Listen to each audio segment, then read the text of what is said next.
should know by now. Why we talking? You should know by now. Am I falling? You should know by now. You should know by now. You should know by now. You should know by now. You should know by now. You got me falling, you should know by now.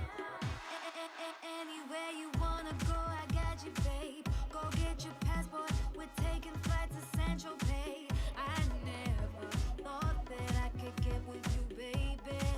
Yeah. Anything you want, you know I got for you, baby. When things are getting hard, I'll be the rock for you, baby. If time is money, then know that I will spend it with you. Yeah. Morning, you should know by now. Why we talking? You should know by now. Am I falling? You should know by now. You should know by now. You should know by now.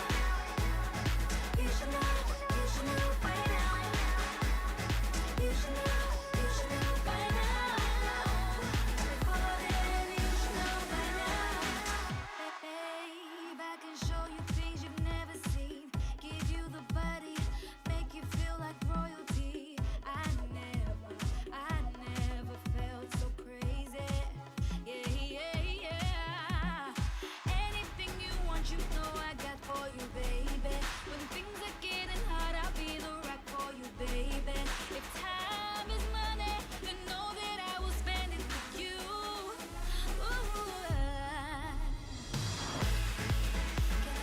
Morning, you should know by now. Why we talking? You should know by now. Am I falling? You should know by now. You should know by now. You should know by now. You should know by now.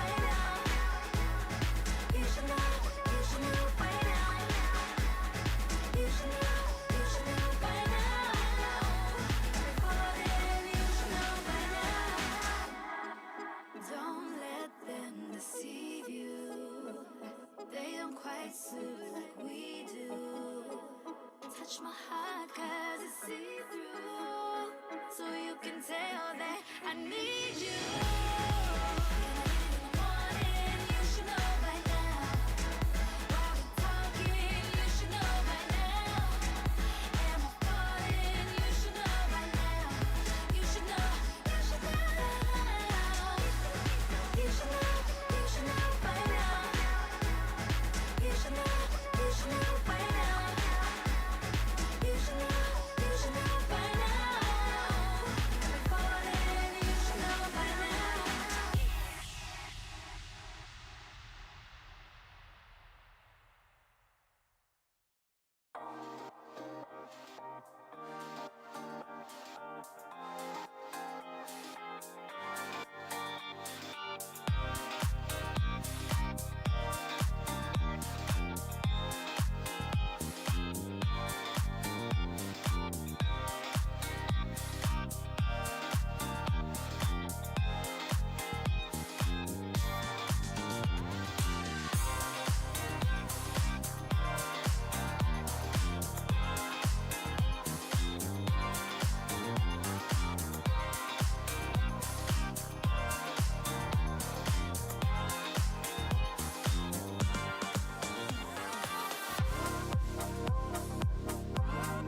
Oh, I like it. I think about you all the time. If you let me, I will prove you should be mine. Come with me, move through the night. Let me learn what you like, you're on my mind. And if we keep up the vibe, moving in motion, eye to eye, perfect time. Talk to me, I want you on my body. Feel the heat all over my body. Come on, talk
One stage left. No cushion, no do-overs. That is that, folks. Qadsiah closed the book. Every map matters. Every second counts. Rocket is looking clean with these plays. You can't win this fight. World Finals on the line. Stockholm in sight. Just lays it. I mean, there's just nothing stopping Chronic right now. Hold W. Win. Ticket punched. The bowler just detonates everybody. Lose. GG's. Season over. In a dominant position. Oh, what? That flick was insane. The strongest will rise. The rest will watch you. What? There's no way. GK have done it. Rise as champions. OWCS Stage 3 starts now.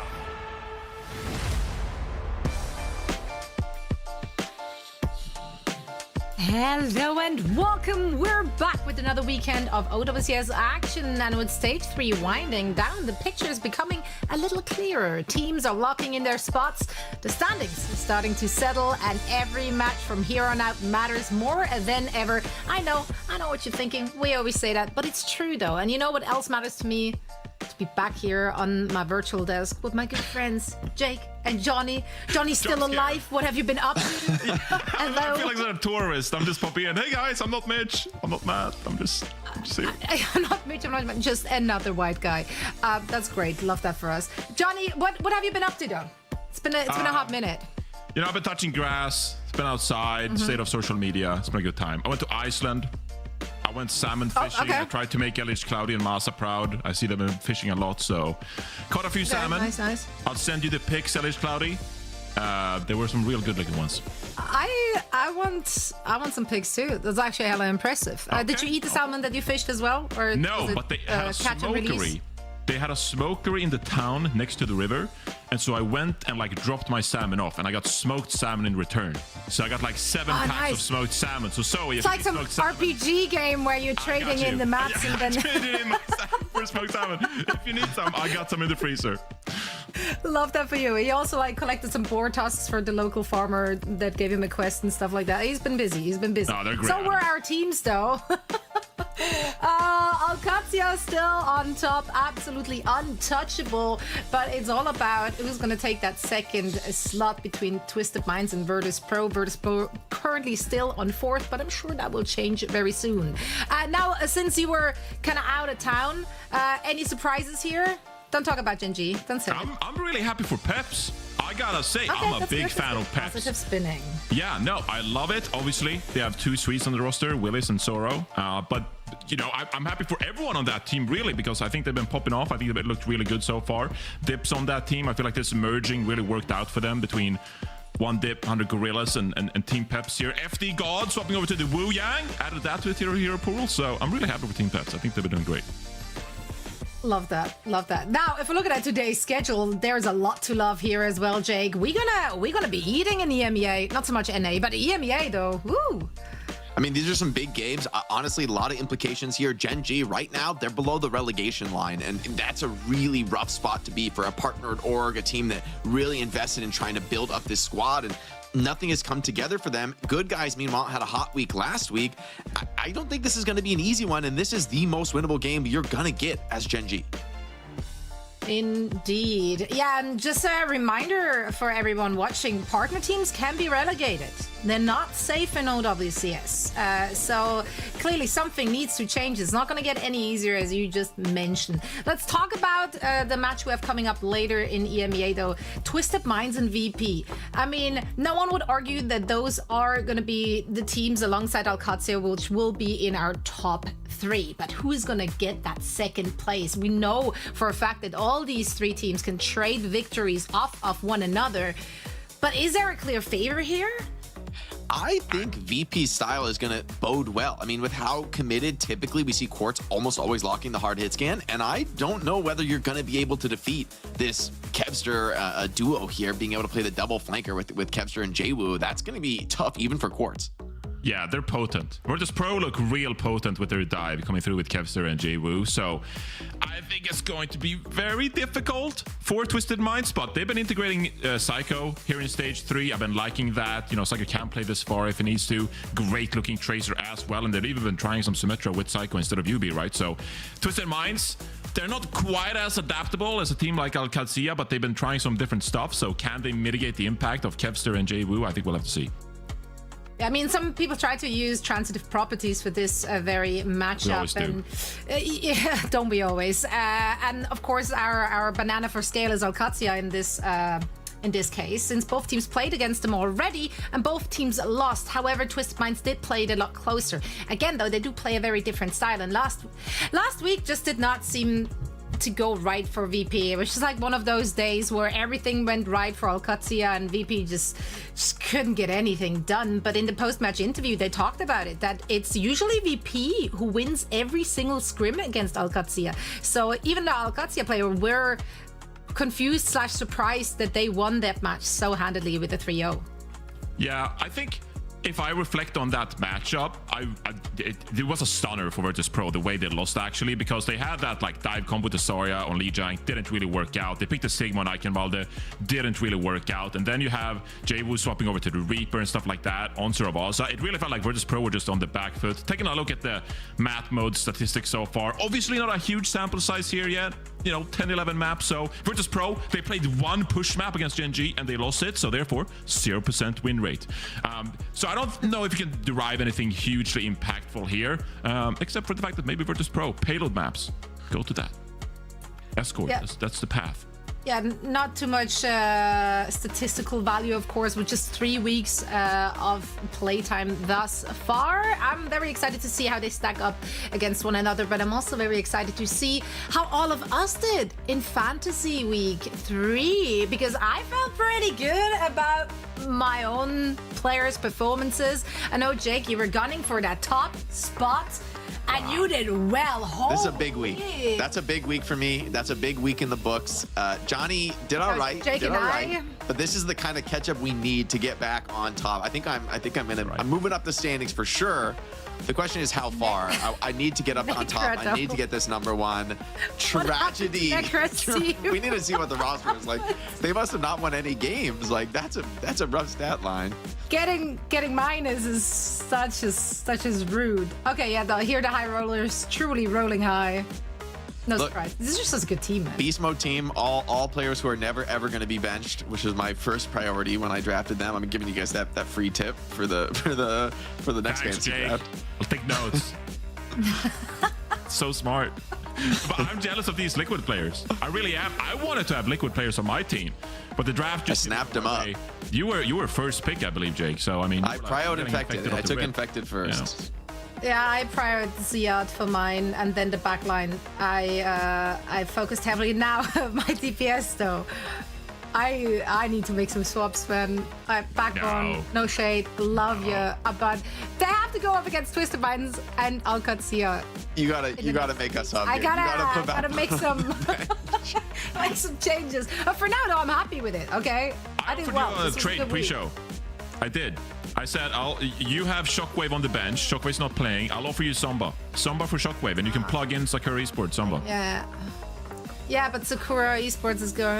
Johnny's just some vulture. So he's weak and vulnerable. He's gonna snipe a good player off that roster. Wait for the future for Shockwave to come in. I mean, you build. You don't have enough, Johnny. Yeah, the wealth of riches in Johnny's roster. Kevster, we all think that was just the default, like, in your team, and you had to build around it. My birthday. Walk us through it, though. Your birthday. Yes. Well, everyone went for a tank in the first round, and Hawk was available, and I was like, Hawk is one of the best tanks ever to play in Overwatch Esports, so pick him up. Second round, Kevster was available, have to go with Kevster. And then, you know, Landon historically has one of the best performers in fantasy, you know, even OW fantasy, the one they have for OWTV, of course. And so I was like, okay, I'll get Landon. And so I'm just really happy with the way my team worked out. Now, last week, Kevster got 3-0'd. Not a lot of points. I should have subbed in Zomba for Kevster, but I didn't do that. But it's fine. That's fine because production. You had to believe. Show the leaderboard. Show the. Oh, okay. Maybe coming up later. Maybe I'm getting ahead. I was about to say, like, you have no power here. You're basically. We got one, baby. We need a postmortem on what happened to Necro's team last week. We need We to have see. to do. We do. Okay, here. Okay. Okay, Jwoo took Okay. a rough L. I mean, all right. Did Space Station? What was Space Station Yeah. last week? What did they do? What happened to them? They wasn't Did it they the play- final against Liquid? Oh, yeah, and they did take the L there, so probably not amazing. And then Lucamino Rhino maybe play a and map. yeah, I don't know if But Rhino it's okay. played this. It's okay though. It's Jay okay took a because big Necra L. was pretty darn high. She was like She upper had- mid of the standing. Like she had a really good week 1 and 2. So you can drop. We need to see the global leaderboard here. We need to check the overall status right. to just diagnose where we're at. the numbers. As long as the Matt is still numbers. in the bottom. Matt is not in the bottom. Matt is Jack. off the floor, and by the way, by 14 points, Jack has fallen. That's a bad week for Jack. He's seething. He's watching this right now. Oh, tragedy. Yeah. Me and Johnny Okay. ahead on first with a I'm bullet so- though. 9 I'm points. so We're tight. delighted. We're like 9 one of the points. 2 closest, player teams in the whole leaderboard is us at top 2. So I'm coming for you, Johnny. I'm gunning. I feel like I'm a gracious leader, but I know for a fact if You're a they gracious had overtaken leader. me No- going no into one this says that. week, Oh, he's a about gracious to leader. He cast 3 says. matches, you would have never given it up. Every single match would have been like, oh, Johnny, you're And now I'm gonna throw it How's to going? Johnny, Oh, second place in the overall fantasy leaderboard. Johnny, what are your thoughts on that? chat. Jay That'll is be so me. That'll be obnoxious. me. It's unbelievable. So, But he does it with this really, really kind smile. So somehow, some way, It is cute. Jake just gets. I'm just having fun, I think guys. if I'm just anyone, having fun. Good. And you know what? We should all have fun, and we will be having fun. Not just because of great games on the docket for today. No, we also have fantastic co-streamers who will be covering the action. So make sure to tune in to their streams today and tomorrow. Drops are enabled on their streams as well, so you're not missing out on anything. You can just like watch all the streams at all times simultaneously and earn these beautiful drops. They are available until the 4th. What are you laughing about, And Johnny? you drink That's so some funny. pizza. Gamer hours. I know. Let's This, go. this speaks 0 to me. All right, I like I've pizza. never, I like I've never pizza. related less to a bunch of drops. Lock in for the drive. I like the color schemes. Yeah, no, I like the That's my color schemes too. that was what I had. No, yeah. Cool. I know this is like crossing Blizzard games, which is maybe cursed here for the Overwatch show, but the new Diablo season dropped this week, season 10 of Diablo 4, and I've been locked in. So I've been crushing some of those sprays you saw right there. I've been crushing that to stay. Fair enough. Fair enough.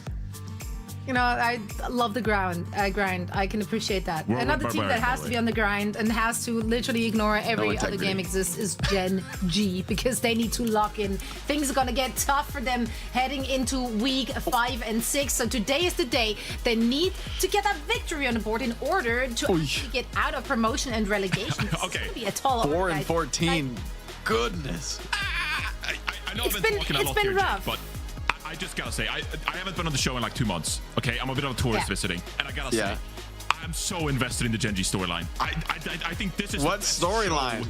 This is the best show in Overwatch Esports right now. This team came into week 1. They looked terrible. They put like Extinction on Tracer, Backbone was on Reaper, and it was like, why are you trying to dive with this roster? Absolutely terrible. Maybe that was a scrim meta. Who knows? But then they've kind of figured it out. Exodial spent a little bit of time on Freya. Not Exodial's go-to hero, but they figured it out. Backbone is now. This is them him, figuring and it they out. Figured it out. They This figured is it them out. They go figuring into it week out. 4. They know what their best squad is. Backbone plays the Symmetra. Sometimes play the Tracer, which is about as competitive as Jake's was back in the day. And it can work. It's a rounded out roster. They like to play the Symmetra. I'm feeling hopeful ahead of today's matchup. This is the best The show. problem, I do not feel hopeful Get at all, Copium. actually. No, because their is it entire like- strat thus far has to be saving Private Lucio. Like, that's been it. So they have to make changes heading into today's match and moving on from this as well. We talked about it at great length that all they want to play is Lucio. And they invest all their bans and all their map picks to be able to, like, accommodate that. That's true. Yep. I mean, Crispy kind of like locks you into that Lucio role, right? Sometimes plays the Yeah. Juno and Lucio is banned. But yes, they got rid of Gara, which is kind of what I think you're highlighting there with Dynasty. Yeah, literally yesterday. They hard locked. Sky has been playing the flex support role, and now I saw that card that Kanale was in the starting roster, which we haven't seen Kanale, I think, all stage. So stuff is going on over at Gen.G, Zoe. All right, better. Johnny, if this is them figuring it out, I would hate to be Gen.G when they're confused. This is a tough spot for them to be. They're facing relegation, right? Realistically, and I think that's probably the first time we've ever seen a partner team even in this spot, much less actually ending the stage there. And this is the best chance you're going to get. The next two games are Qadsiah and Twisted Minds, which honestly, I think those are just out of reach games. Like if you get a map win, that would be impressive for Gen.G. This is a must-win scenario, and I feel like Good Guys is the worst possible team you could be facing in that moment, right? This is a team that just is going to throw everything at the wall. And like, yeah, Backbone, he's nice on the sim. Like, we'll see. Maybe that type of a strat is going to be good, but oh my, I just feel like this is such a moment for the guys on Good Guys to just pop off. And I mean, like Keo and Crocs playing some Hog. You've been hyping them up last week already. They are a good team. Like, it's not just the Hog that works for them. We saw them playing really well in a Winston mirror even against Skytor. So like they have a lot of different looks, and they will certainly force Gen.G out of their comfort zone.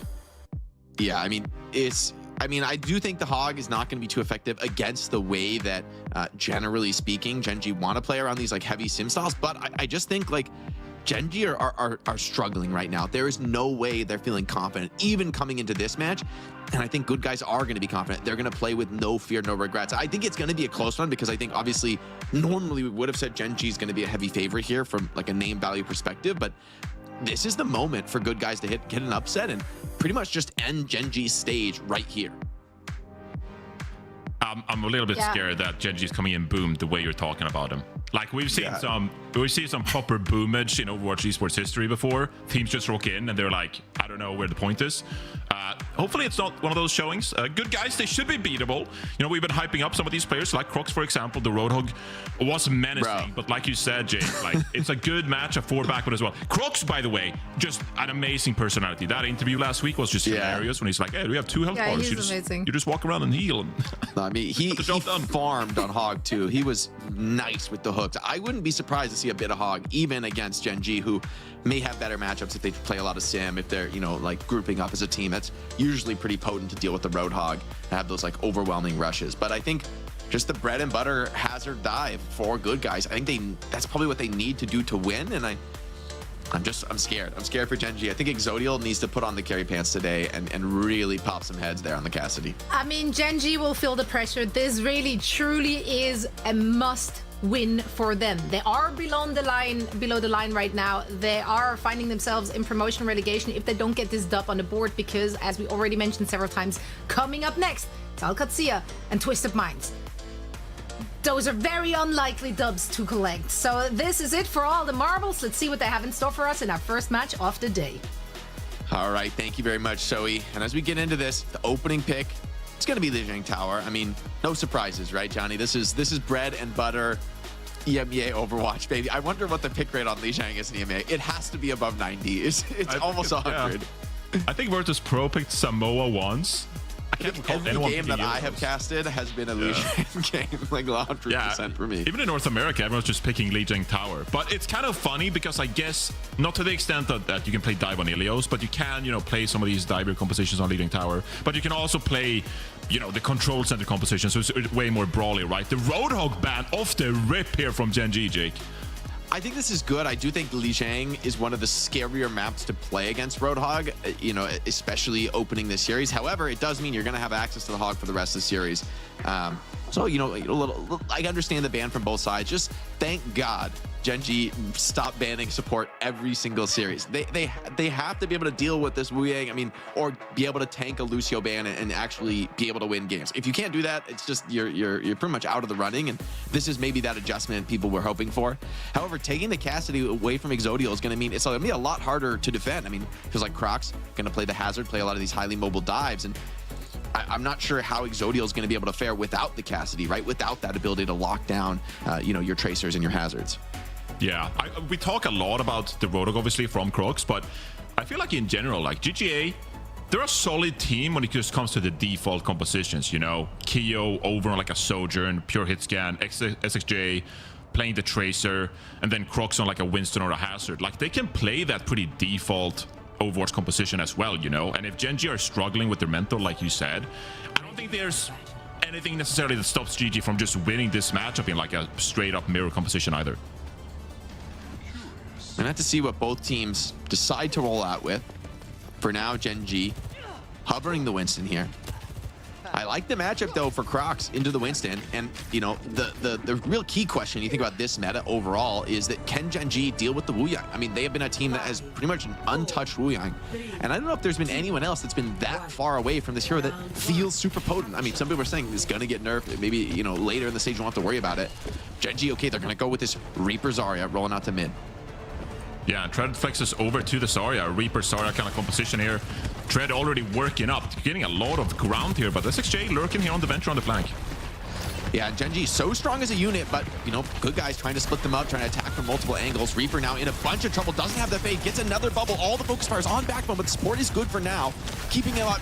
Gen.G, though, not enough kills for Tread. Backbone Tread, the front line is crumbling, and good guys, the poke is strong. Gen.G took all the ground, but they just couldn't hold it. Yeah, I mean, you saw the Backbone teleported in, got Zarya bubbled by Tread, of course, and when those resources were expended, good guy just said, okay, you already utilized your abilities. This is our time to push. Tread drop slow. And GGA with a pretty straight up fight win right there. Dude, Janowicz is just going to carry this game. I mean, he's going to be able to do so much damage on the Wuyang, and then the ultimate almost available already. This is going to be crucial here in this opening fight. They can get that ultimate online, but the rush is very quick for Kanale, and that's going to mean Gen.G swarming forward. Good guys just have to retreat. They have no choice. It's a good disengage, though. Okay, Kyo is going to go down, actually. That is going to put GGA back. Bit of a reset going here, actually. Tidal Blast. It's good, it gets a knockdown, but the Zarya bubble keeps players alive. However, good guys, even with 4 players, they're still pretty healthy, being pretty annoying there. XSJ distracting on the Venture, and they haven't get up the point flip just yet. So Kyo's going to be back into soon. EGS now pops this Kitsune rush onto the point. Crispy's low with the beat. Is he going to go for it? Here it goes. Comes out on 4. But do you have the damage to fight through this? Tread tries to push forward on that. It's just not enough, and it's a huge downpour from Crocs, sealing the fight. And this is good guys up to a massive lead opening the round, Johnny. Yeah, really well done there, actually. Having the point cap throughout all that time. Gen.G not able to cap the point. Crocs with a late kill there onto Exodial. And Gen.G struggling so far. You thought they had momentum, especially after getting that pick in 5 versus 4. You gotta close out those fights, Jake. And Keo able to defend now with the OC. This is going to be a scary bridge to cross. Feels like Tread needs to find this grab on the Soldier. They need to shut her down. Reaper teleporting in, though, makes a bit of space. Forces Keo off the angle. It's a big flanking ultimate there from the Venture. EGS punishes, kills Exodial. Keo, though, is down in the trade. And hold on, the brawl's starting to look good for Gen.G. Tread and Backbone getting 2 kills apiece. And this is going to be a last-second flip here for Gen.G Esports. So getting that done with just the grab is actually great, considering good guys did invest 2 ultimates. Yeah, Gen.G now, they have 3 ultimates of their own, so they can start building some percentage points here. Gotta say, though, this is really difficult. And you gotta be picture perfect from here on out. Yes, you hope to win just 1 fight here with Kitsune Rush, perhaps. Maybe if Exodial wants to trigger this overclock in this narrow space right here. But this has to be an economically sound fight for Gen.G. Yeah, they got to be careful. Maybe fighting around the rush, definitely a key ultimate. However, we know how good guys are at kiting back and surviving some of that ultimate pressure. Gen.G happy to run the clock down for now, and I like this patient playstyle. They'll hold on the flank, getting pressured. Exodial forced to slide back off the angle. Good guys starting to push in. OC defensive from Exodial, but it immediately takes the head off the eggs. And is it follow up there on the Venture? Yes, it is. Backbone gets that cleanup kill. And good guys sent packing with the cost of only 1 overclock. That's great work for Gen.G. Yeah, that's exactly what Gen.G needed now. Now they can kind of play proactively. Backbone caught here a little bit, but shouldn't be able to get punished. Tidal Blast. GDK are going for it. Tidal Blast is good, and the follow lands onto Kanale as well, so a double knockdown from that Tidal Blast. Only 3 players left for Gen.G. They're trying to push forward, trying to get what counter kills they can. Exodial. Exodial finds 2 somehow. The hero, but that's the last support dropping. There's no support left. Who's going to touch the point here? A bubble onto 1, but who's at the point touch? Kanale, I don't think he's going to be able to cross. Doesn't have the TP. Okay, they do get the overtime. Just instantly there from Backbone. He's keeping this fight going, getting bubble. Now the fade as well. And Gen.G's back, fighting at relatively high strength. The rail is good from Backbone. Or from Q onto Backbone, though, and a second kill comes in. That should be the round now. Grab comes in from Tread, trying to clutch this one out. It's a few heroes in the connection. Exodial finds a couple. Hold on. Crispy and Exodial still fighting this one out. However, Crocs, relatively healthy, yeah. Could clutch this one out. Tracer trying to play for that recall.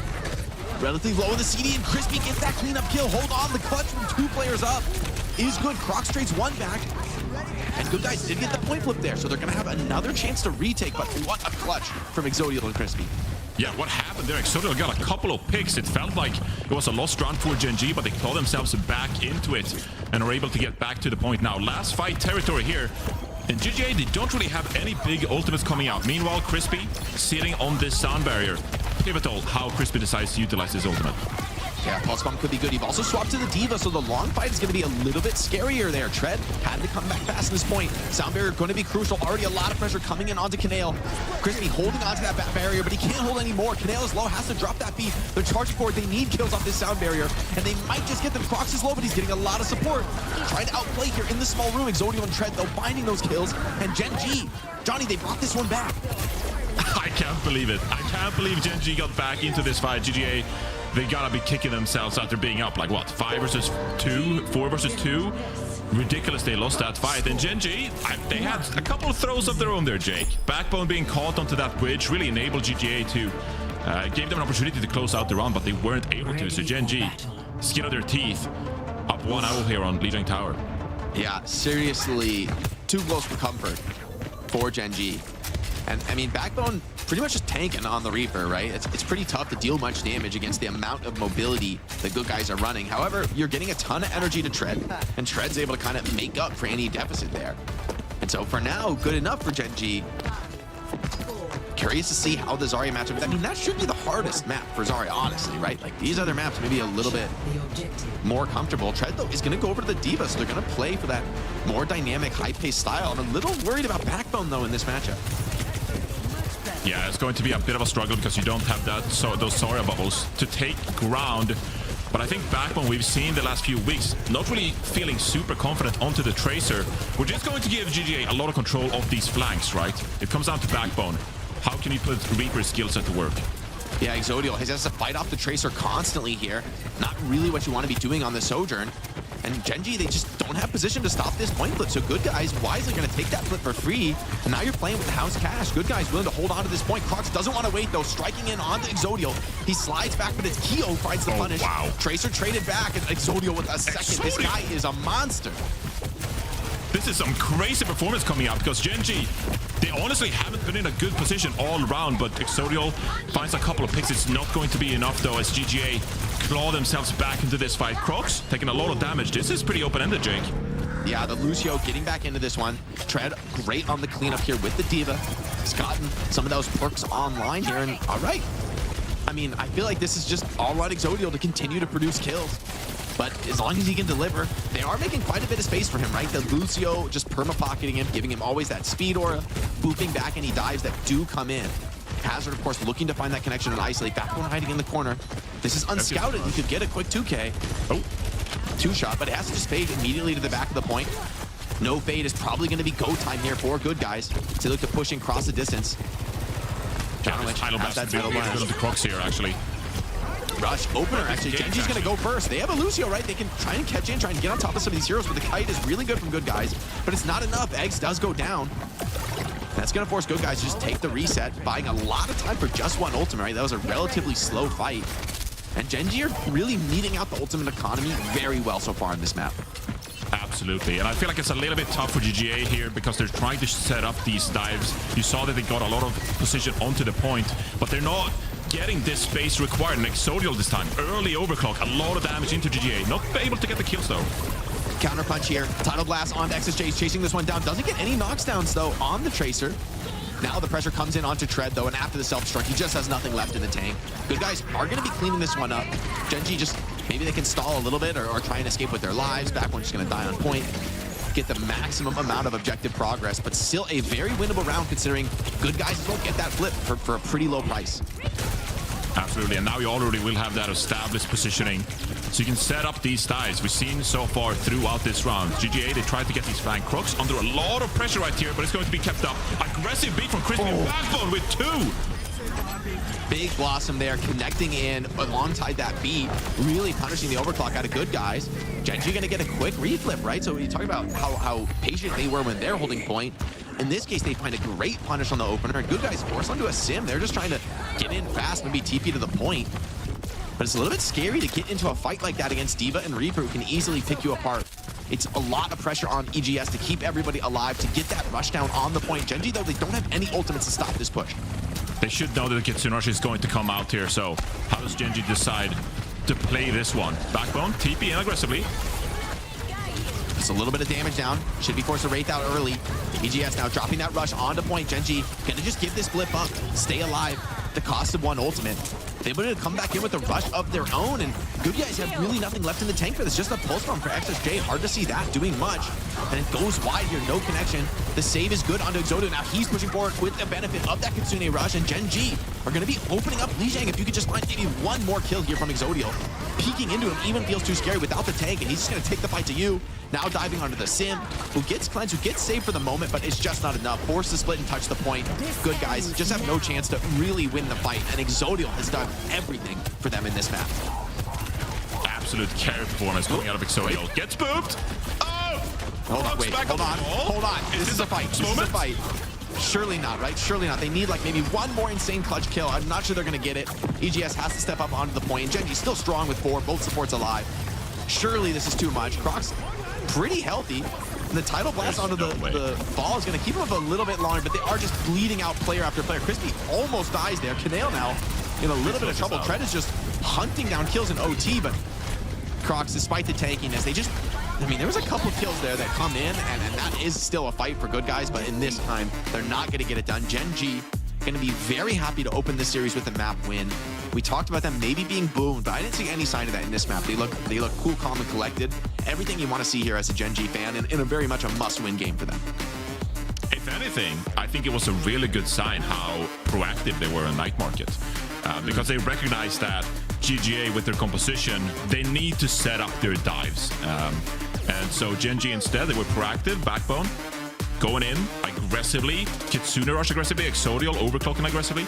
I think that was a really good sign from Gen.G that they are staying proactive. They're not scared to make some of these mistakes.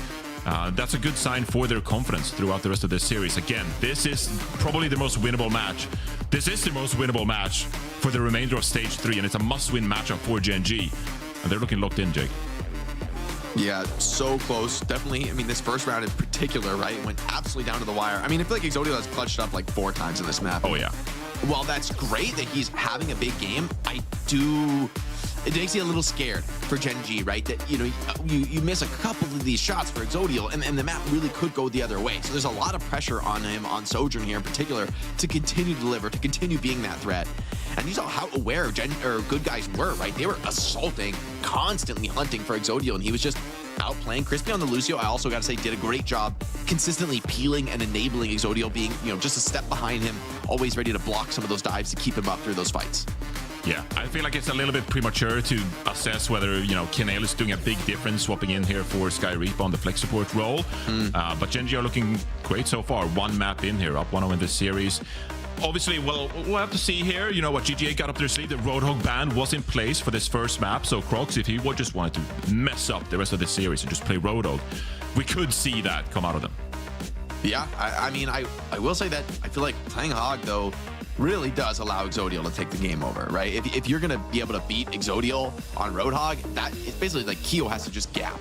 And the way Exodial's playing, I mean, you'd be happy to go blow for blow with him right now. I don't think anybody's going to be taking over. I think he's one of those players that we've been hyping up for a while, and although Gen.G have had kind of a tough stage, I feel like he's delivering under immense pressure here. Like, they know this is a must-win map. They know the amount of pressure on them.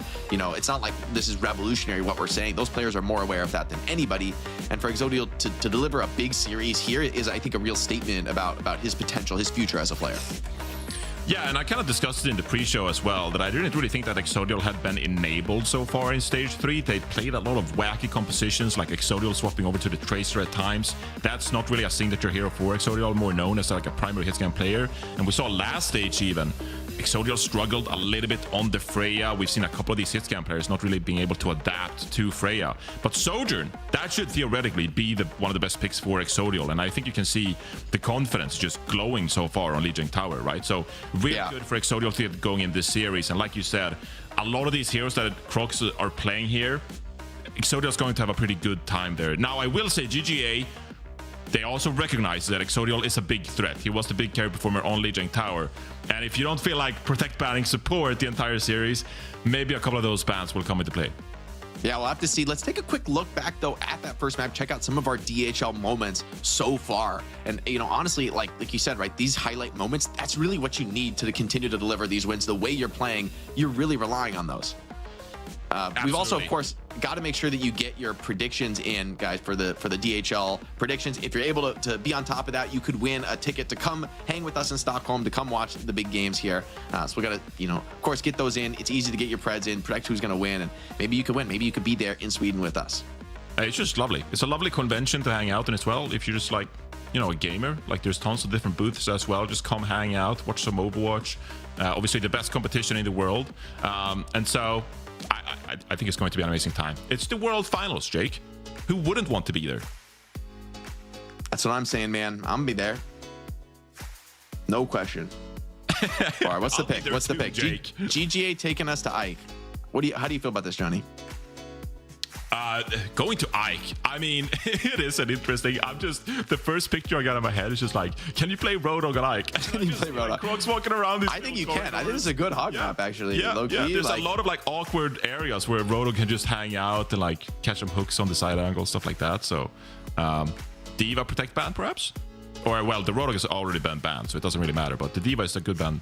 Regardless, I think it's almost like enabling the Roadhog to ban Diva more so than it's just a matchup, right? The ability to like save people from hooks is pretty potent on Diva, you know, and you're actually pretty good at pumping damage into Roadhog if he oversteps. That being said, you know, with Wu-Yang off the field, I think maybe keeping the Hog alive through some of these fights, and honestly, the amount of backline poke that Wu-Yang offers, I think really synergizes with Hog, since playing against Hog, sometimes you just don't want to do anything. You kind of just want to play slow and look for opportunities, and Wu-Yang does punish that style. So I think if you're going to drop a Wu-Yang ban, you're worried about the Hog matchup. I think, you know, both teams' bans make sense here. Now, though, I will say, you know, DPS unleashed on this map, right? The full roster available for both teams. We're going to be, you know, if you want to play something like a Qadsiah, you could. However, I don't think you're going to. I feel like Exodial, stick on the Sojourn, man. Get those free rails off Roadhog, and that makes you a little worried for good guys, right? If Exodial is hitting all these shots, you're giving him a ton of free rail charge by playing Hog. Crocs is gonna have to hit hooks. I mean, it's just, there's no two ways about it. If you're not finding hook kills, if you're not opening up fights, you're not doing enough on the Roadhog here, because you're kind of charging your team a cost to even pick the hero. Yeah, you trust him to do that though. Like I saw that Junkertown when he's just like walking around. He's healing up and just like he catches you when you least expect it. You know you're up against a Roadhog. It is like you really have to alter your brain chemistry every time you're up against a Roadhog, Jake, because like you know that there's going to be a Roadhog just popping out when you least expect it around like corners that there really shouldn't be anyone, and suddenly like, oh, there's a Roadhog in the far away narrow corridors. Like, great, I got hooked before the fight even begins. We're not even set up yet. And so I think Crocs is good for it. I just want to see the Roadhog. I'm so hyped up, Jake. Yeah, it's so much individual pressure, right? It's kind of like the equivalent, I feel like, of playing like a Widowmaker, right? It's you know, feast or famine. You're either getting hooks, you're opening fights, you're a menace on the map, or you're just getting like run through, destroyed by like Reaper and Symmetra just turbo inting on you. And I think Wu-Yang has made Hog better because it's so much harder to like run at the Roadhog when he's getting his heals amped, when, you know, Wu-Yang is also doing a bunch of damage to you while you're worried about it. So I in theory, I would think this is, you know, a winnable game for Gen.G to just run over the Roadhog. However, it's never quite as easy as it looks in theory, playing against these top tier Roadhog players. Yeah, no, it's going to be difficult regardless, with so much survivability that Roadhog has these days. But well, let's see how Gen.G adapts. You definitely know that Crocs is going to pull out the Roadhog this series. So like maybe, you know, are you going to flex over to the Ana? What hero is Backbone going to play? I think Backbone has quite a few options in the way he wants to approach a potential Roadhog composition here. And so I think Gen.G Esports, you can see the composition. They're just going to roll out of spawn, scout a little bit, and then we're going to see what they have in store, because they know this is coming. Yeah, this I think should be a little predictable, but they're gonna, you know, be sure. I'm checking it out. Wisely, no one's peeking though, so they're not gonna actually see the specific matchup yet. They have to wait for Crocs, who's just he's chilling, vibing. Definition of vibing right now. It's gonna be Reaper Zarya on the offense. Exodial taking some peek. Ooh, took a kunai to the face there. Has to back off that peek. Put some respect on the name there. Eggs on the backline, getting a little bit of advantage. Big damage onto Crocs and Jonowich, opening the fight really strong. Gen.G popping a lot of cooldowns though to take this space away, and they do find that kill onto Keo. Paying patient there and finding their window. Now Crocs trying to step up, but Exodial's just in the god spot here. Server admin on the high ground. And without a counter Sojourn, how do you stop this? Tracer's going to stall the point for a second, but she won't be able to last that long, and it's just a free cap. Okay, Gen.G. We maybe put too much respect on good guys. Gen.G is working them right now.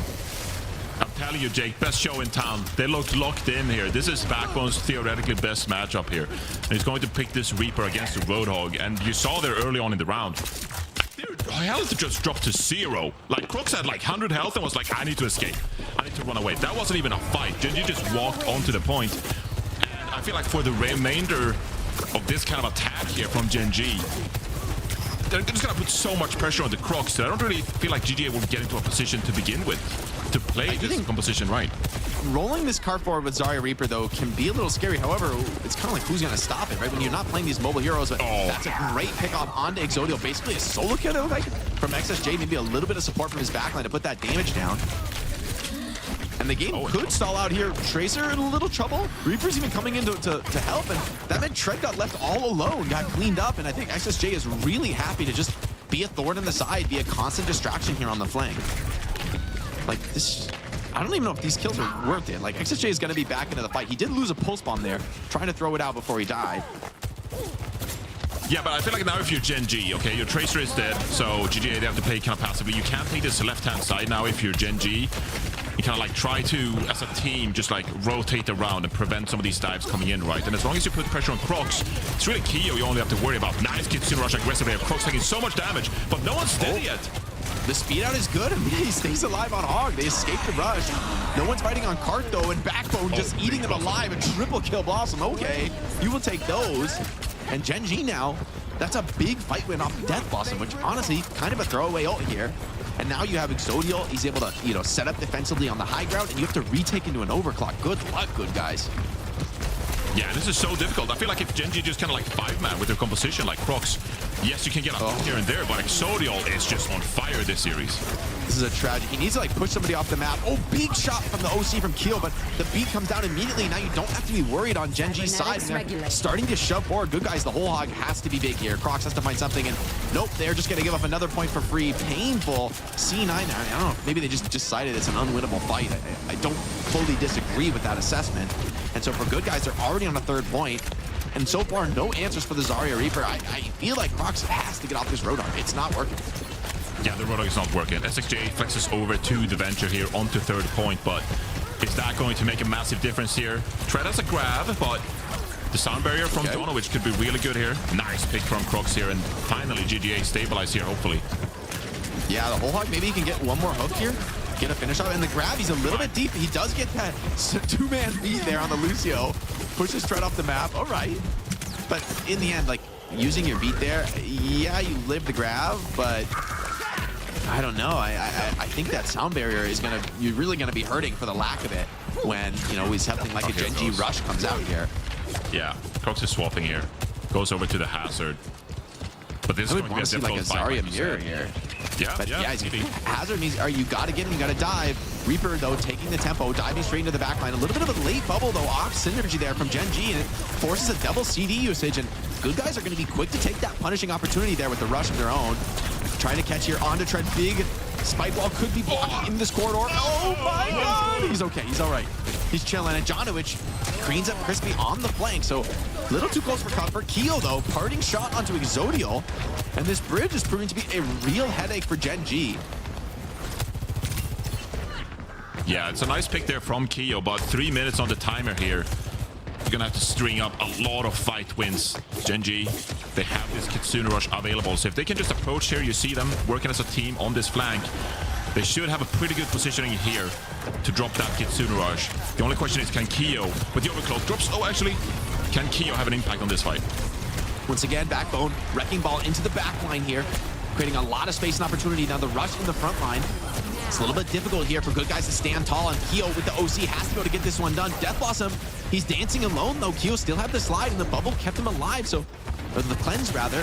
That late kill onto Exodial, who fell off the map. I somehow died to himself there. Tread, though, gets a nice kill on XSJ. Probably going to prevent the total route for Gen.G. He's going to be able to hold this forward position with a high-energy Zarya. So it's not a total loss in this fight. However, the chaos here, Gen.G have not been able to replicate their earlier success on Eichenwalde. Yeah, the support ultimates are going to be crucial here. Both Eggs and Crispy coming up on these support ultimates here. And good guys, they have to put pressure on Exodial this fight because he's been on fire. Ooh. Oh, and another one. Good luck with that, man. He's already dropped 2 bodies now. And good guys just trying to defend. Oh my Venture playing God. in this tight corner. Lucio down as well. XSJ, they don't realize where he is, though, on the Venture. Oh, they just find him, though. And having to burrow back to spawn, this is rough. You needed the Venture to contest the card here. Getting off the payload is really bad there for XSJ. And yeah, that early kill. You're going to rush out onto the point, try and get this fight going. Jonowitz, though, extremely close to an ultimate. And is that another C9, Johnny? The pain here for good guys. What? Could anyone have touched? Was there anyone in position to touch there? Was it really a C9? Didn't they have a Tracer was alive? No, I don't know. This is you have a Hazard and Tracer. I feel like I won't give you credit for being like a full HP Hazard Tracer and not dying on the point there. Somebody's got to do it. Somebody's got to take that for the team. You got some ults coming up. Okay, maybe this is a quick one, Johnny. Maybe I believe too much in the good guys. Gen.G are locking this one down. They're making the Hog look like a joke, right? It wasn't a problem for them. Really understanding the matchup and just absolutely crushing it. I feel like we're back. I feel like we're so back. Gen.G, they look really well prepared for what GJ are bringing here. They're being proactive with their ultimate usage here and are making some really good decisions. I'm thinking back to the second point when they dropped the Kitsune Rush inside the castle on second point there, just like, we're going to push down this Roadhog. Didn't really get the picks required, but I like those kind of decisions because to me, that tells me that whoever is shot calling for them is still, you know, not scared of making these kind of mistakes. It's not a team environment where you're worried about your play. You're still encouraged to make really good decisions for your team and try to make something happen. And Gen.G so far this series, I think they've been look pretty faultless so far. Yeah, just Exodial. Absolutely popping heads on the Soj. Crispy and Kanale, I think, I mean, you know, rather than this being about Sky, I think there's also something to say for the synergy, right? These supports have played together for a long time.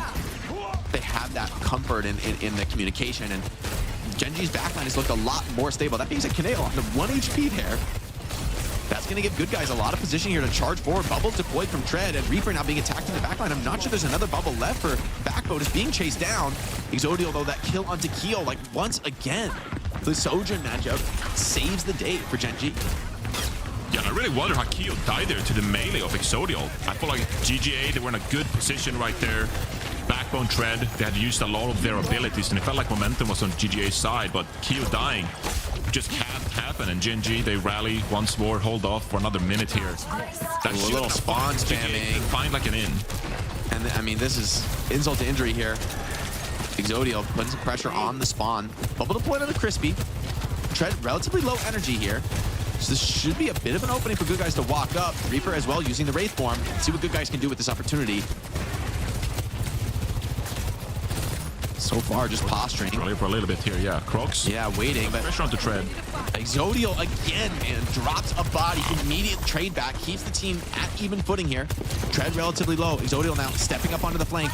Getting active, taking risks, pushing XSJ out of the fight completely. Is going to be able to put monster damage on there. A rush comes in, cutting off the retreat here from the good guys. And Exodial here to capitalize time and time again, man. He just doesn't miss on the Sojourn. Keo is really struggling in the matchup. Just the ultimate charge tells the story here. Exodial sitting on that OC and Keo nowhere close. Yeah, Exodial's playing really well, but I also feel like we have to give a shout out to Backbone here because done some really good work on the Reaper, making space for the rest of his team, being a nuisance, but crucially, not getting picked early. He's not overextending. He's putting pressure onto GG and messing up their pre-fight plans without dying. And that has been critical so far to help Exodial. TP's into the backline. Jonowitz all while running up in the air. Pulse bomb goes wide. They're trying to rush in, trying to overwhelm Exodial, but he's standing tall. Drops 2. And okay, the B was forced out of Crispy to keep him alive, but Exodial, man, in the clutch. This is one of the hardest, the easiest decisions on MVP of my life. Exodial's just carrying every fight. He's getting 1 to 2 kills. I mean, if you don't miss on Sojourn, you aren't going to be losing that many games. Yes, good guys, they have the down 4, they have the OC, but you don't have the sound barrier, and Tread has the grab, so really worried for Keo in this fight. Absolutely going to be, you know, public enemy #1 when it comes to this grab. This could be a nasty timing here before Jonowitz gets this sound barrier. Keo pops the overclock. Pushing through these chokes against the grab, though. It's so scary. Here it comes. All right, connect onto the Soldier. G's instantly cut down. Tread, great use of the grab there. shut down on the ultimate. John just didn't have the sound barrier for that fight. And coming into this next fight, you've got some decent tools. You do find that kill into Exodia, but down. the late kill on the Tracer, you know, it's like, yeah, Tracer will be back pretty quick, but so will Exodia on this map. You know, Crispy can come, get a quick taxi. XSJ, though, coming back on the far. They want to bring really heavy pace with the sound barrier. I like this call out. And Exodia is going to swap to the Tracer and try and make this full hold. Yeah, Exodio's gonna get back quickly here. It's all about the ultimate here. Kanail coming up on that backbone with the Death Blossom. Can Hard against Farah, though. Something happen again. Oh, the Farah maybe didn't see that. He's getting closer, and a Death Blossom will be a back-breaking there in the Ajax on Johnowitz. Backbone closes out the map, and I mean, that should be it, man. Gen.G dropping the rush. Late kills coming on the Crocs. SSJ has to live right now. Trying to take some risks, trying to put some damage down, but Tread is just more than happy to soak that spam, maintain some energy coming into the next team fight. Crocs forced onto the Wrecking Ball, full desperation. They don't have any ultimates online. It's a full deathmatch here for both squads. See how Crocs can handle the ball. Gets that overtime touch, of course, so crucial in this spot. Bubbles have been used, so all right, maybe a decent sign. Both bubbles used and the cleanse. So Gen.G running low on defensive tools. Let's see what XSJ can find, but Exodia once again, now on the Tracer duel, wins the 1v1. Crocs is too low to take the fight, and Gen.G delivering a beatdown here. I was worried about them in this match. I thought maybe the good guys would be that chaotic, crazy team to give them real trouble, but that has not been the story here today, Johnny. They've been absolutely dominant. Everyone just firing on all cylinders and look really comfortable. GGA, they haven't found anything going their way. Just take a look at the scoreboard. It speaks for itself. Backbone, 21-2 on the Reaper. And again, I think, looking at Gen.G's previous performances so far this stage, Backbone, Tread, they've been dying early in some of these fights, and then you're in a man disadvantage. But so far, I think they've been playing really well in the front line, and it does to set up Exodial. Exodial is getting all this space and is able to hit all these shots because Tread and Backbone is setting him up. So really well played by Gen.G so far. Yeah, very low deaths on support as well. Kanail on only one death that map, so really providing a solid boost of stability. And I mean, the Death Blossoms from Backbone have been hitting on this map, right? Like he got the Ajax and that attack, got this big snowball ultimate here on second point, but Exodia's just snapping him, man. He's just snapping him off. 1, 2, 3. Like, you can't beat this guy. He's so sharp. I mean, I feel like there's also been really good plays from good guys. They've been putting a lot of pressure on with these super aggro dives, and there's been moments where that has worked. But in the end, Gen.G's stability and ultimate economy, they've consistently had these team fight wins that are just like almost guaranteed in the bag, right? And then it also feels like when Exodia has OC, that's doing way more than it should. That is like a guaranteed team fight, which really it should not be, right? OC should you know, give you a good chance for picks, but he's just hitting the first shot on his overclock every single time. Like, what do you do about that? Yeah, I think it's very frustrating for GGA, because if you think about Kiyo's kind of scenario here, he's playing against a Zarya Reaper, so there's a lot of Zarya bubbles going around. There's a Reaper you always have to be wary of. It's hard to build this energy. And meanwhile, Exodia's just like pumping in the damage into Grox and firing up these rails, and then, you know, as soon as he has someone in his sights, he hits the headshot. He's that good. So it's been easy pickings for Gen.G so far. I mean, this is just that type of performance on Sojourn that you just can't do this every time. If you could, you would never lose a game. I mean, like, he's just crushing in the clutch. But that's what you need, right? And Gen.G, like, they're not getting off the hot seat this stage. They have brutal games coming up after this one. And so, number one, I think getting a 3-0 is crucial, just from a pure, like, map score perspective. Right. You might still be in relegation territory, even if you win this 3-0. If you don't win some maps in those next two series, you might still be that 7th place team. And, you know, that's going to be potentially scary. But getting a win over GGA, who's probably one of their top contenders for that, you know, 6th, 7th competition to see who has to fight for their slot in OWCS period, that at least takes a little bit of the pressure off of them to get a win over maybe their key opponent right now. Yeah, maybe we've undersold this matchup a little bit, because this is essentially a battle, I feel like, for 7th and one of those relegation spots. Quick Esports, not doing too hot right now. They're not doing too well. So that's really true. This is a battle for the 6th, right? Escape the relegation. So right, escape the relegation, because you don't want to be 7th. Escape the relegation. But GGA, because they're playing Qadsiah as well, and Twisted Minds, and so they have a matchup against Peps, which is maybe winnable, but I think Peps has looked good. So essentially, this is the most winnable match for either team to avoid relegation, and so GGA would be in a really tough spot if they went down here. And now going to the third map here, Jake. I gotta say, one of the go-to picks for GGA has been Atlas.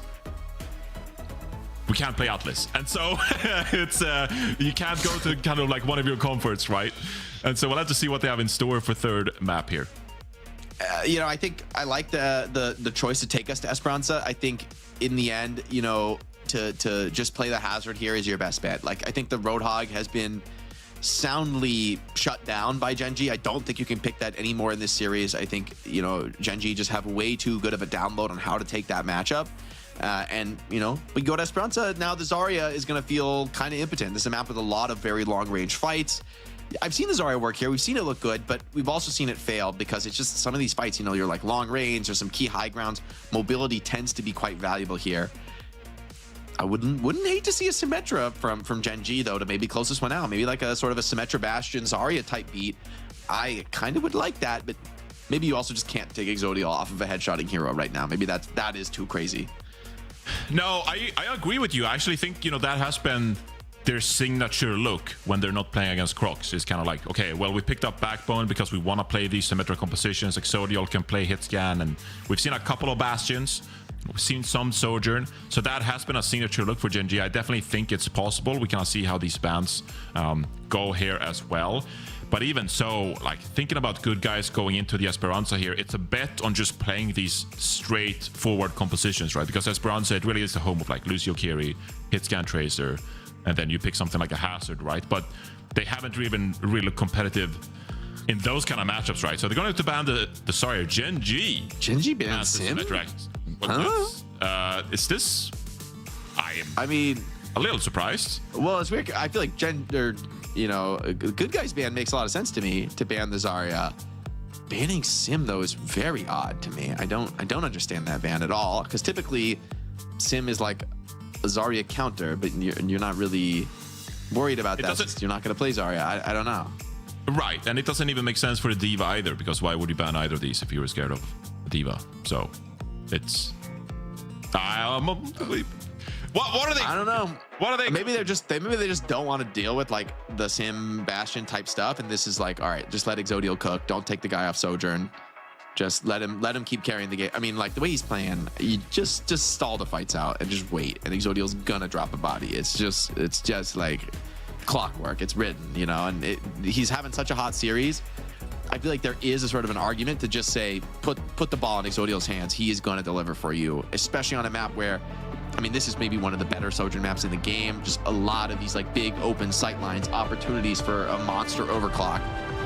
Good guys need to put the pressure on, need to bring that dive. Maybe they feel like, okay, take away the Zarya and we'll be able to shut down that base. Okay, and maybe you think, okay, the Hog could work without the Zarya matchup. That was what Gen.G did to beat the Hog, was just run him over. But vibes-wise, I'm not loving the Hog on this map. If anyone could do it, though, it'd be Crocs. Yeah, but I think they're coming at it from a pretty good angle if you consider that, right? Just like, okay, well, Zarya Reaper gave us a lot of trouble in the front line on Eichenwalde, so we're getting rid of one of those two heroes, right? Tread is going to play the D.Va here still, so it's not super favorable. Maybe you make things a little bit easier for Keo here, but at the end of the day, I think one of these two damage players for GGA need to step up here, Jake. Show me Exodial. Crocs, what you got? Needs an opening hook. Honestly, desperation. Oh, that was actually super close. I think there's just a millimeter out of range there for Exodial. But missing that first hook now, that was your kind of surprise factor opportunity. Now you're stepping up. And Keo, though, the hero in the moment of need. Tracer as well finds one. I think Reaper also just as bad as Roadhog is in this map. Reaper is even worse. And so Gen.G, their flexibility now is being attacked, being punished. All right, Crocs, you're down 2-0. You're down 2-0, buddy. Buddy does not, you know what? I respect that. I respect that. If you're not gonna BM when you're down 0-2, you know, you should never BM, right? You gotta be willing to take your W's. That's true. A little third-person action here, just scouting a little bit too. Yeah. Yeah, it's tactical. It's a tactical dancey mode. He's looking for that. This is they're pros. They're pros, Johnny. We can't question them. Yep. Oh! He was waiting. Love that. And without Backbone, no one's here to stop Crocs. Like, okay, the D.Va is not working to deal with this Roadhog. I will say this matchup for D.Va is actually kind of scary because you could just hook the D.Va, right? And just kind of pump big damage into D.Va. And I don't know if you're really going to be able to stand toe-to-toe. Reaper has not had any success. Like, I feel like this comp for Gen.G doesn't win the Roadhog matchup. I would rather than play like something more aggressive, like, but I don't know if you can even play things like Orisa right now. They just so out of the meta against Tracer, Lucio. Like, good luck ever catching anybody. Yeah, but I think I agree with you. I think you kind of like have to force a swap here. I mean, this map is kind of like very quickly getting away from them. GG are coming up on support ultimates here. They got great positioning here. They can just play it slow if they want to and allow Keo to have that high ground, right?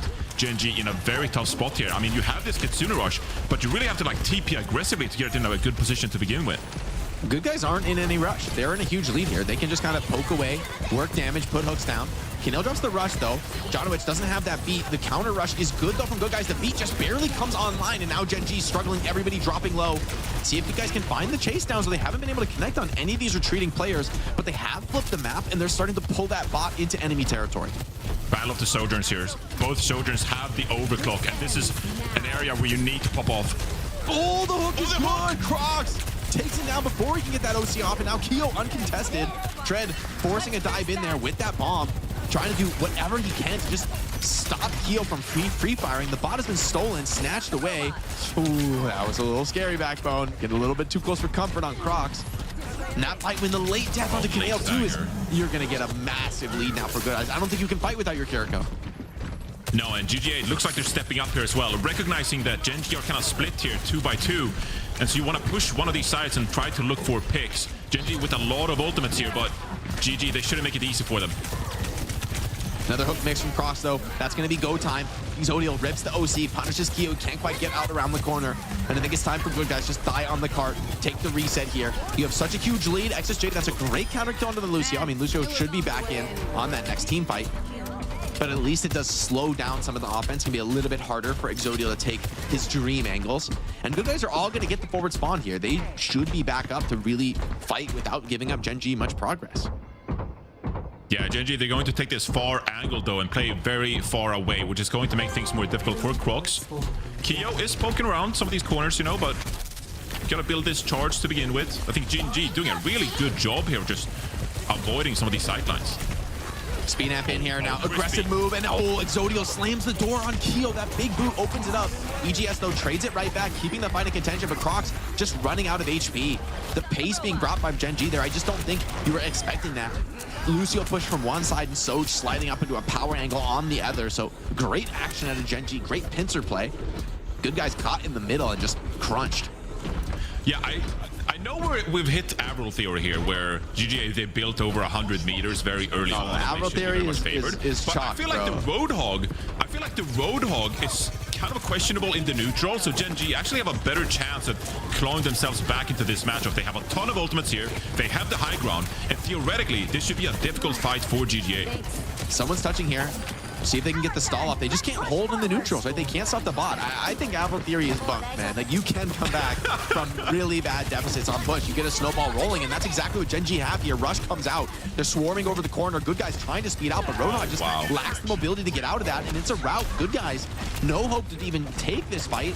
If they at least stay alive behind, they'd be decently happy, but Exodial won't allow that. Hunts down EGS. Tread cleans up Jonowitz. XSJ deep in the back line.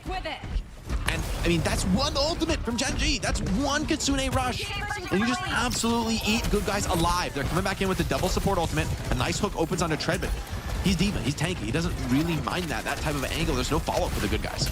Yeah, and like, how do you set up Keo in this situation? Gen.G has all the space. Crocs is going for some of these hooks. SXJ, we call forced here, and they're going to drop the kit. Big damage. GGA going aggressive here, but Gen.G, nice job peeling away, and Exo with another pick. Wow. Just dropping heads, man. Now Crocs desperation mode on this flank, but Exodial knows exactly where he's at. Baits the hook, slide dodges it out, and they're taking the lead here. Honestly, Johnny, I think they might hit the full cap right here. Good Guys have not won a fight here in minutes on Esperanza. They're down 0-2 in the series, and Gen.G just wants to end this one, man. Exodial is feeling himself, standing out proud in this angle. Keo has the OC. This fight should be favoring him, but feels like you almost have an overclock when you're playing against Roadhog. He's going to drop it. He's going for it. Nice speed. Counterbeat is good from Jonowitz. They're tanking, but Gen.G's the healthier team right now, despite Good Guys having the later beat. Backbone continuing to make further progress, looking for a signature death loss and no ultimates left. Crocs, if you throw that hook and miss, man, the Death Blossom on card could be devastating. It could be game-ending. TP into the back line. Instant shutdown. Exodial overkills with the rail headshot. Crocs gets one before getting shut down. Who's left to touch the card? It's just XSJ and Eggs. They've got to keep this Tracer alive. They've got to stall out for a few more seconds, but XSJ just can't live. The overwhelming pressure from Gen.G is enough. These 4 players stacked up together. No point touch to be had, and Good Guys absolutely eviscerated by a resurgent Gen.G. That was a phenomenal performance by Gen.G. That was the best. Where's this team been? Where have they been all stage? It took a month. It took 4 weeks. But they got there, Jake. The most important part is they got there. They're in a good position to avoid relegation now. And you can look forward to whatever there is to look forward to, I guess. I mean, all right. I want to see them take maps in the next 2 series. I want to see them take maps. If they just get 3-0 obliterated by Qadsiah and TM, come on. I mean, look, I know, but this is Gen.G. This is a partner org. They've got resources. You can't make excuses for a team like this. This is a team that, although we're like, yay, you're not being relegated, they need, like, 6th is not acceptable for these guys. It's for sure below their standard, what they're aiming for. They want to be in that top 3 conversation, and they're going to need to be able to deliver in those next 2 series. However, if Exodial keeps playing like this, if the team play, the ultimate execution is this good against some of those tougher teams, maybe there's a world where you can win some maps. Maybe you can make that competitive and start to build up towards something hopeful come playoff time, right? There's always a chance of a major reversal of fortune if you can build that head of steam. Yeah, I mean, I'm glad to see them all locked in at the very initial first round on Control on Lijiang. I started sweating immediately. I was like, oh, come on now. It's almost 100-0, but then they brought it back. They stayed locked in. They won that map, and then everything to follow. Good Guys did, make him fight hard for it, make him work hard for it. But even as much as I want to say they're back, they're good, everything is awesome, Good Guy is a very different opponent than Twisted Minds and Qadsiah. So, like with Good Guys, you know exactly that they're not playing the same kind of meta the other people are playing. They are playing those hogs, so that's a different kind of counter. So this time we also finally get to see bans being allocated to making it difficult for your opponent to play their comfort versus just Gen.G trying everything they can to play what they want to play. Also, like, they didn't even ban Lucio, man. Exactly. Like, you didn't even need to do all that support banning the last, like, few months. I mean, I don't know. I do think this is exactly what you needed. Like, you can't do better than this from my perspective for Gen.G. I can't criticize them because you literally cannot do better than this. But the hole they're in is just really deep. And Exodial, this performance from Exodial, if he can repeat this, man, like, yes, I know it's the Good Guys and maybe it's an easier matchup for him, but just the eye test is very, very strong from somebody like Exodial in this series. Like, across the board, shutdown after shutdown. I mean, honestly, when it comes to the Sojourn duel, I think he was like 80-20 winning that one. And that's almost unrecoverable for your opponents here. Yeah, and Keo is a great Sojourn player. True. Themselves, right? I think Keo's Exodial one of the having a strongest. generational performance. Exactly. But for Exodial to replicate that, it's going to be a tall order. Backbone had a phenomenal game as well. I love seeing Backbone on that Reaper. I think make a lot of space, made a lot of room for the team there. But again, can they get away with playing the Reaper when they're going up against Twisted Minds, Qadsiah? Like, what kind of composition will they be allowed to play? I do think... Like, how much do we chalk this up to GG playing Roadhog and Gen.G having it kind of figured out against the Roadhog, right? Because I feel like map 2 and 3, that was part of the dominance. That part of the reason it made Gen.G look so good. And I don't want to take anything away from Made the hog look silly. Yeah, but like, you have to measure it, like, you got to compare apples to apples. So like, going up against a team that plays the hog and have the most success with hog, that's not going to be the same thing. So exactly. Yeah, I think a big part has to be that. Still good. They needed the dub. Okay, they needed the dub. They are above the relegation line, and that's exactly what we wanted to see from Gen.G. In fact, we wanted to see more from them even, because we're only so harsh because we want to believe. Because tough love, so it's talent. tough love. It is tough love because there is so much talent, and it's just such a well-known org, you know, like they have resources, so you want and you expect to see them doing well. Yeah, and Gen.G, I mean, they should be pretty comfortable from a relegation perspective, but when you think come playoffs time, yes, okay, VP, Twisted Minds, Qadsiah, super scary, but Team Peps and Vision Esports are teams that you really have to be gunning to beat as Gen.G. And while they're ranked below them now, I think those are going to be matchups they're looking to rematch on in playoffs and maybe have better results on it. I think there's something to say for Crispy and Kanale back together, that really comfortable backline. The economy game was so much better from Gen.G today than it's been. I mean, Exodio looking way more comfortable, way more confident. The team making plays around him. Backbone, I think, sticking to his guns there on the Reaper and playing a style that's like more consistent, more comfortable for them. All good adaptations from Gen.G. It's just that they've got a long way to go. Yeah, and I want to add in as well, I think we saw from Gen.G in the past few weeks a lot of unforced errors, like dying early, getting picked, overextending. And that puts you at a really tough position where you're losing some of these fights before they even start. I think in today's matchup, even though you're playing as a Roadhog, very little of that happened, and in every single fight they were competitive, and that means that you're also going to have an easier time in the ultimate game, right? So I think Gen.G, they looked better on all fronts. I mean, at the beginning, it was also them trying to figure out the meta, right? Backbone spoke about that in the post-match interview, I think, last week. So there's also a lot to be said about the team just trying to figure out what works for them. Now, whatever they did today worked out well for them. Let's have a quick chat with Tread after this must-win series. Tread, thank you so much for joining us. Let's talk about this series. I mean, obviously, heading into this one, you kind of know what to expect from the good guys there, right? You know that they're coming in with those hawk kind of compositions. What was the focus on in this series for you guys? What was the preparation like? From what we know, that team is somewhat weak when it comes to tank hero pool. They play 2 tanks, and I feel like since the hazard nerf, both their tanks are quite bad on pretty much every map but escorts, where you can get away with the hog sometimes.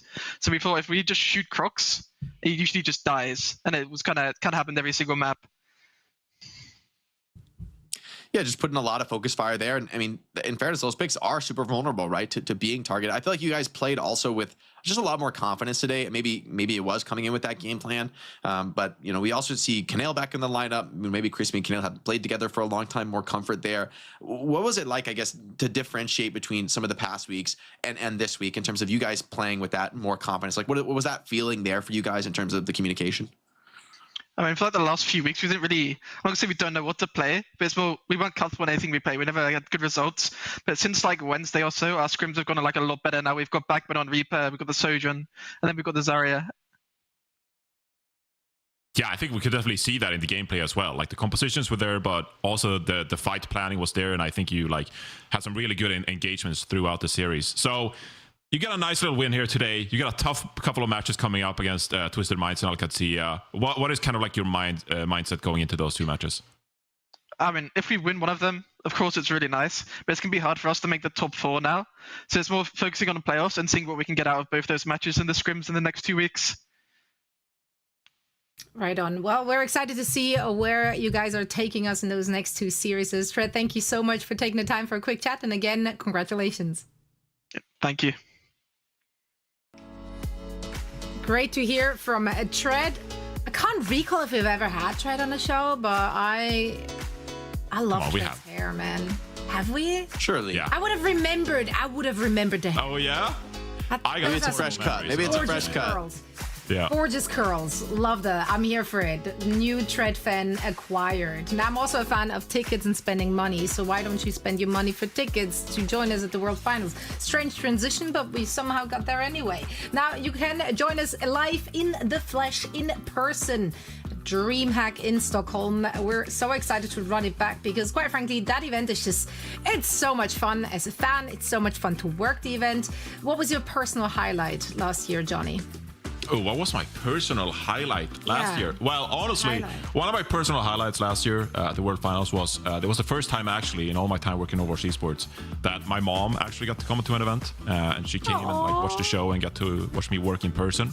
And then we were on Shambali Monastery and she was like, I have no idea what's going on. And then she walked away like 30 minutes later. But she was happy to see me. I like the honesty, Johnny. The support was there. Yeah, that's good. So they stand on the payload and they have different abilities and there's green like, sound going through. I was just like, this is what the kids love, all right? They love a little bit of Overwatch action. You don't need to understand it to support it. As a mom, I can tell you that much. Jake, what was your highlight? Mine was pitch and intermission. The crowd was incredible. We had some tech issues for like hours and then we just showed pigeons for like an hour. Yeah. Great. I mean, honestly, I just love seeing the best teams in the world clash, right? I love, you know, for these players, it means so much to them to be able to come to the LAN and play against the other best teams from the other, you know, regions around the world. And it's great to have everyone all together in one place and all that passion, all that competition, you know, here in the World Finals, right? This is the end of the year. This is that big tournament for all the marbles, you know, that kind of final trophy that everybody wants to lift. So for me, it's just seeing those best teams in the world clash live. There's nothing like it. You can't replace that. You really can't. And mid-season championship was already an absolute banger of an event, and I'm sure we're going to run that one back for the World Finals, where the teams are giving it their all. One of the teams which is most certainly going to be there is Qadsiah, and they have their next match coming up after a quick break. They will be facing off against Team Peps. You don't want to miss it.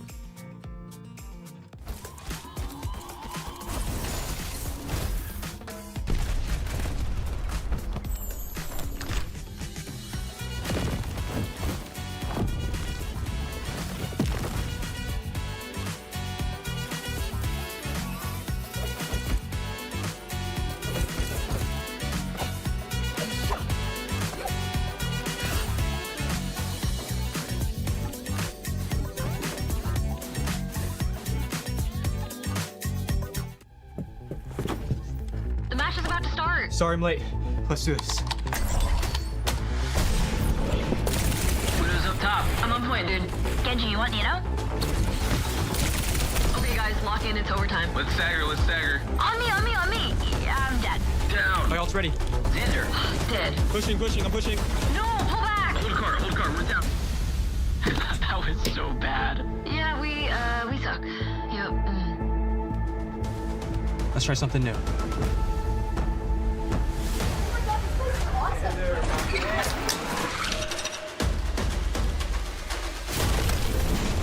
Diving back line. Nah, I'm dead. Widow's down. Matrix, back Oh, ult. no.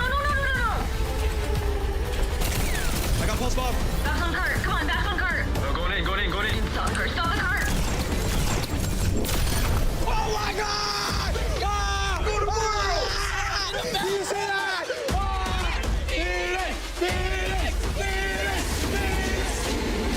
Making their OWCS World Finals debut, please welcome to the stage, Team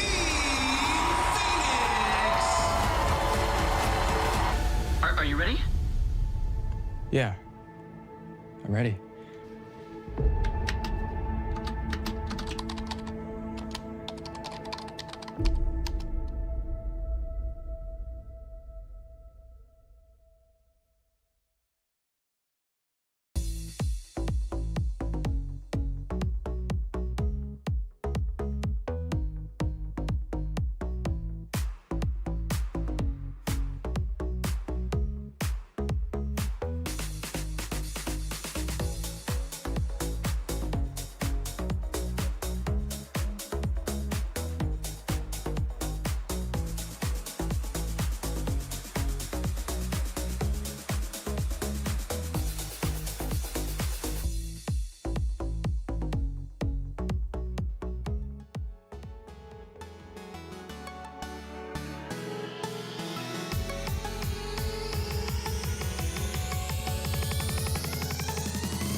Welcome back, fellow Overwatch esports enthusiasts. Zoe here, joined by Jake and Johnny, and we're about to set the stage for our second match in our EMEA region here in week 4. It's going to be the EMEA juggernaut, Qadsiah, who have been pretty much looked untouchable, except from their classic matchup against Twist of Minds, which always goes the distance. But other than that, no blood has been drawn. And now they are going up against Team Peps, which have been very exciting to watch. But first things first, let's talk about Qadsiah. What have we seen from them thus far? Where do they find themselves currently when it pertains to the meta? I mean, what haven't we seen from them? This team is just amorphous. You can't pin them down. They play whatever they need to. They're just always counter-comping you because the players are so insanely flexible. And I think that almost a lack of an identity is very hard to execute that. I want to, for most teams, I wouldn't recommend playing that way. But these are some of the best players in the world. They are that, maybe the best EMEA team maybe ever in Overwatch historically. I mean, seriously, the results have been fantastic for them. And so, after defeating 2 of their toughest opponents, it feels like the rest of the matches this stage should just be easy dubs for them. And Team Peps have to know that, the underdogs they are in this series.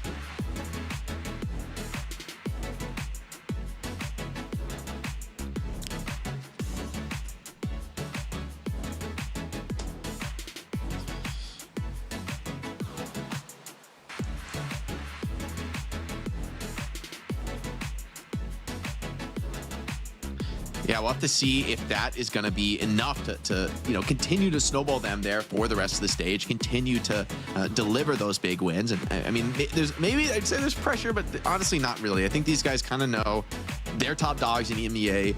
They're looking ahead to playoffs. I mean, we heard from the scrim bucks there that VP also is really strong in the scrims, and maybe that 3-0 beatdown was an anomaly from Qadsiah, but I like the idea of getting ahead of the curve, of showing some, what Chase has been playing and having those highly mobile options. So there's just so much depth to this team. You can't pin them down.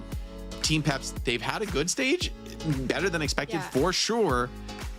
But this game, is this a winnable one, Zoe? I'm not feeling Probably not. But yeah, I think something that Johnny mentioned prior to us coming back here is that Qadsiah has been showing us different looks, not just in terms of compositions, but also in terms of players, right? So we have Chase in the mix, and they put Chase in the mix not just against like a team that is easy to beat. They did that against VP, and that bodes really, really well. If you're that comfortable to bring in bench players in difficult battles, that says a lot about the comfort level of the team.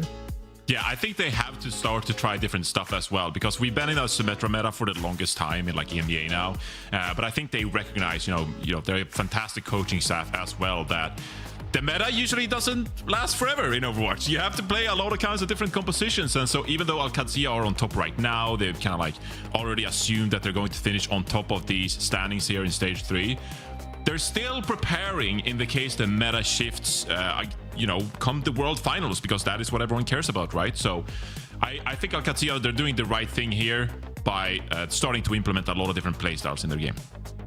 Yeah, they're making investments in the future, right? They have such a lead right now. You don't need to be all in on winning these games, and you're probably going to win them anyway. You're just that good.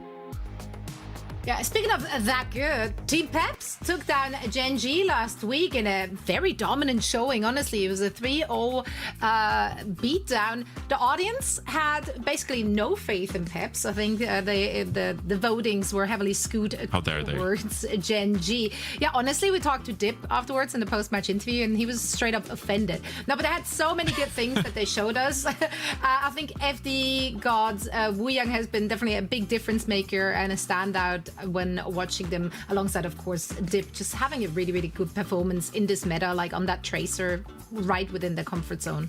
Yeah, I think that's a crucial point you make there, so, and I'm really happy for FD Goud, because I think for the longest time FD Goud as a player kind of just assumed that was, a Lucio one trick, and not to be, not to like criticize him too much, but I think that with the introduction of Lijiang, it has added some kind of like depth to the playstyles that he offers, because now they don't have to play the super reliant Lucio style. They can integrate the Lijiang and play that alongside Xerion's Kiruko, of course, and that does them well. That adds to their versatility. So I've really been liking the looks of this team. Bear with me here, I would kind of compare them a little bit to Nightmare over in North America. I think they play a similar style at times, when like Soro can flex over to the Freya, they're playing Kiruko Lijiang, and Dip is over to the Tracer. And I think this is a fantastic team. I've really been enjoying watching them so far. Willis, of course, is a big come up, and his hero pool really suits this kind of meta as well. Can play the Hazard, can play the Diva, can flex over to the Zarya if need be. There's a lot of great players on this team.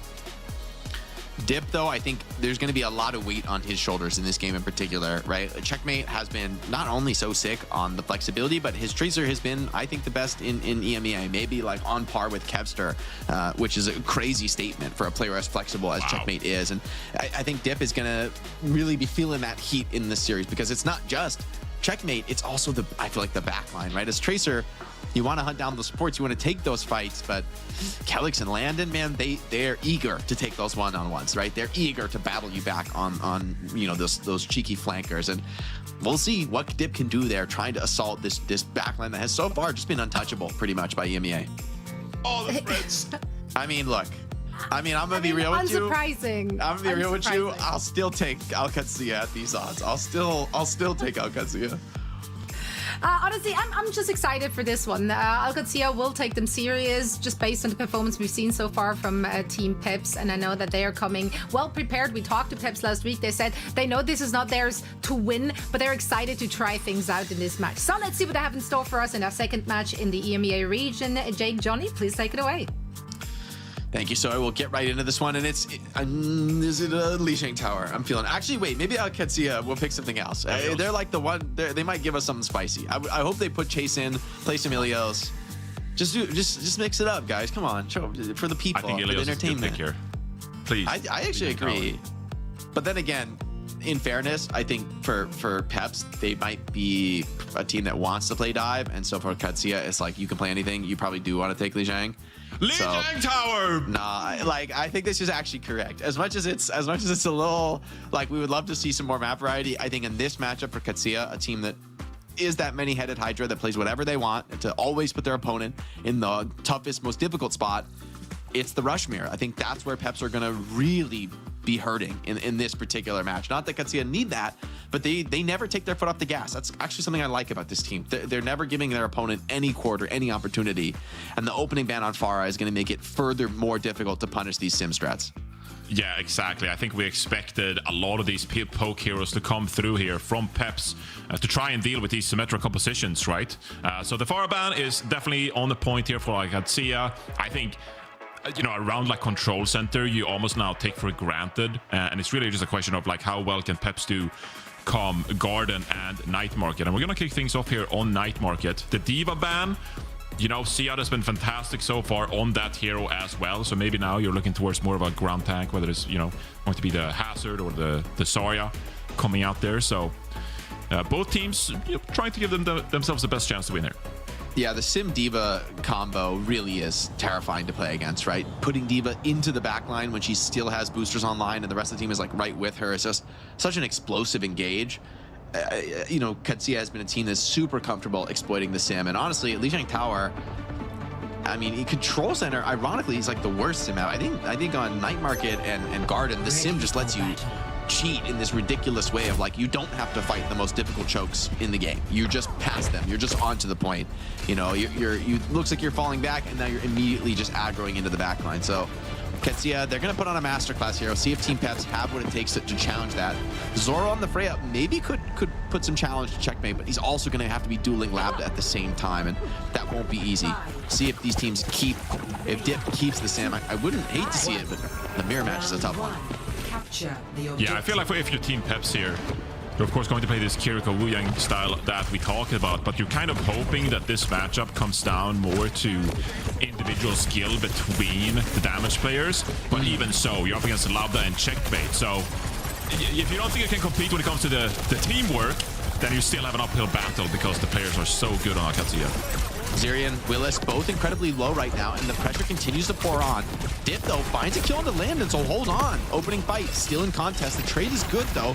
And Qadsiah don't want to give up this point. You see them, Ziad stepping over to the left, and God does find checkmate.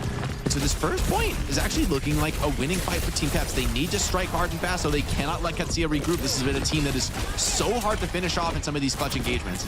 Even down numbers, they don't fully back off, and Team Peps a little bit slow to get the recap. Now Ziad's full HP, and yeah, this moment of weakness, a lack of confidence is punished. They're right back in this fight, and I think the positioning is a little bit scary. Labda starting to hone in here on the back line. He already has a pull, by the way. Oh, and it's a big one. Oh my god, they had no sightlines, Team Peps there whatsoever. They didn't get the point cap in time. And suddenly, Qadsiah, they just swarmed the point. They recognize that Team Peps, they're a bit hesitant. They're playing a bit too careful. Qadsiah just pounds. Labda coming around there on the flank angle as well. Hits a big bola shot. And if you're Team Peps, like you said, Jake, you need to close out those fights as soon as you get the tiniest advantage. You can't ever show fear against this Qadsiah team, right? You slow down for a second, they're going to back off, take the re-heal, and re-engage. And this time, it's like they had just dominated that first fight, right? When it comes to percentage, when it comes to the status in the game. Labda jumping up over the top, putting some pressure on Willis. Qadsiah running up this clock. Bola shot goes in for Zoro. It does find Kelix, though. It's a huge connection to the backline. Labda finds the trade, though, with only one support. A lot of pressure on Landon right now to keep Ziad up, and just can't quite stand that test. Checkmate. Do they have the touch to kind of keep this point going? I think Qadsiah may have to just back off and take the reset. So this time, trades are good for Team Peps. The bola opener from Zoro, but Dip overplays his hand and dives into land and just takes his head off. And let's see the retake from Qadsiah. Yeah, they're going to not make that same mistake, getting very aggressive very quickly to try and get this push in. Oh, and Epicot steps on the pulse. That's a tough one. Checkmate still healthy back here, distracting the Kiriko, denying some of the resources to that front line. Ziad gets the kill in that moment. I think Dip there is standing on the point, stalling it out for a few moments. Tracer does come out, but man, Labda so nice here on this Freya. It's really competitive though. Peps so far in this round, they've kind of done what we talked about. We're not really seeing pure team fights. We're seeing them get picks early on, a little bit back and forth. They've just struggled to finish things up there. The pick, of course, is brutal. Big ultimate fight coming up here, Jake. Oh, Ziad bounced in. Yeah, got overextended there. Nice punish by Willis. Pushes him deeper than he intended to go. And without the tank, Qadsiah, they're on the full retreat, trying to stay alive, trying to just pump a bit of heals here. Checkmate, gonna step onto the point. Stall as he can. I like this attempt to punish the backline. Recall just now gets forced out. Great burst from Dip, though. The one clip onto Kellex wasn't ready for that one. Rush on a point. But Team Peps have the flip, and Qadsiah can't even use their own rush. They've been fully back off of it. Yeah, they don't really have the survivability of the Tidal Blast either, so forced to back out in this one. And it's going to be Team Peps racking up even more percentage points here. I gotta say, Qadsiah big favorites in this one, but Team Peps, they've been looking pretty competitive so far. Now, opportunity to engage early here if you'd like. Tidal Blast goes out. Checkmate already found Zoro. Tidal Blast connection is good, though. Onto Labda. That knockdown does get the kill, but Willis trap does get cleansed. Is he going to be able to get out of this one? Gets a lot of heals. Dip finds a kill onto Checkmate. I talked about the challenge in taking this 1v1, but Dip's rising to that occasion. Qadsiah still have a few ultimates. This retake does look strong for them, and they are still, I think, a little bit favored in this round. But maybe a big pulse bomb from Dip could change that narrative. These are some fantastic picks coming through from Peps here. Dip finds another pick onto Kellex here.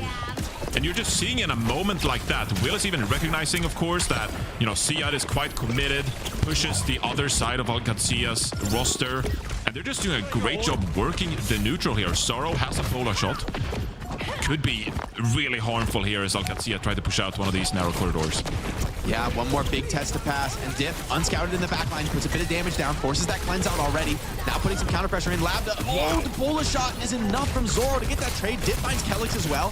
Now Qadsiah fighting with only 3 players, losing land, and that could be the round. Qadsiah, somehow, some way, bullied out of this one. Checkmate still has full cooldowns, still has a pulse bomb, but it's so difficult. I mean, who are you going to target with this? Can Ziad get one more touch? That wall does block it, and even Kellex with a fast rollout can't get there. And Team Peps, all right, Dip coming in big. 1-0. This is looking really impressive from Peps. They were competitive throughout that entire round. Even though Qadsiah gained some percentage, I think every single fight, Team Peps, they racked up a couple of picks. These fights broke down, you know, 4 versus 3, 3 versus 2 kind of scenarios. Team Peps are looking really good. Dip 11-3 so far, and you're definitely feeling the impact of that.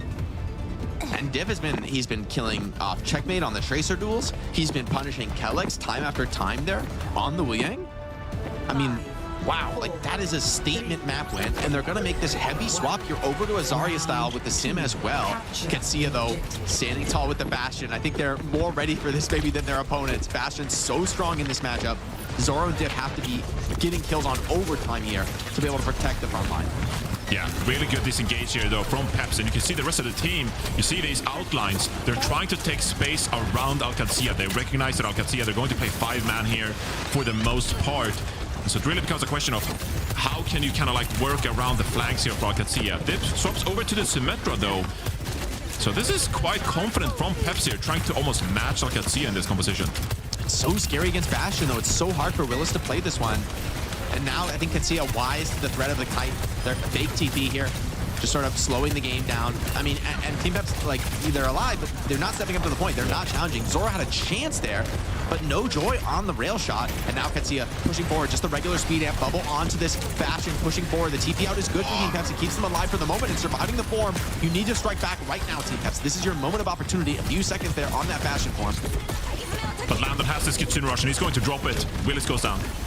Yeah, and that's just Ziad. Lava, even without the form, right? Pumping big damage. You're trying to shut down this Bastion. He's just ignoring you, getting absolutely pumped full of heals by Qadsiah. And the Lucio mobility really being exploited here. Team Peps, they kite the first engage, and then from there on out, Qadsiah so much more patient with pulling the trigger. And Team Peps trying to dance with death, and Qadsiah just aren't fighting until, well, when they do, they take your head off. Yeah, Ziad is coming up with this Graviton Surge as well, and playing this Lucio, you can now kind of like dictate, like, where do we want to drop this grab? For Team Peps, it's going to be really difficult to work your way around this, and you don't really have a defensive support ultimate as well to protect from all the damage coming in. Yeah, oh, it's a huge one. Is there a fast roll for this Lapta? Popping up the TP out is good, though. Hold on, escapes everyone. Ziad super low, needs the cleanse. Beautiful counter TP out of the grab there. Saves him from certain death. Here's the beat, though. Team Peps, another challenge. Will they be able to survive it? Checkmate finds Dip. A healthy Sojourn here. Grab is good. The TP out, though, once again from Qadsiah, and they turn around the engagement, TPing out of the grab and into the enemy spawn. Crushing Team Peps. Grab just not really a good ultimate to see in this matchup. But Willis is going to need to swap over to the Hazard. This Hazard is so desperate. Team Peps. This is our Qadsiah. They're just playing their best game right now. I mean, yeah. You don't want these hands. You don't want the sim mirror against Qadsiah, man. Dip doesn't even have the ult yet. Dip is on a 0 ult round. I think he was on Trace in that first fight. Oh, and that sim wall is so painful. You just cannot get resources to the point. Zirian finds checkmate, though, and that's a critical kill. But Ziad still high energy, full HP. Nobody can stand up to this Zarya, and that's going to be a 100-0 clapback round from Qadsiah. Okay, so this is kind of what we talked about, though, Jake. Control center overwhelmingly on Qadsiah's favor. The fact that Team Peps won Night Market, it gives them an in. It gives them a chance. I also think, yeah, this is another very strong sim map, and I would be surprised if Qadsiah swap off.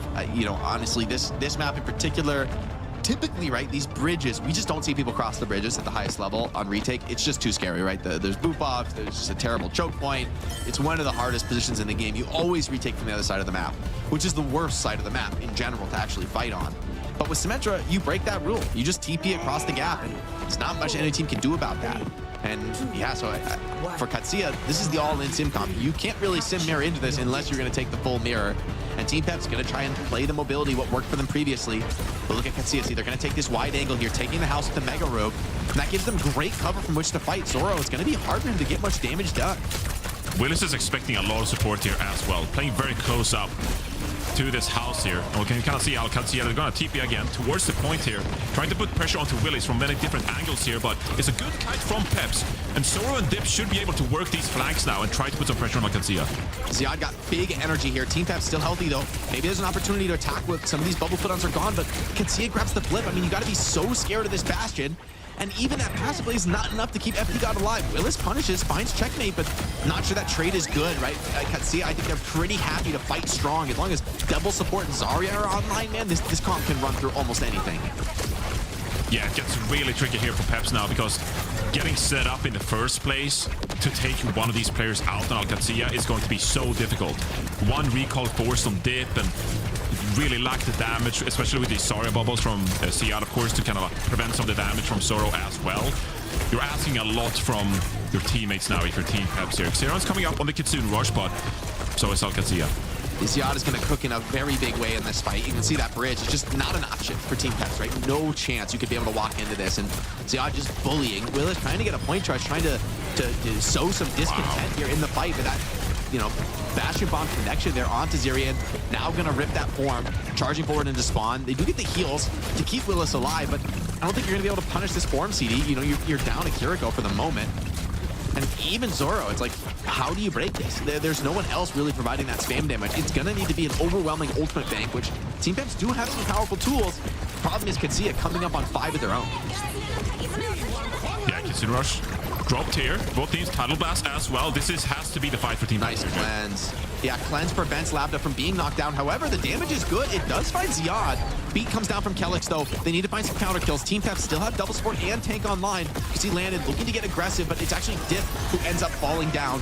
Cleanse came back off the CD. Looks like that down forward didn't connect onto anything, and they're keeping Labda alive here with some extra support here. And Ziad still healthy. Landon gets the cleanup onto Willis, and the Simwall is just making this such a problem to get resources into the front line. And it's once again, Johnny, it's 100-0 0 and a missed grab, but it's not going to matter, right? Dip's coming in for the touch, no blinks left. Maybe Ball can get a touch here, but I mean, you're just throwing good money after bad. And Qadsiah, it's a big opening round for Peps, right? They feeling pretty good about that. And then Qadsiah, man, you angered the beast. You poked the bear there. Maps 2 and 3 just gone in a flash.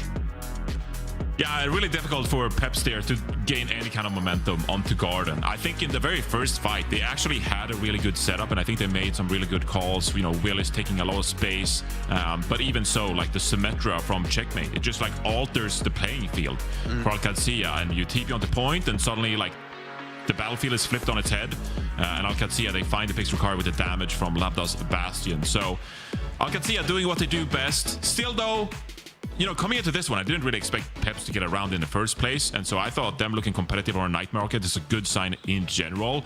Winning a series is a lot to ask for, but considering that this is not one of the top 3 teams in the region, right, I think Peps is a really good showing from them. True. I mean, I think for them to be able to win on like basically a heads-up deathmatch round, I think there was a couple of errors from Qadsiah, but you know, not many teams can punish those errors, right? And I think Dip on this, you know, raw Tracer battle really had high impact. This is the problem though with challenging Qadsiah. You might be able to find, you know, some edge, some advantage somewhere, but they are so incredibly good. I'd say they're the best team in the world right now at the counter pick and punish, man. Like once they come out on this Bastion, Team Peps just weren't ready for it. They weren't able to take that challenge whatsoever. They weren't able to keep it competitive, and they had no answers, right? And Qadsiah, that's the thing. You beat them on one thing, they're just going to pose you with another challenge and another challenge and another challenge. In order to match up against this team, you have to be able to keep pace with all those swaps. And on that map, at least, it wasn't the case for Team Peps. Yeah, it's a really difficult kind of choice that lies ahead of you here as well now. Like, where do you kind of go for map 2? We saw against Twisted Minds, Team Peps, they picked Eichenwalde for their first map pick choice and then went to Atlas there as well. Now, they did ban the Symmetra against Twisted Minds, and so I'm expecting them, maybe if they want to replicate their selection here against Qadsiah, maybe they'll go towards Eichenwalde, ban the Symmetra. Didn't work out for them then, but that was what they felt most comfortable with against a team similar to Qadsiah here. That was Twisted Minds. Yeah, you know, if you're watching, guys, if you're enjoying the competition here, you're interested in maybe potentially getting in on some Overwatch 2 competitive action yourself, you can also join in through FACEIT, right? And that allows anybody to officially compete in the official league here. You're going to play in FACEIT, you climb your way to the top, you get a chance to play in that promotion slot to come in here and dance with the big dogs. Maybe you gotta take on somebody like Qadsiah, but that's a long way into the future. You climb through those ranks, get those chances, and it's all a connected ecosystem, right? So anybody playing in FACEIT could have their chance to play on the big stage now. And honestly, Johnny, I think that's really added a lot of new life into the Overwatch ecosystem. There's been so many strong players, new players really we hadn't seen before, that have risen and are now standing toe-to-toe with the best, right? For somebody like Dip to come in here and be taking it to Checkmate at times, right, in the Tracer mirror, you know, I don't know if we would have had that in previous iterations of Overwatch Esports. Dildogs getting their chance against teams like Liquid and SSG. Never ever expected that. But if you actually take a look at some of the rosters competing in FACEIT League Season 6 even, you know, they're all a lot of players kind of like knocking on that door and vying for their spot as well to qualify for OWCS. Obviously, we have the FACEIT League Season 6 playoffs going on these next couple of weeks, actually. And so you should check out that with your favorite co-streamer. So a lot of action happening with FACEIT. Go check that out. Go compete. And I will say, by the way, you don't have to play Qadsiah. This organized by skill, right? So there's different divisions you could play where, you know, your team fits in, where it's actually competitive for you. You don't have to want to go pro. I think it's just, you know, one of the most fun ways to play Overwatch is with a team, really, you know, going for those full team strats. You know, and I just love to see it here. Obviously played at the highest level in the OWCS, but even down through FACEIT, man, just to get on with the squad and run some plays is a lot of fun. Sometimes it's fun just to like lose against a really good team and you're like, oh, wow, we're like, that's how they do it, far behind. We're that far behind. We have a lot to learn. And, you know, like Matt always says, losing is learning. So even though, you know, you get to compete in FACEIT League, it's not going to be all wins. That's not how competitive games work.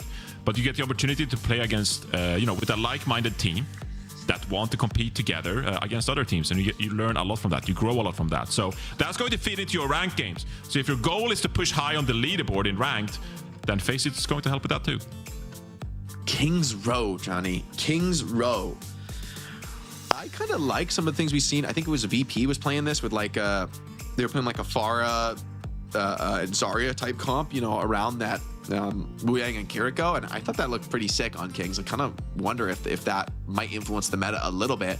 I also think some of these sim comps could be effective here if that's where Checkmate wants to go, but this guy's very, very hard to predict. I am surprised to see this pick, though, out of Peps, because so far they've looked the best, right, in that pure, you know, like heavy tracer, heavy deathmatch mirror where dip on the tracer. But Kings Row is not a great tracer map in my opinion. I think it's one of the worst in the pool, honestly, for tracer. So see what Dip's got in the tank, but I kind of don't love the idea of going into the flexibility battle against Checkmate, and I think Kings Row is almost tempting that. Yeah, they Peps played against Gen.G on Kings Row last week. I believe you casted that match even. And they won that match. They looked really good against Gen.G in that series. So maybe feeding off some of that confidence, the Symmetra ban is going to come out here. Very much expected from Peps here. Sorry, ban it from Qadsiah as well. I like, though, you go to Kings Row, you get the Symmetra out of the way. I think I like this from Peps. I think you're going to a map where the Symmetra could be really powerful, and you get that out of the way. It at least gives you a bit of an into this series that later on in the series, Qadsiah cannot just comfort pick maps like this, right? Because they know they're going to win on them. Yeah, and I think without the Zarya as well, Zarya has looked super strong on Kings Row and has led to some of these like certain spots on the map looking really, really hard to break, where the defense just holds an angle and you just can't clear the Zarya. She's just too strong on the defense, except by like massive over ultimate dumps. And for Qadsiah, I think taking away the Zarya makes a lot of sense, because you say, all right, you're going to take away our sim, our like team fight dominator. We are going to throw a little bit of chaos into this match and destabilize some of these frontline trades by taking off the Zarya off the field. I am really interested. I don't know really what is going to end up being the meta here. Could be Hazard, as both teams have played. Could see some Diva. Mobility can definitely be really strong, especially on first and third here of Kings Row. Yeah, and Peps kicking off the attack here as well. They will definitely have to use some of those movement abilities, of course, to try to get an edge on Qadsiah. I would honestly live for a matchup like this. If we get to see some mirror matchups like this, I think this could be a really fun matchup here. But again, you need great performances from the likes of Dip and Zoro. Dip popped off on Lijiang Tower. Needs to be another one of those players who really like opens the door here for Peps on their attack.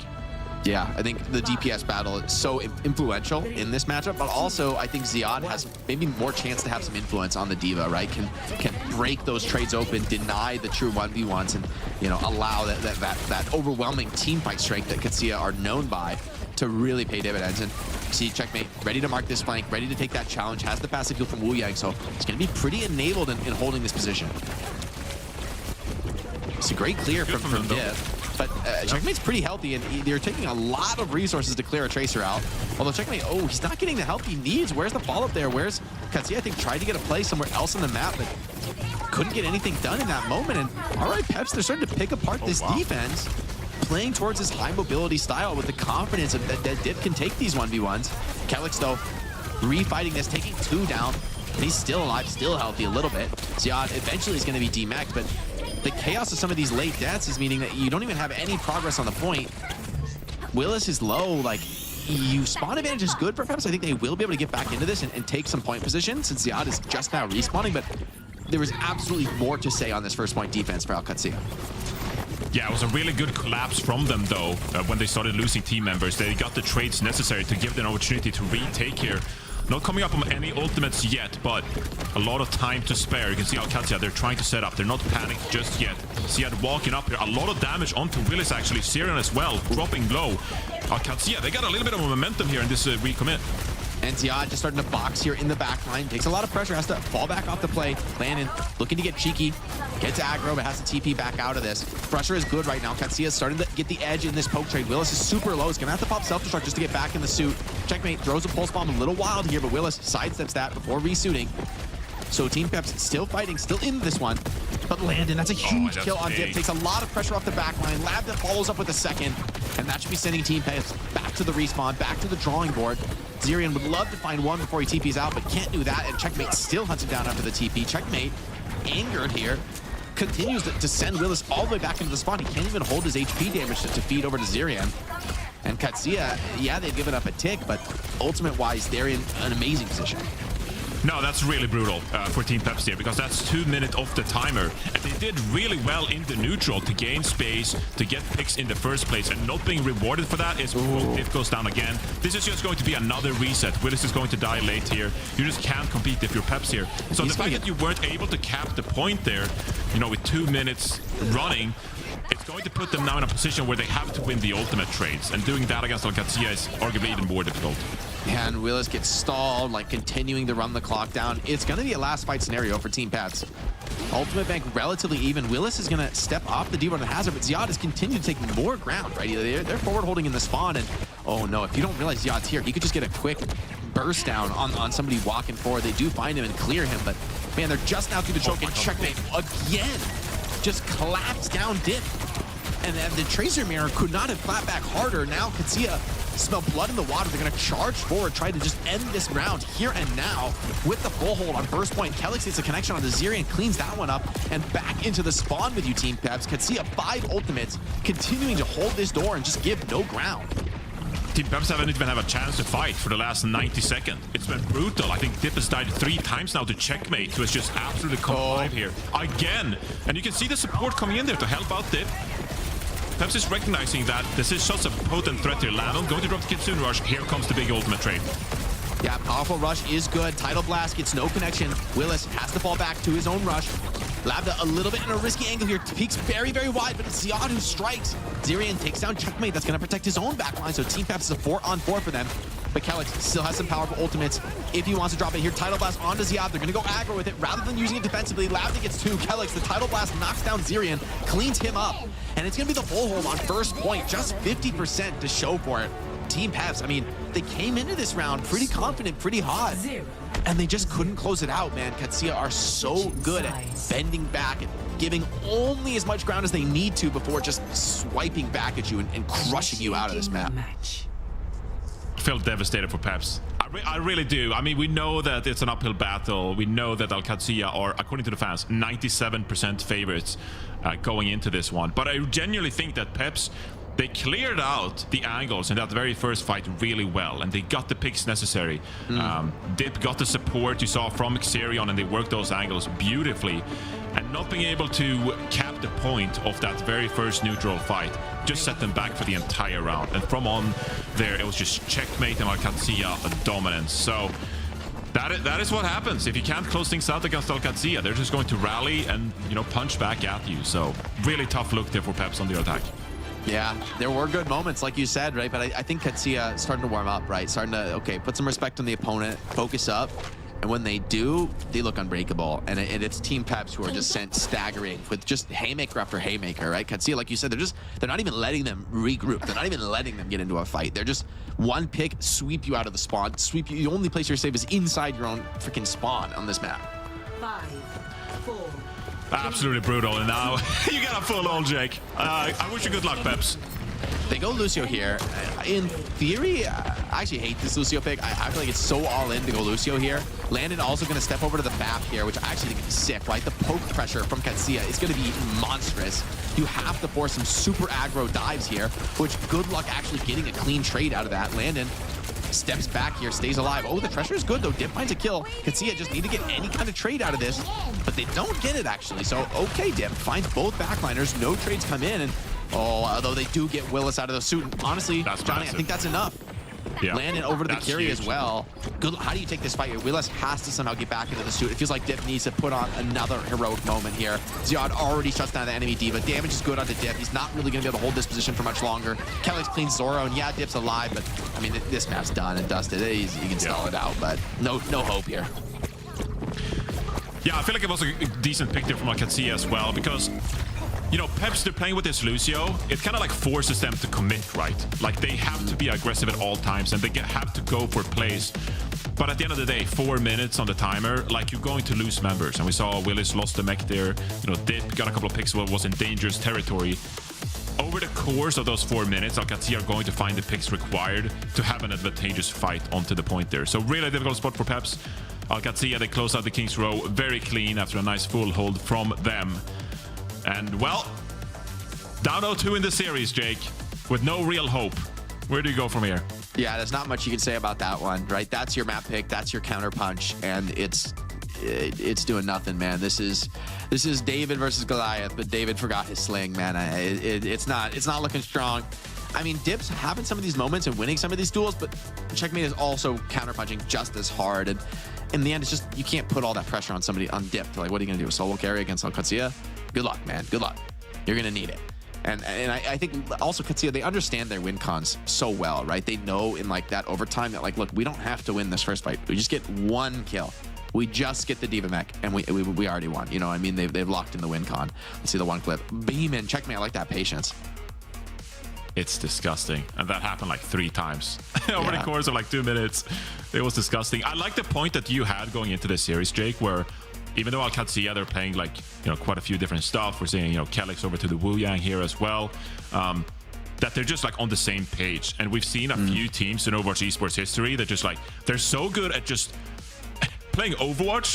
It sounds funny when I say that like regardless of the composition, they understand how the composition is supposed to flow, what the what the advantage is, what the disadvantage is, and their positioning is perfect. So Qadsiah, they're just in the state of flow the way they're playing right now. The understanding of, you know, their synergies with each other, the teamwork is definitely there, and everyone is just playing their absolute A game right now. And you know, they got second at EWC. They want to win the World Finals. They think they have a really good chance after some of the, you know, pretty close performances the EMEA had against Korea. Yeah, I think they're definitely hopeful that this Symmetra can continue to be a key factor, right? I think that's one of the places where Qadsiah have the biggest edge as far as like, you know, the chance to beat the world and chance to maybe lift a trophy, right? And to really be that #1 team, which I don't know if we've ever seen out of EMEA, right? An actual EMEA Overwatch team being the world champion. I don't know that it's ever happened, and I think this is maybe the biggest hope for the region ever. And so I think, you know, for them to continue to build on that, continue to have success is key. I also think the region is kind of following in their footsteps, right? Like these moments for Peps, like you said, it's not enough where, you know, that is a super hard beat down from Qadsiah, but to have moments, right? To have some moments where, okay, we're like you said, we're cleaning at the flanks well, we're opening up the fight strong, we're putting Qadsiah on the back foot. Yeah, there's more hurdles to cross after that, but the fact that you're getting over the first couple is, I think, a sign of progress for a team like Peps, and maybe the best they could have hoped for, frankly, in this matchup with how favored you got to consider Qadsiah to be. Yeah, I think it's a really interesting point you bring up there, that because there's been so much Symmetra play in the region, it kind of forces teams to either learn how to play Symmetra, or if you really don't want to play Symmetra, like how to play against it, right? And that could be something that gives EMEA as a region as a whole like a leg up against the competition come these World Finals. We saw it recently in EWC here as well. But as a region, you kind of like pick up what the best team is doing, and I think we're seeing that in, you know, North America as well. There's a lot of Wrecking Ball, a lot of dive being played. It suits some of their hero pools, right? But if there's not a dive meta, then that region kind of suffers, right? This has been the time for EMEA these past few months, I feel like, and with some big patches coming our way, like who knows, going out, you know, approaching the World Finals, what the meta will be and what region will have the biggest edge. And this Gibraltar pick, I think, is pretty exciting, actually, from Peps. I think for Peps, it gives them the chance to put Dip back in the driver's seat on Tracer. Although, honestly, on this map, Tracer not really the carry. I think Tracer's more like push the payload kind of a deal a lot of times on this map. However, I think Qadsiah is going to play Sim here. I don't think they're going to be playing a dive comp. I think Qadsiah has shown, and other teams have played it as well, that like this map can be considered a rush map if you, maybe any map is a rush map if you're good enough at Symmetra, right? Any map, the verticality that would have stifled, you know, these comps previously in this era of Overwatch isn't a problem for these top level teams getting the most value out of these teleporters. Yeah, it's going to be a very scary matchup here for Peps, because you will have to adapt to that, of course. You know, they definitely come into this map and they have an idea of what they want to play. But if Qadsiah force that Symmetra look, then you don't really have a choice besides adapting. Normally, I'd say that Zoro, you know, the spotlight is on you now to step up on the hit scan roll on a map like this, and maybe you hope that Willis can pop off on one of the more dive heavy tanks there. But who knows? They played like Tracer, Gen.G and stuff in the past, but really then I don't really feel like that is what you should bring out on Gibraltar in the first place here. I don't think that's how you win this series. So Team Peps will kind of see what they have in store. They're going to ban the Sojourn, actually. That's quite interesting. That is, I don't understand that at all. I think no one's going to play Sojourn on this map, but you know, who knows? Maybe I'm wrong. Maybe, I mean, Sojourn is good, but Yeah, it doesn't strike. I feel like I've seen like more Hanzo, honestly, on this map, as crazy as that sounds. The verticality is so good. I think taking away the Lijiang, though, says to me that Qadsiah want to play like a very high-paced Lucio Symmetra comp. That's my first thought when I see this initial ban. Yeah. I mean, maybe you feel like Sojourn could theoretically like put a lot of pressure on Willis, and maybe you need Willis to like establish some kind of front line there. Maybe you also want to protect Tracer, because honestly, I think that would have been a very potent ban from Qadsiah to ban the Tracer out here. Because I think they want to play Sim, and I think if you almost force Peps into a mirror if you ban the Tracer, which I don't think Peps want. I think Peps want to keep dip on Tracer. They want to stabilize that for them at least, and make that their hope, their bright spot.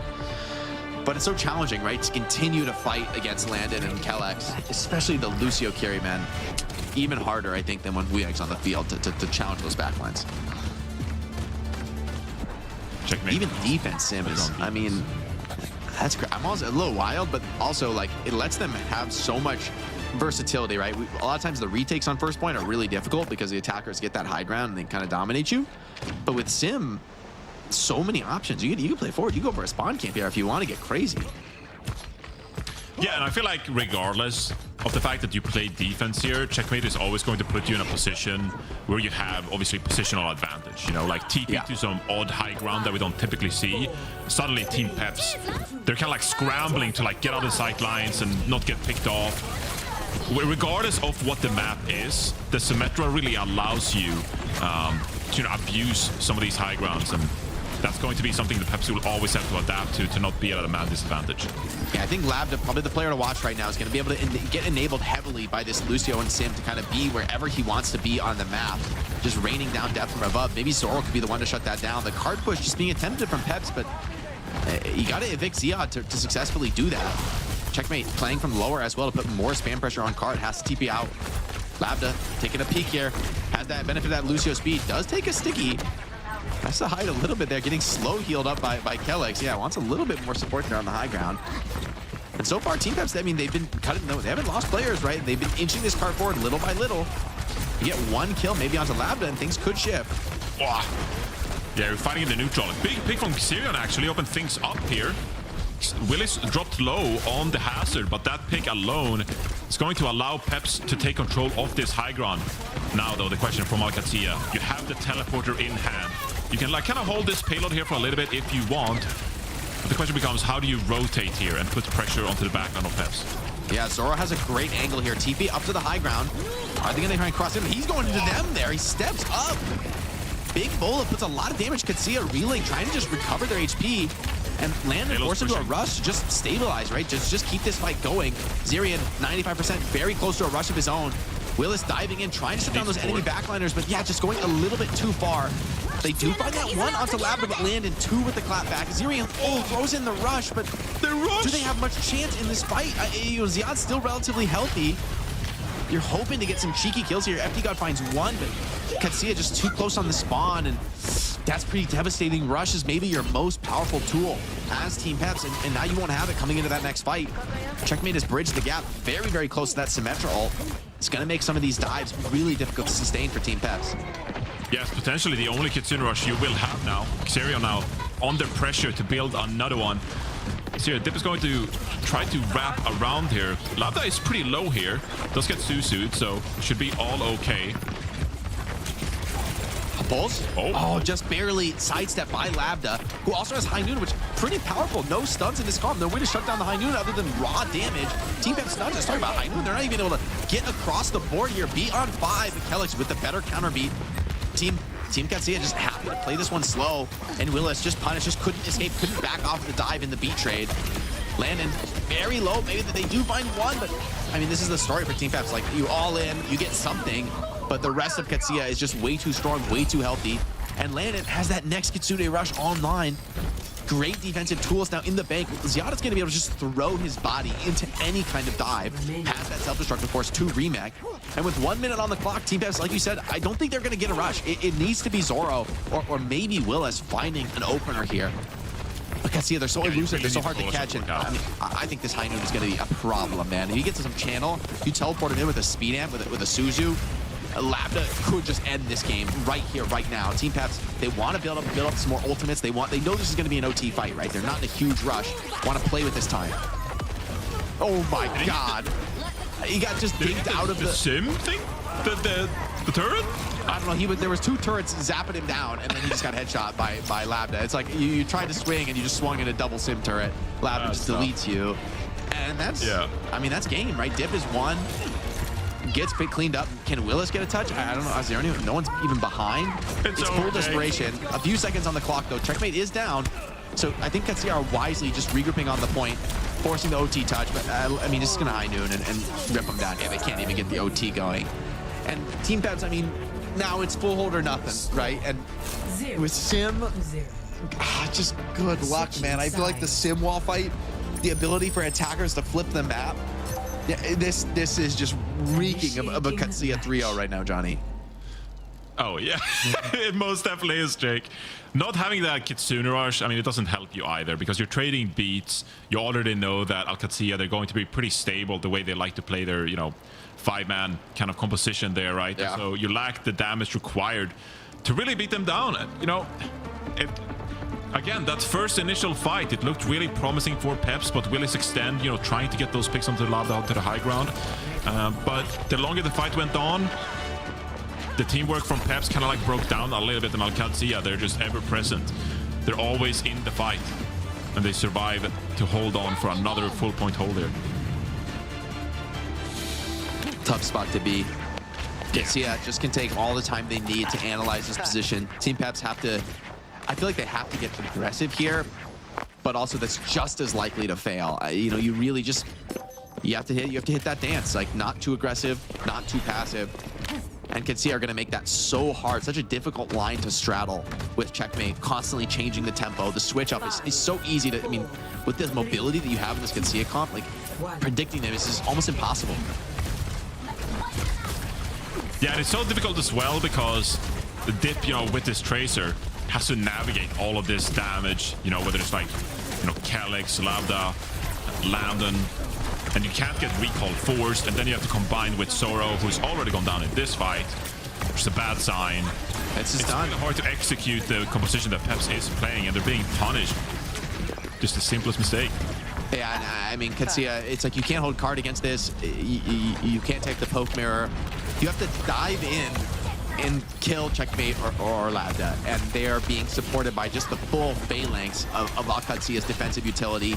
They've got the teleporter to boot. Willis onto the Winston.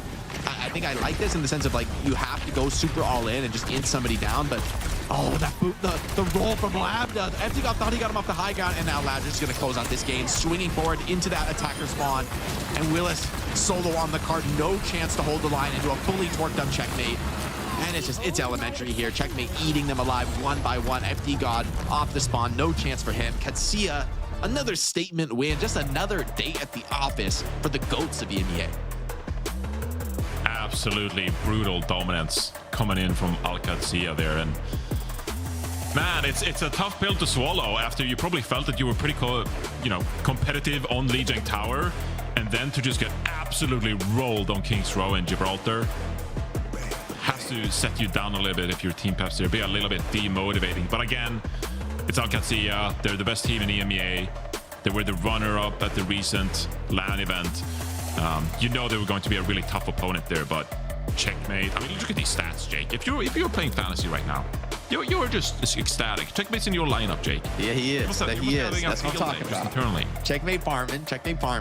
But I mean, let's be honest. This is just another day at the office for Checkmate. This is no surprises. I feel like Peps, they should honestly just take some of those good moments where they did open up the fights really well, and they did put some tests for Qadsiah, and I think they should honestly be proud of those moments, because there's been other teams who haven't been able to do that, who have just had no say in the series, and maybe Gibraltar really was that way. I mean, I think Team Peps, they felt the wall, right? They felt the wall on King's Row. They felt, okay, this team is just levels above us. And for Qadsiah, they're happy to take this win, but I don't think they're going to be surprised in the least. I think this is exactly how they thought the series would go. Yeah, no, this is the least that was expected. Although round 1, you know, on control, Dip can not only take on 100 gorillas, he can also have a vision showing against Qadsiah. So that's a positive to take away. But yeah, it was never theirs to win, and that's also not really the expectation the entirety of Team Peps came into this. So for them to even just take a round, that's good. That's a good look for Peps. Qadsiah continue on their winning way. No surprises. Absolutely nothing. That's it. That's the summary of the game. That's it. Don't even need I feel like highlights. We're just for team. We are rolling the highlights anyway. We gotta watch Qadsiah dominate. But I feel like if you're Peps here now, you got a really couple interesting match coming up. You of course lost to Qadsiah now, but you're playing Team Vision, and then you're playing Virtus.Pro. And if I'm Team Peps, had a pretty good start to the stage, got a win against Gen.G, win against Quick Esports. Those are the two teams I'm eyeing now. Just like, can we beat a team like Virtus.Pro? Yes, they've been really good in scrims. Kevster, Jwoo has looked, you know, dominant in their dive, looked so hard to play against. But I really feel like Peps, I have a good feeling about them. And I feel like they should feel like they have a shot at being the third best team in the region. It's going to be difficult, but they could. There's a world where they can make it to LAN, right? Like that. They need a big playoffs performance. Qadsiah may be out of range for them, but for no one else can do what Qadsiah can do, I think, which is to say, playing these sim strats at like the highest level in the world, and then taking it to you on the dive mirror and not losing a step. You know, I think there's other teams who are like VP, also monsters on the dive, but we don't see them really utilize the sim. And Twisted Mind's really sick on the sim, but the dive is a little bit less consistent from them. So there are ways to work your way in on some of these other opponents, even if Qadsiah are just overwhelmingly strong. It's definitely been a good turnaround for Team Peps as a whole. I think the changes that they have made heading into stage 3 have been working out really, really well for them. Obviously, the meta fits the bill as well. So, yeah, if you're a Team Peps fan, everything is currently pretty darn good. I mean, you could see a world, right, for Peps where if they just catch like a classic, just tracer dive, that's all everyone's playing type of a meta, and you know some of this chaos with sim is out of favor. I could see Team Peps, right, being a really big threat, right? You know, I think when you get put to the flexibility test, you're in real trouble against Qadsiah. But if that's off the cards, if we get a big patch that really emphasizes one of those classic styles, like, you know, like a tracer dive style, I kind of like what we see from Dip and Willis and the guys. That's right. And as you mentioned already, their upcoming matches, all winnable scenarios, VP being the toughest challenge at the very end of it, but with good guys as well as Vision, that's very doable considering the way Peps are looking right now. We're heading into a quick break, and then we're back again with our last match here in EMEA. This one's going to be a good one. Twisted Minds measuring up against Virtus.Pro. You do not want to miss it.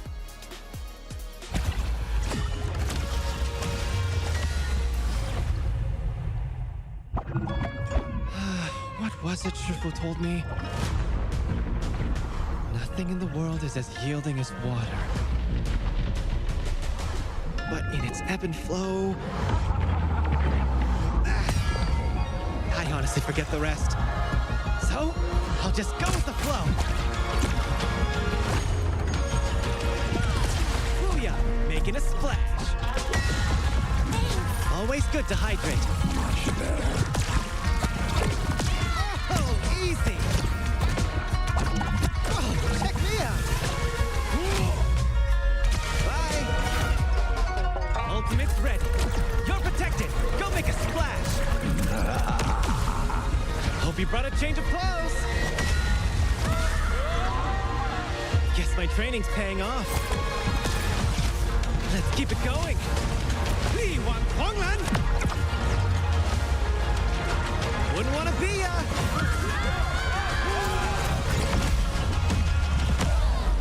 You just witnessed my most famous party trick.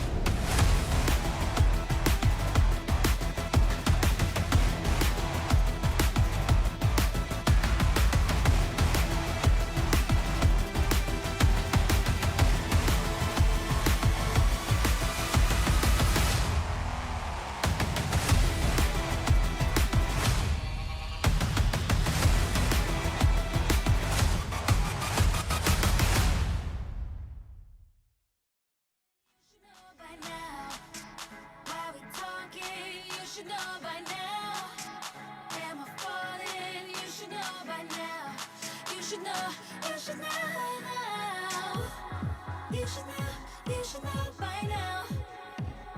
You should know by now. You should know by now. You got me falling, you should know by now.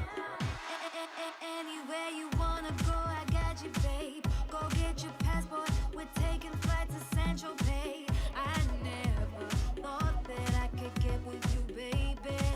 Yeah. Anything you want, you know I got for you, baby. When things are getting hard, I'll be the rock for you, baby. If time is money, then know that I will spend it with you. Yeah.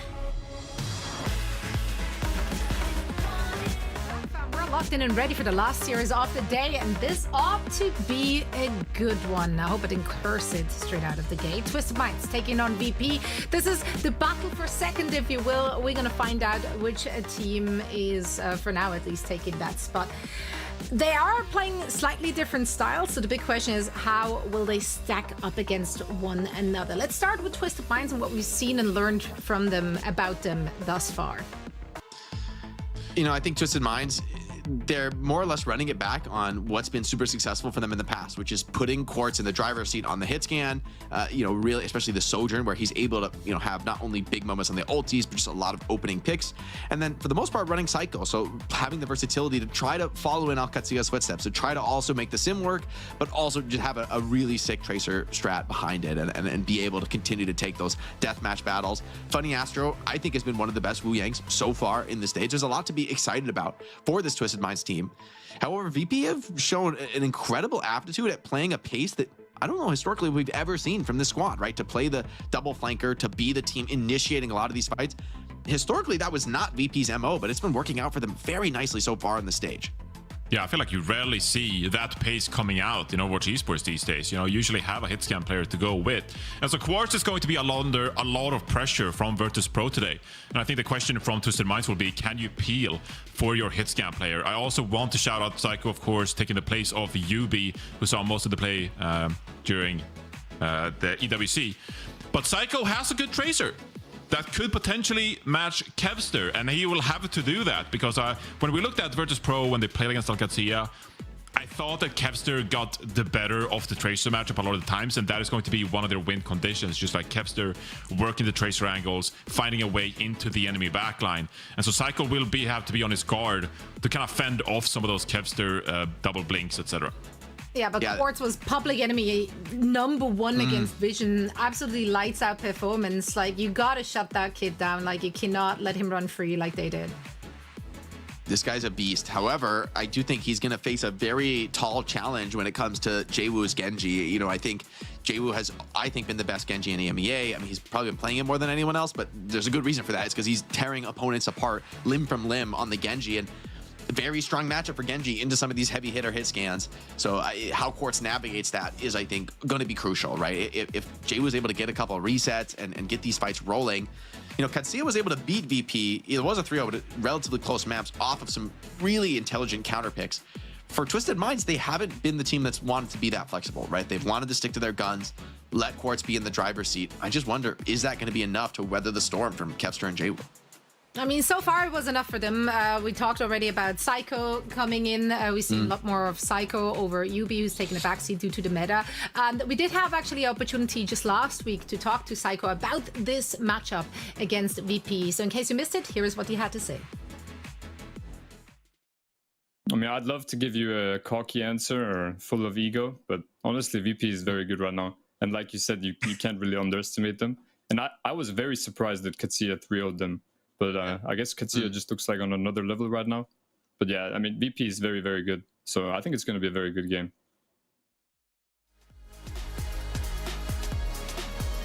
Yeah, I think definitely a good game indeed on the cards here. Psycho knows, not going to be an easy one.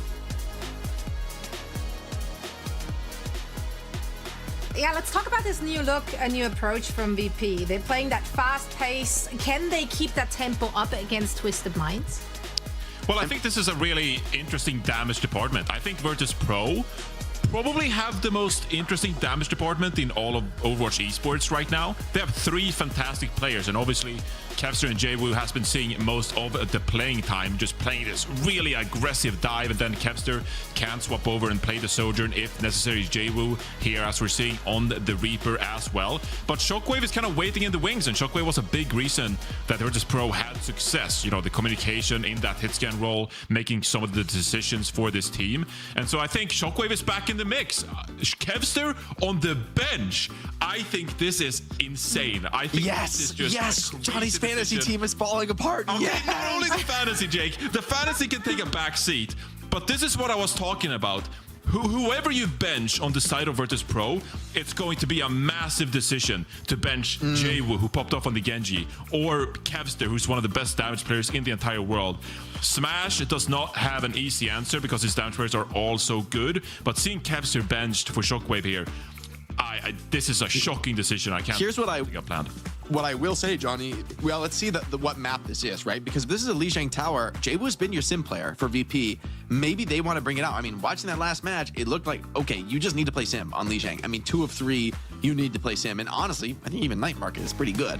So, you know, I think for VP, maybe this is just a specific match. I don't expect to see Qadsiah on the bench the whole series, to your point. I think this is something that you maybe need to do in a certain map, in a certain ban strategy. And I think it's going to be important for VP to not be a one-trick pony, to have the depth to be able to bring out somebody like Shockwave and have him get some success. I mean, now this is week 4, right? And thus far, VP has only been fielding Qadsiah, their newest addition heading into Stage 3, a player which became available and obviously was immediately picked up. So great pickup. Now, I also understand why Johnny tried to talk me into getting Shockwave for his fantasy team. Because I have him benched on mine currently. Shockwave's a very good player, right? He just hasn't been starting. It's like you said, right? Qadsiah, Jwoo, Shockwave. It's like you can't just because a player's benched in that group of 3, you wouldn't criticize them, right? It is how the cookie crumbles when you have that strong of a lineup on DPS. Exactly. I mean, neither subbed in will be a downgrade, and that's the key thing we need to focus on here. Now, I do see some votes for Virtus.Pro in chat as well, but Twisted Minds obviously the favorite coming into it, just based on the performance we've seen thus far. I would not have expected it to be. I think that chat's much, so off. that's a little I think crazy. this is very off. I kind of like VP. I kind of like VP. I'm about to go over and put some channel bet the house on Virtus.Pro. See if I can get that online before it goes. Oh, maybe they're onto something. Maybe they know something we don't know. We're about to find out with our last series of the day. So, gentlemen, please take it away. Thank you very much, Zoe. And getting into this match, you know, I feel like in theory, you'd think, okay, Twisted Minds is the sim team and VP wants to play this high-paced dive style, but maybe this is an opportunity for both of these squads to show more depth than we've necessarily seen so much of them out of them this stage. I mean, I think Qadsiah has proven you need that to compete with them, right? If you aren't on that compositional level of going back and forth, dancing from very, very different comps one to the other, you won't be able to take down Qadsiah. And both of these teams, although we've talked about them, who's second place, who's going to be third, both these teams want to beat Qadsiah in playoffs. They are not going to be content with well, at least we're top 2, at least we're top 3. They both have that bigger goal in their sights, and it is going to be a Twisted Minds pick of Lijiang Tower. So I think this is, maybe we will see some sim out of VP given this roster setup. I'm not sure. Yeah, but I think we also saw in their matchup against Qadsiah that it just didn't work when they were trying to play like the Zarya and the dive composition to go with that. Mauga ban here from Virtus.Pro, okay, and the Pharah as well. I think from expected it from Twisted Minds. They want to avoid a pick like Pharah, you know, spamming them, poking them down if they're going to pull out some of these symmetric compositions on guard. And here, perhaps, I wanted to say though, as well for Virtus.Pro, I think that matchup against Qadsiah, losing 0-3, it might have been a bit of a pivotal moment in their stage as well, where they say, okay, if we're gonna lose 0-3 to Qadsiah, maybe we've reached the fullest potential of this Qadsiah Jwoo lineup, and now we need to explore other things. Because at the end of the day, this is not the playoffs. This is not the World Finals. And so you have 3 really fantastic damage players. This is the time to explore and see what lineups work the best, what compositions can you lean on come the more important elimination matches. And so I like this from Virtus.Pro though. They're recognizing that, hey, we did Qadsiah Jwoo for a few weeks. Let's see what Shockwave got in store here, because they haven't really had time to try all of these different lineups. You know, obviously Shockwave, Jwoo, they know what they're capable of. But, you know, if Qadsiah's going to come back into the mix later on in this series, we don't really know what double they will field, because they have such a good trio. Curious to see what we see comp-wise on the opening round. I mean, The Pharah ban to me, when you ban Pharah on control, it's like, I'm gonna place him. It's like a very strong statement of I will place him at for now. And so I think VP have to know that. I'm a little worried for them with Reaper. I feel like Bastion and Sim should just tear this apart, right? It's going to be maybe scary, but VP, they have a lot of pace to bring with this Juno plus Lucio. I mean, insane mobility to be able to deliver to your Zarya. Yeah, Gala's gonna swap over to the Kiriko here, but again, I feel like it went so poorly last week here on Garden, so subbing in Shockwave, recognizing that maybe you need a hit scan player, can get some of this poke in a similar situation we saw in the last series here, where Twisted Minds at some point undoubtedly will contest the point. Here they go. Let's see what the Zarya can get done here. Eichenwalde is going to be kind of the immovable object here. Jwoo so far playing this one pretty patiently. They're content to just get Zarya this energy. Twisted Minds falling back. They need to contest this point, though. You can't just give this one up for free. TP again into the backline. Looks like a fake one this time. Psycho's thinking about taking it. Zarya under a lot of pressure. Eichenwalde, though, he's getting energized. He's so low HP.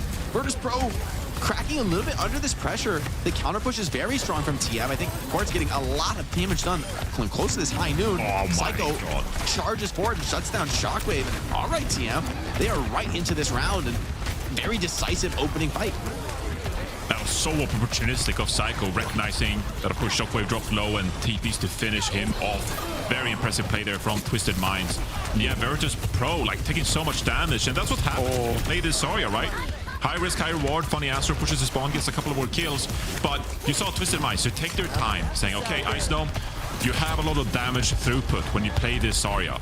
But if we can just poke you down over enough time, we're going to get the momentum, and then we can TP in and finish you off. So Twisted Minds, they are so cool, calm, and collected when they play the Symmetra.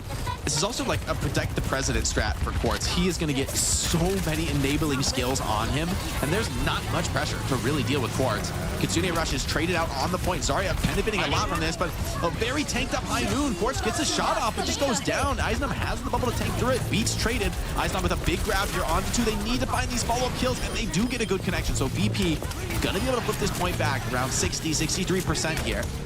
And TM dumped everything into that fight. I like the Bastion out of Quartz, though. I want to see, honestly, a full Bastion swap here. I think it's a really potent response here at this point in the round. Maybe even KSA going over to the Zarya as well. You know, we've already seen out of Qadsiah. Yeah, Virtus.Pro, they're going to be very cognizant of this Bastion. TP comes in. Gotta watch out for these wheels mode and then punish the Bastion when it is down. Yeah, I mean, DPS ultimates are great against Bastion, right? Able to just pump damage into him, so he's scared to peek with that form. Oh, and a poop up the map, I think, FACEIT got knocked into the pit by KSA, so Twisted Mind's going to be pretty happy to get that one. Shockwave looking for one more. If he can get a quick pickup on the walk-up, that would be really painful. Twisted Minds, they want to just play this one with tempo. And Jwoo, good luck using that ultimate against D.Va Bastion, man. Really challenging. Wraithborn pop, yeah, he knows he can't even commit into that. KSA low HP, but he has that self-destruct, gonna rip it into the back line. Jwoo, the Blossom is good. It finds one. He gets shut down. That's probably the best you can expect now. KSA, low HP, fully torqued Eisnom here with the supports behind. Eisnom continuing to push onto that gas, chasing in, sending Twisted Minds back in with the repush of Bastion. The rush as well, overwhelming. No chance to hold. Quartz with 2 instant kills. They're burning them down on the Bastion. Shockwave finds a counter kill, but not going to be meaningful here in this round as the reflip comes in for TM. And that's a mistake from Virtus.Pro. I think they felt like they had so much momentum in their favor. They wanted to push the stragglers and just try to get some extra late staggers there as well. But the wheels mode from Quartz was just too much. And Gala committing the Kitsune rush there as well. That's a big ultimate they really needed here. Eichenwalde got this Graviton Surge coming up, but playing against a D.Va and a Symmetra, how much value can you get? Ultimate popped here. Pretty grouped up choke here. Just using it mostly to slow this down, kind of stall out VP. Bubble force now. Eisnom with the grab. A lot of pressure on this grab. Needs to find something. He's got a D.Va in his face. Can't rip the grab just yet. Here it goes into the wall. Grabs a couple, but Psycho's already found Jwoo. Gala gets a kill back onto Funny Astro. FACEIT has the bees. Gonna need it if he wants a chance in this fight. Surely, well, wait, hold on. Maybe he's finding the opportunity to get greedy. The beat is just a second too late. Shockwave goes down, and so Twisted Minds are still right back into this cycle. Rips the symbol on point. Full energy sim now in control of the position. Jwoo takes down Quartz. Psycho needs to find more. Double support plus a sim, though, they can get to be a real problem. Jwoo is low. Psycho super low as well. The Symmetra is brawling. The first sim to go down probably is going to be the team to lose this TM. Just barely enough. Psycho is getting every possible resource, and FACEIT finally the one to shut it down with this Lucio.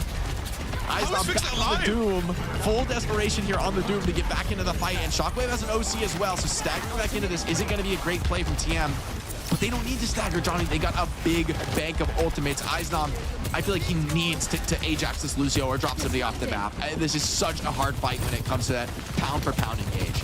Yeah, the double support of it is really scary from Twisted Minds here, but Virtus.Pro, they've given themselves a fighting chance here. Shockwave, can you live up to the moment? Can you get some value from this overclock? Early beat, I like this. Full aggro now, TPing into the backline with the Sim. Bastion charging forward. They're hunting down Eichenwalde. He just can't tank through, even with that power block. 3 kills on the board. Twisted Minds, the ult up is good. Just dropping into artillery form in the Bastion, denying some of these touches. They have no choice but to tank those artillery shots. Gala should be going down, although, oh, wait, hold on. The tricky TP, but no, Quartz still holding the other angle on the Bastion. Desperation touches, no chance for VP to really get into this fight. And that's a Twisted Minds opening round, but they had to work for it, Johnny. Wow, I'm exhausted, Jake. Finally, some good Overwatch. We waited a couple of maps, but here we go. This is money. This is money indeed. I mean, yeah, Virtus.Pro, the fact that they even clawed themselves back into that round was really impressive. You know, Fix was stalling for such a long time. But at the end of the day, Twisted Minds, they just had the ultimate bank, and that was going to be the closing chapter of Gardens. Kind of see here, this Shockwave style is kind of working well, though, for Virtus.Pro. Icestone did get some value with the Zarya. They look really well practiced with this look, but it's a really difficult stage when you face this Bastion swap. I think Bastion dominates this matchup. I don't think you can play these comps unless you mirror Bastion. He just does too much damage. Like the Kitsune Rush trade, you can't play. You can't stay in the Kitsune Rush. The Bastion just does God DPS, burns your Zarya out of the fight. TP in from TM, they're having to take back point here. And I think VP, it's like, maybe you go super aggro, but I mean, you might be able to bubble this Reaper, but Diva's just gonna eat all that damage. And you know, when you run low on skills, you use a speed and you use a couple Zarya bubbles, and the TP Bastion is gonna just devastate you. Here it comes, Jwoo checking out off angle now, wants to put some point pressure on. They're trying to maybe bait some of that CDs out, but Twisted Mind so far careful. Here's the TP over the top into the back line. Diva dives forward, Bastion in full control. Bubble and Wraith form used, so now Virtus.Pro really gonna struggle to hold this. They're gonna give up this point flip and try and just hold back. Eichenwalde has denied it for the moment. Jwoo, super risky to go in like this. Just barely gets the Wraith form back. Maybe can find Quartz. He's coming into him. He gets one. Okay, but they trade Eichenwalde for it, and Twisted Minds find the flip in the chaos. Psycho, super low. Jwoo finds a second. This whoa, the one click on the simple. Where did he go? All right, Jwoo. Big dog on the server. And this, he says, yeah, this is why we sub Kevster out. Because I'm him.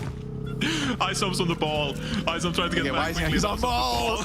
Go back to spawn, bro. We gotta go with the ball now. All right, how do we play around the ball, Jake? I think it's better than Zarya. Loki, I think it's better than Zarya against Bastion. At least you can run away. All right, Shockwave deep into the spawn with an, oh my god, this is a crazy OC. Uses 2 slides. Put some damage on the Quartz. Oh my god, the turn and burn on Eichenwalde. He just got vaporized back there. And TP immediately Twisted Minds. They waste no time. Yeah, immediately going to take that flip. Shockwave doesn't have a slide. Yeah, I think he's going to get chased down here. Needs a bit of support. He's going to try and peek in and get a counter kill before he goes down. Can't get it. Rush comes in, traded both squad. Quartz really happy to take this brawl on this Kitsune Rush. Ultimate comes down from Jwoo, but they can't burn Bunny Astro, who gets the beat off, stabilizes for the team. But hold on, no counter kills came in during that sound barrier. TM falling back, wheels mode used. Simple, that kill saves the day there onto the enemy Kiriko. And Jwoo, over-aggressive. FACEIT drops a beat. They're crazy for this one, man. He's just feeling everything from this Bastion. They're just trying to brawl this one out, but it's not going to go Virtus.Pro favor. Eichenwalde is still on this ball, and look, you're playing ball against Kiriko, Diva, Bastion. It's a tough go. I would honestly see something like a Doomfist instead if you're gonna like get a little bit silly with it. You need to play something all in to go with Jwoo's Reaper, but this has not worked out for Virtus.Pro. Just, I don't know what is going on here. This game is out of control. TM, decisive statement here on the Sim Bastion. Maybe a bomb's on point. Big damage. Quartz taking mine, soaking him up there in the artillery form. KSA, do they have the buff there? The self-destruct, the Sim wall, making this difficult to fight into. That's a huge kill, though. Jwoo finds KSA, escapes with his life as well.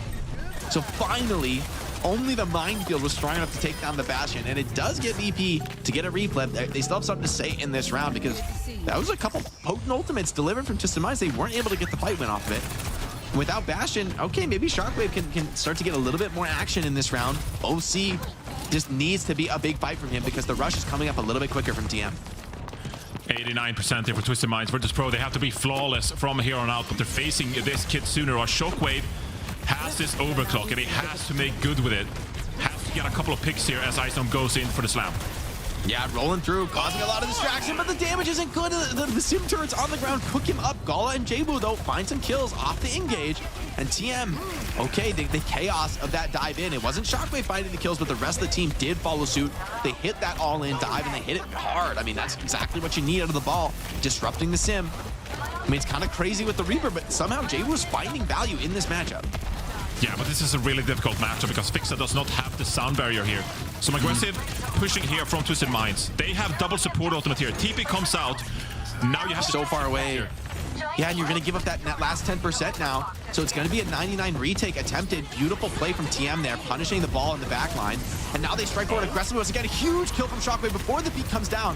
Without Psycho, you're going to lack a lot of DPS, and taking down this Reaper who's still healthy, who's still fighting strong on the point, and TM really desperate now. They need some kind of a kill. Shockwave, super low HP on the Soldier, under attack from all sides. Quartz now in the sights of the ball, who slams in. Minds as well, blocking off that garden area. You have to fight through this minefield, and you won't be able to do it, so it is going to be another reflip. We're going to go down to that 99-99 overtime fight. TM, they got the Quartz High Noon. Blossom. And Jiwoo is wasting no time, diving forward. The Matrix protecting him. He's got a high channel on this High Noon. You got to be so careful. Jiwoo rips the Blossom, and then Quartz is full channeled on you. Quartz Wave brings it back, and the flip comes in again from TM, who are confident. They're holding the point. This is where they're comfortable. Quartz now. Ooh, the boom off is so scary here. That gets him up the map. I think it was close. She just barely stays on. Icedom super low. Burned down. Won't be able to get back into this fight until he grabs a Mega Quartz. TP's into the backline as well, and Shockwave's not ready for that one. So many angles to have to care from this Symmetra. Now Psycho energized on the point. Quartz low, melee down. Jaewoo, perfect melee. Exactly 40 HP with the kill there. Jaewoo's keeping this fight going, but surely the sim wall is too much. Icedom, low HP. Simple, standing there on that ultimate barrier. Rush as well, deployed, and I mean, man, that's too close for comfort for Twisted Minds, but they get it done with a 2-0 on control.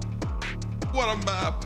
That was an unbelievable map. What a back and forth, and it honestly looked at some point at Virtus.Pro, they were gonna make it happen and clutch out their night market with the Wrecking Ball. Against all odds, I didn't see it. Jaewoo played amazing on that Reaper, just staying alive and finding value late into these fights, but at the end of the day, Quartz swapping over to that Cassidy. The symmetric composition remains too strong for a team like Virtus.Pro.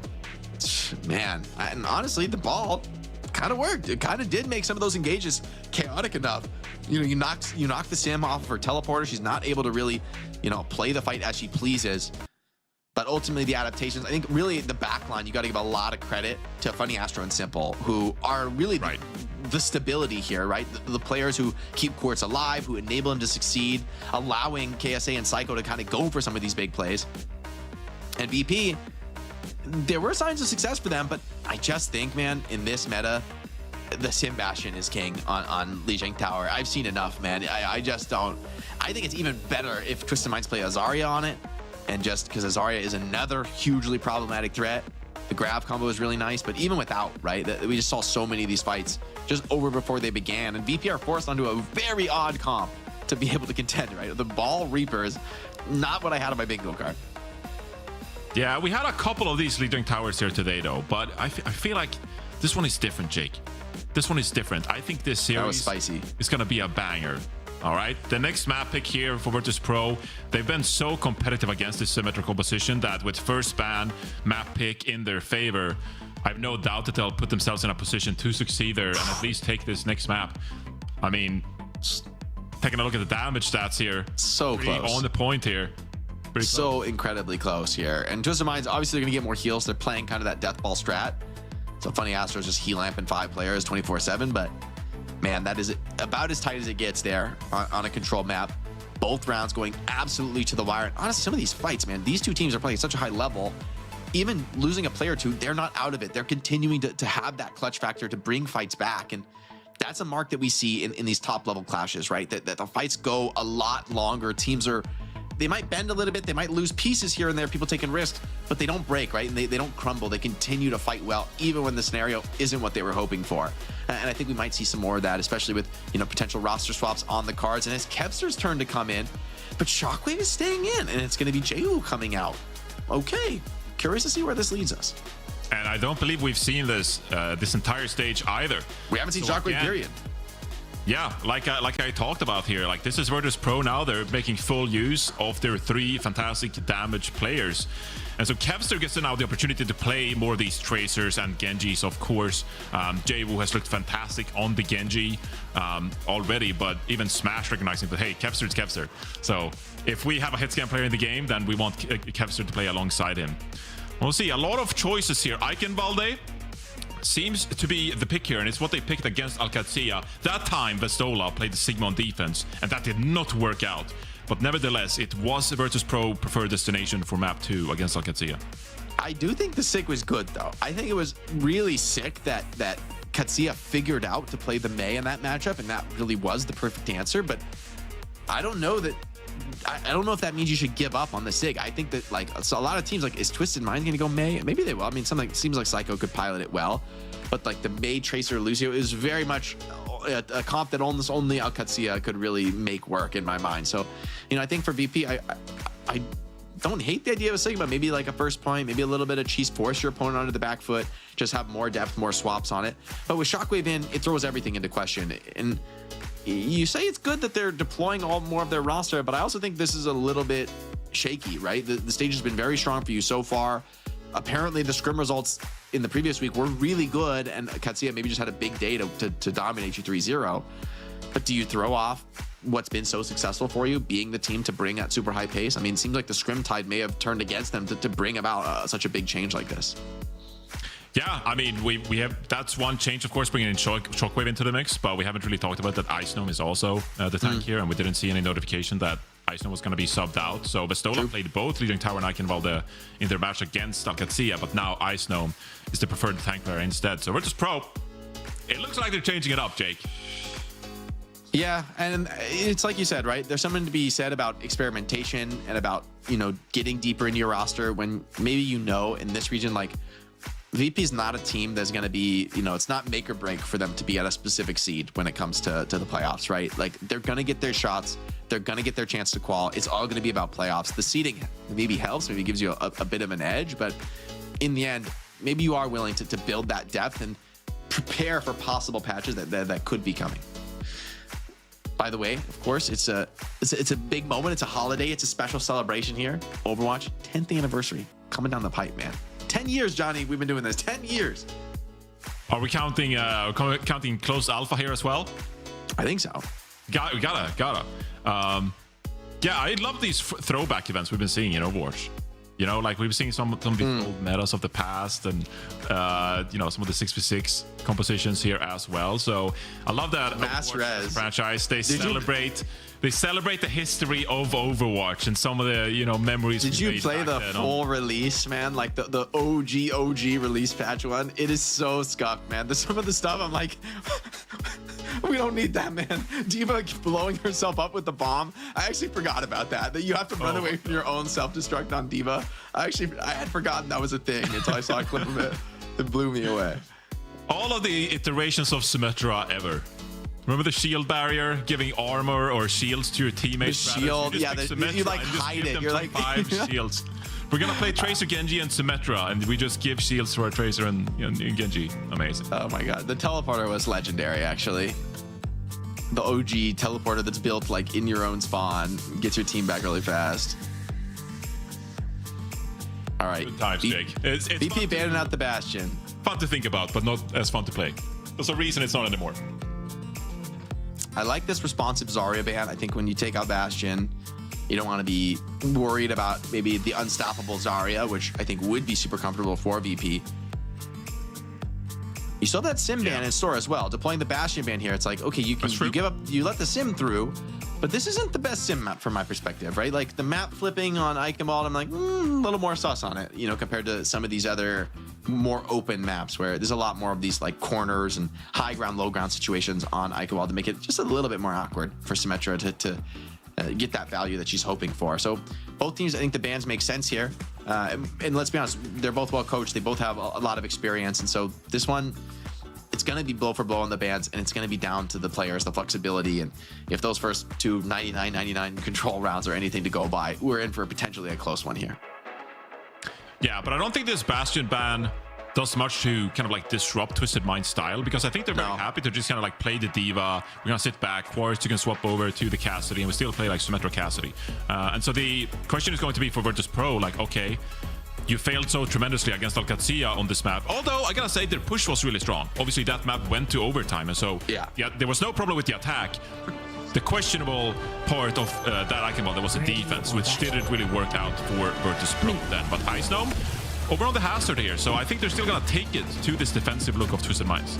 Look, I think VP, it was a cool strat, and then Qadsiah found the answer and shut them down. And I think the key at this level of play, when the hero ban meta, is you need to have more than that initial look, right? You need to be coming out the gates with something interesting that's unique and that puts the opponent on the back foot. They're going to respond to you. A top team will find some answers, find some counters, and then you need to keep innovating. You need to keep developing that comp swap cycle and stay on top of that, keep that edge. VP are running something very interesting for me, right, to bring out the Venture here. Venture, I think, pretty strong on Ike. Kepster coming in to play this role. See how it goes with the hard dives here. But no, well, never mind. Still good on the Tracer battle. You've been falling for it today, Jake. I have been. I have been. Spawn swaps, yeah. I mean, that one seemed real. All right, Kepster on the Venture, I believe. Like, that looks pretty legit to me. I think that could work. Honestly, I'm no better than you, Jake. I believe too, actually, because I feel like we've seen teams, either they are kind of the same teams, or they kind of like picking things apart with the Freya and the Venture look. Obviously, we're seeing more Tracer here, but you can see Little Brig. I think this Brig carry here, their eyes are just like on breaking down. It's putting a lot of pressure onto Quartz here. Yeah, Brig is also, I like it into the Diva matchup. However, VP are kind of struggling to step forward here. TM kind of happy to play slow and play the poke game. I mean, that's the downside of running this Brig. Yeah, you're good at peeling these dives from Diva, but not much offensive utility there on the Brig until Rally comes online. VP kind of struggling to walk up, taking all these trades. But Funny Astros is farming big damage. Psycho finds Shockwave booped out there by KSA, pulled him around that corner where he could no longer safely retreat. And Twisted Minds, it's a very patient defense into a really powerful clapback. Gala on literally 1 HP there, I think.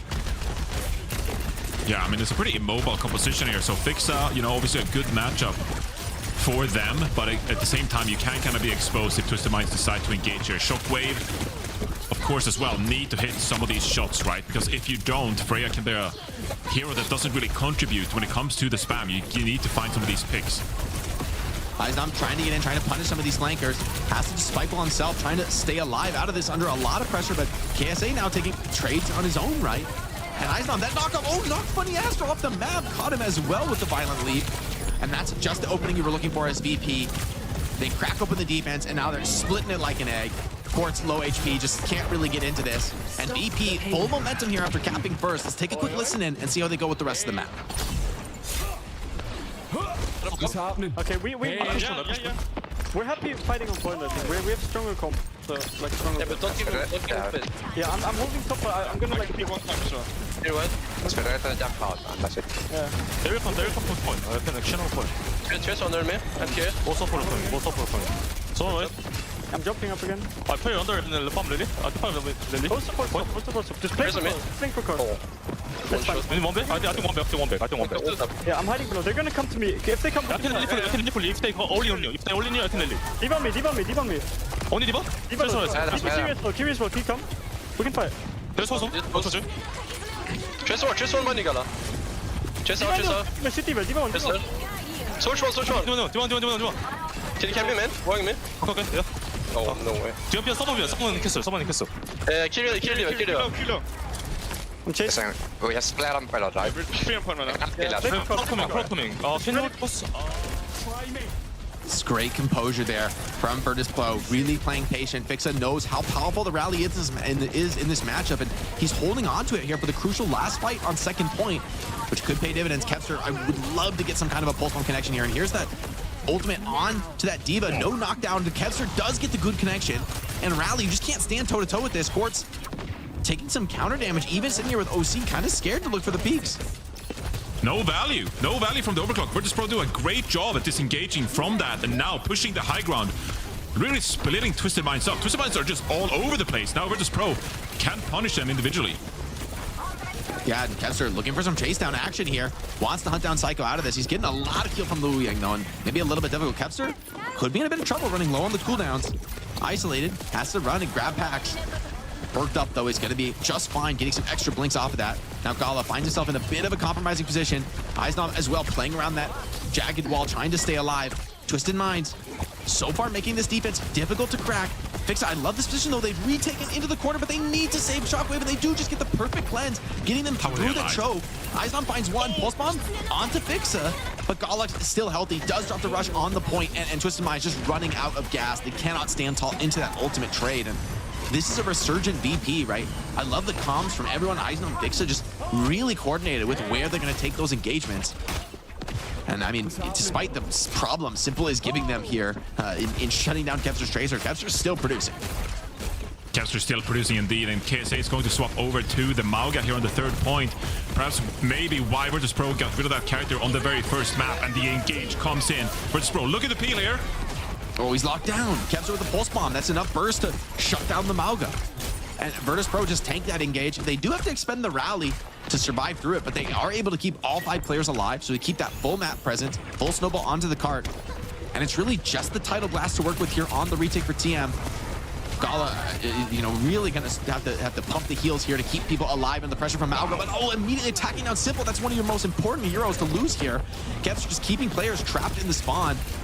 And that Tidal Blast just got nothing, just kept KSA alive for a second, but he's not going to be able to stand up into this. Shockwave from great position, drops the bullet shot onto the cart, and they're able to just dump damage. Psycho stalling as he can, finds one, Quartz with a second. Oh my, Twisted Minds are right back in it. 2 beautiful kills from the DPS. Funny Astro battling as well. Kepster too low, does not want to get cleaned up, and somehow, I don't know how Twisted Minds make that hole. That is absurd. That is just crazy. That should have been Virtus.Pro closing things out. And I was getting ready to call it, Johnny. I was like, great offense for VP. It's over. And then somehow, just 2 individual plays, Twisted Minds and Quartz from, I think they're down 3 to 5 there. And the counter kills come in, right? The clutch factor is there. Still, the storm's not over. Twisted Minds gonna have to hold into Gala's rush. Psycho, though, could play spoiler in this Tracer battle. Gets the edge on Kepster, forces the early re. That's advantage on the flank. Getting that forced is crucial now because it allows Virtus.Pro to just play linearly here down main. Eichenwalde going for it. Stuck by the pulse bomb though. A lot of pressure being put out. Yeah, Simple caught there by the jagged wall. Funny Astro finds one trade though. VP, if they can just bridge the gap to Fixa's rally, this should be a full cap here. Instant pop there out of Fixa. Bash is in on KSA. And they're able to eventually secure this over a minute on Eichenwalde. Great offense, great time bank, but Johnny, this is almost exactly as much time as they had last time when they lost Ike, which is probably their curse, so they're probably going to lose. Okay, let's not get paranoid here, okay? Let's be objective about things. They completed Eichenwalde. They got a minute 37. Eichenwalde is 18-1. And it looks like Virtus.Pro have found a really good composition that matches up well against what Twisted Minds are throwing their way. Yeah, I'm definitely grasping at straws, doing some voodoo magic to try and take something away from VP, because that's an extraordinary offense, and one that, I mean, Twisted Minds did not make it easy. They were playing very patient. Quartz just couldn't find the angles this round, man. It didn't feel like he was missing. It just felt like he didn't have the opportunities because VP was just playing so clean with this matchup. Yeah, I mean, this is a really high-level matchup between these 2 teams, and we saw both teams disengaging, re-engaging, recognizing when to push, when to back off. Oh, I do like that comm segment though with Virtus.Pro because it was really insightful to see how much Shockwave and Eichenwalde were communicating actually and trying to set up some of these team fights. And then obviously you have Kepster working the Tracer duel as well together with the backline. I really do feel like Shockwave, you know, obviously a great hitscan player, but also contributes when it comes to the communication structure within this team. And it really worked Virtus.Pro favor on that attack. But is their defense going to shape up? Last time around, we mentioned it a couple of times. The Sigma for Vestola did not really work out. It was like 3 minutes in the time bank for Qadsiah. Now they're gonna play this Hazard and Eichenwalde is in the lineup. Can they shape up on this defense? I like the sim, putting a real test to VP, but they're mirroring the sim. I'm actually pretty surprised by this Shockwave. This is gonna be a key point of his flexibility. If he wants to get a lot of playtime this stage, he's gonna need to be able to pilot the sim. TM struggling to stay regrouped. Kepster finds a weak Quartz on the flank and just picks him off. Now VP in a dominant position. They're going to back off a little bit from KSA, but he doesn't have that heal skill, right? He's not going to be able to stabilize into this. Just has to dive in and force some kind of desperation engage, but Virtus.Pro, clean house. I mean, oh, that's a sick kill from Funny Astro to Kepster, but it's not really going to count for much given the fast respawn that Tracer has.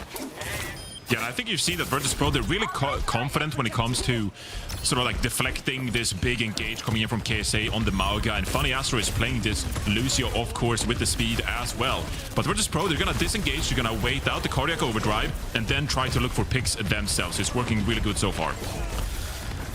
See where the hard engages come in. Quartz finally finds some action here, taking down Gala. That's probably one of your best pickups you could get. And he's in a very powerful position here on the high ground. Eisnam wasting no time pushing him off that position. Quartz, you see the supports though, immediately to his aid, keeping him stabilized, keeping this fight going. KSA stepping up on the cap. Somebody's got to stall this one out. VP waiting as long as they can, trying to get Gala back into the fight. And here comes the counter punch. VP stepping forward. They have that title blast if they want to take it in. Shockwave rips the wall on a point. Funny Astro drops the beat, but it doesn't connect on Quartz because he's on the other side of the sim wall. And you're just on full retreat with this sound barrier. KSA trying to fight as he can, but so awkward as Mauga to play around that sim wall. And Shockwave just cooks him. And again, Virtus.Pro, they disengage. They allow Twisted Minds to get up to 94% there, but then they re-engage on their terms, and that's a big investment from Twisted Minds. Sound Barrier, Kitsune Rush doesn't go their favor, and now you almost need someone to really step up in the damage department. Quartz, like, can you find an opening here? Because so far Virtus.Pro look dominant, and they have the economy, ultimate economy in their favor. Rush is also a big problem for Mauga, right? His hero relies on kind of being overwhelming at close range and just being, you know, unstoppable once he comes in. But even Mauga, I can't really tank through a Rush and like a fully torqued sim just pumping you full of damage. Eisnam can also hold that front line quite a while. I mean, you're not really hitting the stop here, realistically. Immediate wall dropped out of Psycho. No one, it looks like, got connected with, and oh, but that kill from Gala onto the sim. The sim wants to make use of the sim wall, but it's actually VP just taking it to them, walking into that sim wall and just fearlessly charging over it. The mobility looked great from VP in that fight, and TM are almost falling out of this map, man. Johnny, this could be a full hold. Yeah, it's really scary if you're KSA. Like, what do you do here? You can't swap towards the Diva because Shockwave is on the Symmetra. Zarya is banned. Try to match like the Hazard, but it doesn't really favor like your lineup here. Quartz is coming up on this overclock. This has to be the time where Quartz pop off and saves his team from this full ult. Yeah, it really is Quartz against the world right now. But Kepster has a pulse bomb, and Fix is going to be able to set him up with that title blast. It's not going to be easy to get value out of the OC. Here it comes. Connection onto Kepster. He's trying to get some knockdowns, blinking in, chasing down Quartz. Okay, the cleanse is good. Keeps him alive for the moment. Pulse goes wide as well. So Quartz, okay, he's going to get the chance now. Has to step up to the plate. Big pressure on him. Fixa is low. Instantly just clap down two-piece from Quartz. A second kill comes in from KSA. Now Quartz steps over the wall, staying alive for the moment, and KSA on the point. Finally, Twisted Minds are going to be able to open up this payload and get into that second section of the map. But Johnny, an overtime cap is not going to be good enough to win this map. They're going to need to get a lot of pace back here on second point. Yeah, now playing Mauga here on the second point as well. Kevster is being pushed down, actually. Recall forced already, so that's going to be a nice pick. Allows you at least to get through this gate. And then maybe you can get into some decent positioning here. Although I don't really know if you'll have time before Kevster gets back into this fight. You have double support ultimate here for Twisted Minds. Crucial they get off to a good start, so they get some positioning for this Mauga pick. Yeah, the KSA, man, I think the ultimate is going to be key. Maybe you can lock down somebody like Kepster, but with Shockwave's TP available, it's not going to be so easy to get good value out of Mauga. And Mauga just dying in the neutral. The rush has to come out. It's very defensive, though, from Simple. Finally, they're able to get healed up and re-engage into this, but the sim wall is making it just too difficult. And you're kind of happy to trade down ultimates here as VP. Run the clock down.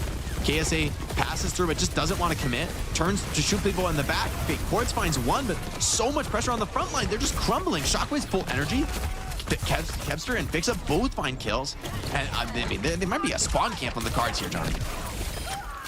Yeah, I think this is so difficult now because how do you kind of like walk up here without taking so much damage in the first place? It really has to be a quick commit there.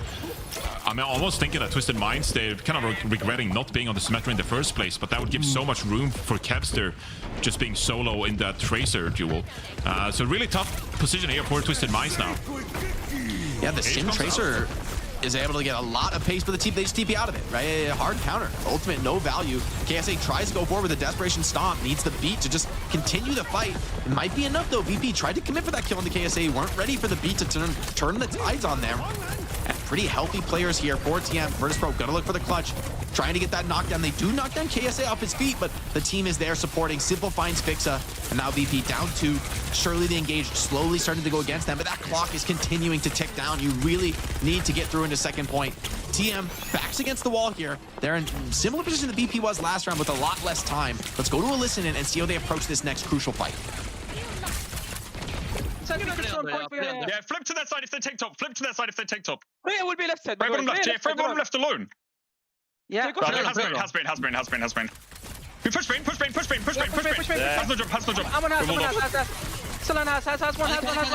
Oh. I need that 1 point in a second. Trace one. I'm on clear. I need to live one. Yeah, we have to fully live Psycho. Yeah, can you live Psycho? We're in that spawn. They're gonna push us, okay? I'm gonna fight with Astro, okay? Trace on me. Yeah, you're gonna be 2v5 there. I can touch. Yeah, I'm fighting with Astro.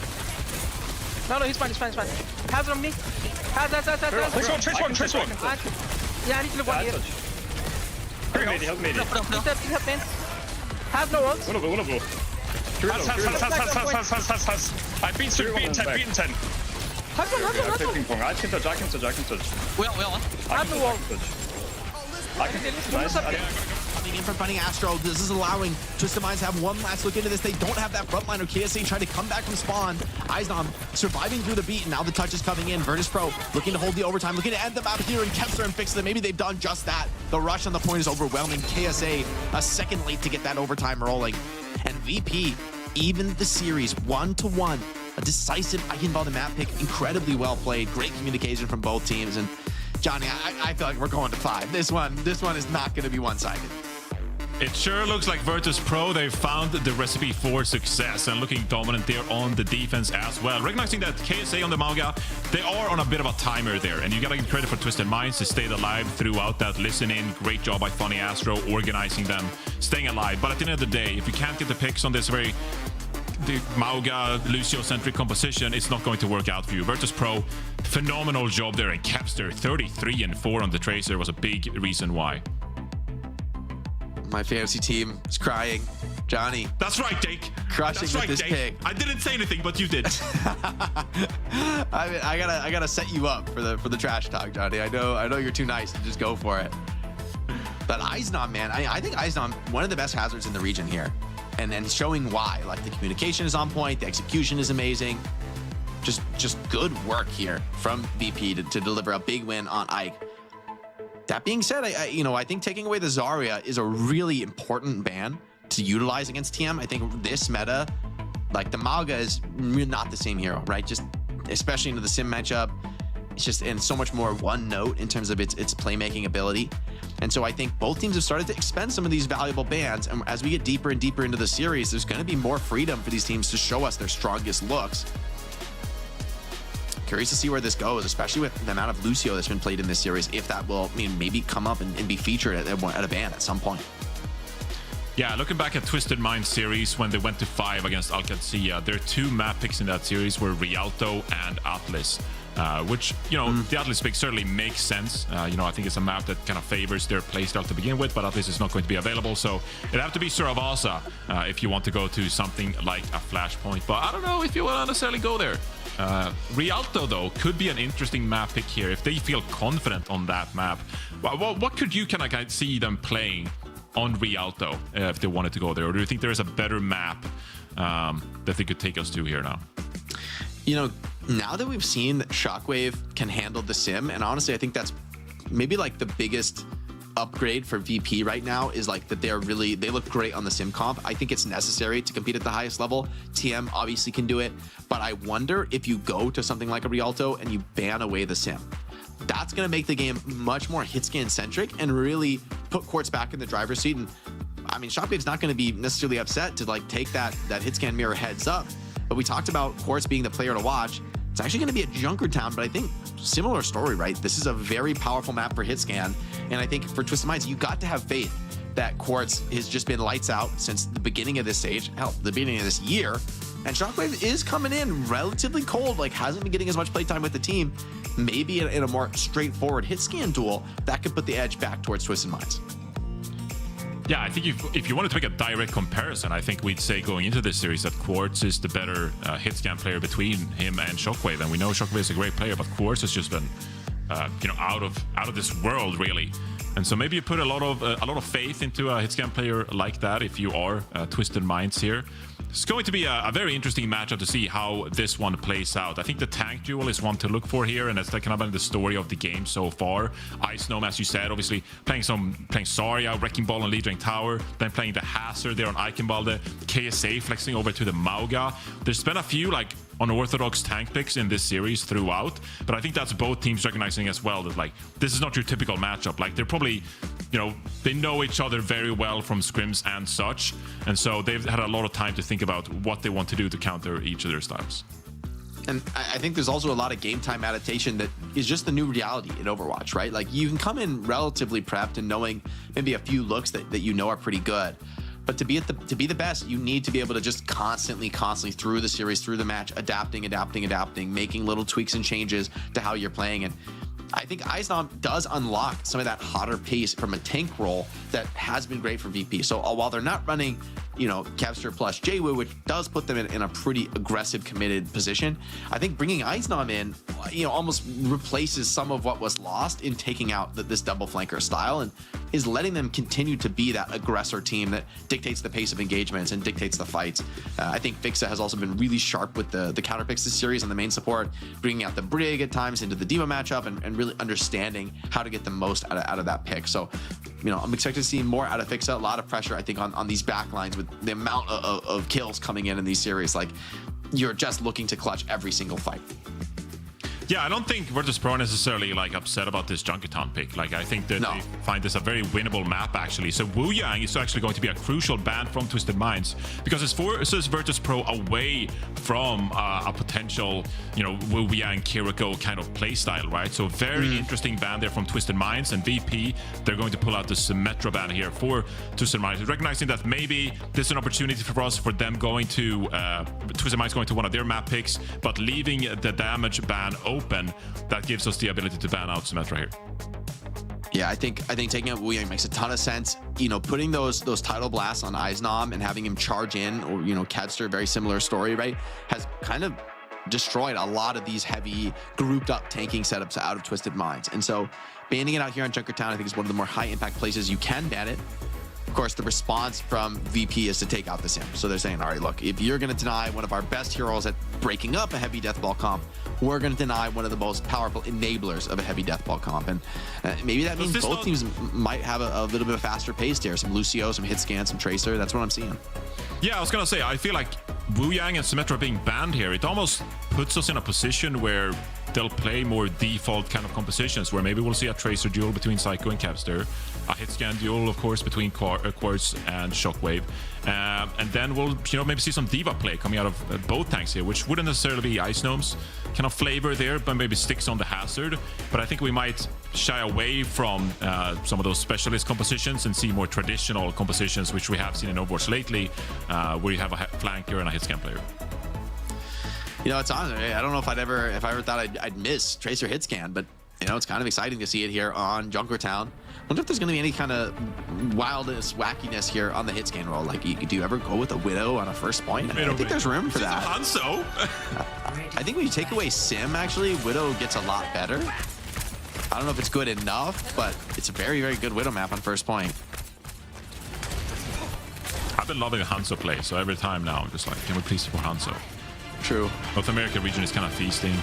In the Hanzo. Drop as well in the EMEA, play some Hanzo. Like, I'm loving it. I'm loving seeing Hanzo back in the mix here, but that's not going to be the choices for either Hitscan player here. Looks like Shockwave is going to stick to the Freya and Quartz onto the Sojourn.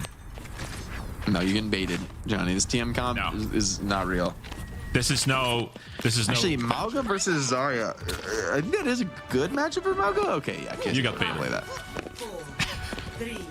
There's something to be said. I think that's like, there's some possibility there. Juno Lucio. Let's see. No, okay. Quartz on the Soj needs to be a big performer on this map. The team puts a lot of faith in him. This is a comp that's going to enable him pretty massively. He should get a decent amount of Zarya bubbles, a lot of Lucio speed, a lot of cleanses. Shockwave going for the more elusive Freya, who I would think is going to feed a little bit more energy to the enemy Zarya. So maybe this does help KSA get a little bit more energized with some of those, you know, predictable bursts of damage. Talking about compositions, Jake, I can't believe we're seeing up Zarya head-to-head on Junkertown. This is State of Overwatch. Zarya Zarya's good right now, man. It's good to see Zarya back in the meta. She's kind of out of the meta for a long time. Yeah, and to see her up on top is big. Simple, that's a big kill on the Kepster. Found a couple of those in the last map. And finding that opener on attack is going to enable Psycho to be unchecked here in the flank. And you see they're wasting no time. As soon as they get that +1 player advantage, snowballing in, chasing down Eichenwalde. And VP, no chance to really stabilize into the fight. Simple, cracks this one open, shuts it down. Kepster should be back for the retouch, but fighting without the Zarya, I'm not sure you even want to go for this. I think Kepster's going to stall and maybe recall out of this one. But with Quartz fighting that kill, I think it's time to cut your losses and set up for that second point hold. That's one of the worst ways to lose a fight. It's devastating. You know, your Tracer gets picked by a Kiriko, and that gives the enemy team motivation to push down in a 5 versus 4 scenario. It's really not the way you can lose a pretty solid first point like the one on Junkertown, right? Now Virtus.Pro coming back. Obviously, no ultimate charge for either team here. It's once again a scenario where in the neutral, you can have a big impact in either the Tracer duel or a stray kunai here and there. Yeah, Simple is such a huge factor on the carry. Like, and this is a comp where there's going to be a lot of opportunities to work that damage in. Now, Lucio being attacked in the backline, Fixa in trouble. Twisted Mind shuts it down, and you tried to come in aggro as VP. You tried to just take the fight to the attacker, shut down the snowball, but instead, Twisted Minds are going to bat you away and hold on to every single ultimate in the process. VP were really hoping to get some kind of an ulti trade out of that one, but they get nothing. This is looking really troublesome for Virtus.Pro so far. Tried to rotate to the court, did not go in their favor. And now, backs against the wall here on second point. They don't really have any positioning, but a lot of ultimates coming up here from either team. Shockwave has this Bola shot, could be a big difference maker, but hard to get value against Zarya and Suzu. We're going to see a huge trade of ultimates here. I think this would be a backbreaking one to lose if VP do drop it. Psycho wants to end it before it begins. Bola shot goes in. Doesn't seem like much of a connection there. Rush is now traded on the cart. See if the damage is good. Eichenwalde going to be able to get a lot of support in this position. Psycho steps into the back line of Quartz, wins the hit scan trade. Funny Astro holding onto the beat for the moment, but the grab has to come out from Eichenwalde. Beat for response. Full trade of ultimates, but the compliment comes up all TM. They have to commit everything to win the fight, but they get it done, and they're going to be snowballing into last with almost 6 minutes, Johnny. That is absurd. 10 ults! 10 ults were used in that fight, and Twisted Minds come out on top. This is now spelling real trouble for Virtus.Pro here. Third point already. 4 minutes 50 in the time bank for Twisted Minds. And they're already, Quartz is up there shooting on the Sojourn. How, if you're Virtus.Pro, do you dislodge the Sojourn off Quartz here and really try to get some momentum back here without any ultimates? I will say the Lucio on cart is going to mean Repeat should be able to get a little bit of a good trade, get some boops off on the high ground. But KSA is pretty energized on the Zarya, and I mean, if Quartz finds one rail, it feels like this could all come crashing down. VP, ooh, big damage on the Zarya, the rail. Oh, it goes wide. Eichenwalde, fancy footwork there. Crucial spot there to live on the Zarya. But KSA, still high energy. Eichenwalde's not out of the woods yet. No bubbles up for KSA. He has to fall back up the high ground, but Quartz finds Shockwave in the chaos.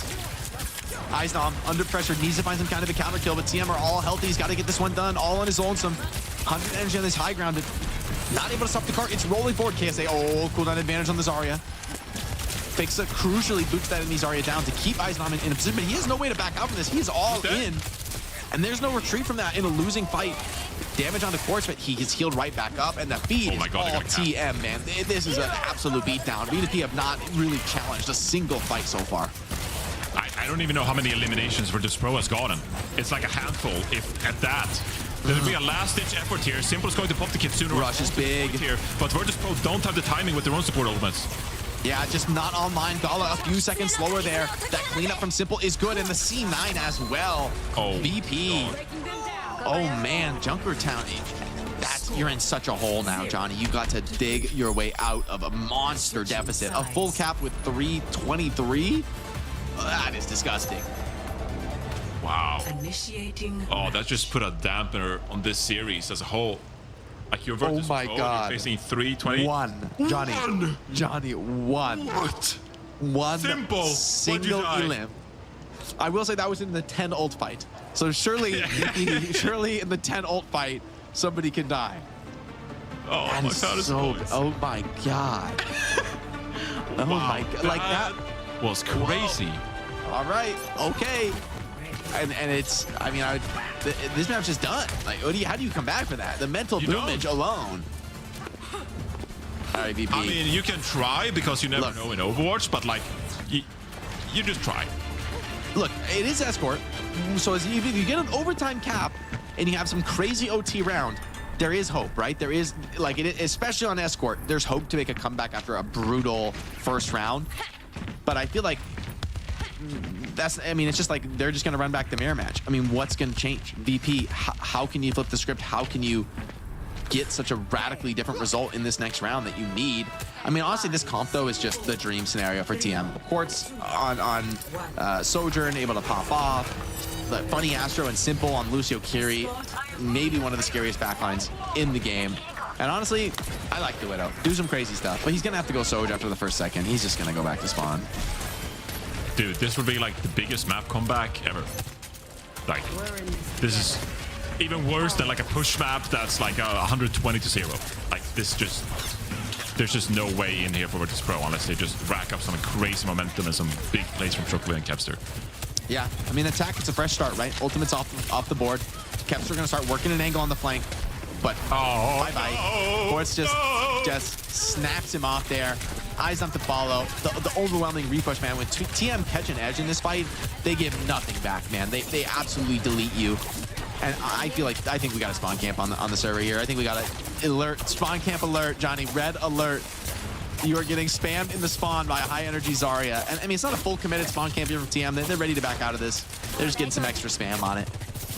Go next. The message has been received. Go next. They're like, type the GGs. Wrap this one up. I mean, there's 3 minutes on the clock, but this is just 3 minutes for Quartz to put that work in, man. See if he swings on a flank here. No, it's going to take a passive angle here. Playing it patiently. Doesn't feel pressure to force anything crazy. I mean, why would he, considering how this is going? The tank trade has been so solid. VP getting a little bit of a health lead here, though. Some good energy on Eichenwalde, but Quartz has a beautiful angle here to really threaten Kepster. Forced out of that fight. Oh, Zarya. Okay. Sidestepping the rail for Eichenwalde, but the earlier rush is good. Trade comes in. Shockwave does take down Psycho, but that's arguably your lowest impact kill that you can find in this comp matchup. All right, you've been coping so far, Jake. Not my time to cope. They dropped the Kitsune rush. Virtus.Pro didn't. They have an ultimate bank lead. They can get back into this. Let's see it. I mean, you're right. And like, if I hadn't seen the last 5 minutes of play, I would totally agree with you. But I'm a little worried, right? You're swinging into this KSA grab. Maybe the rush is enough to tank you through it. Yeah, but there's no sim TP getting you out of the grab. There's no shield.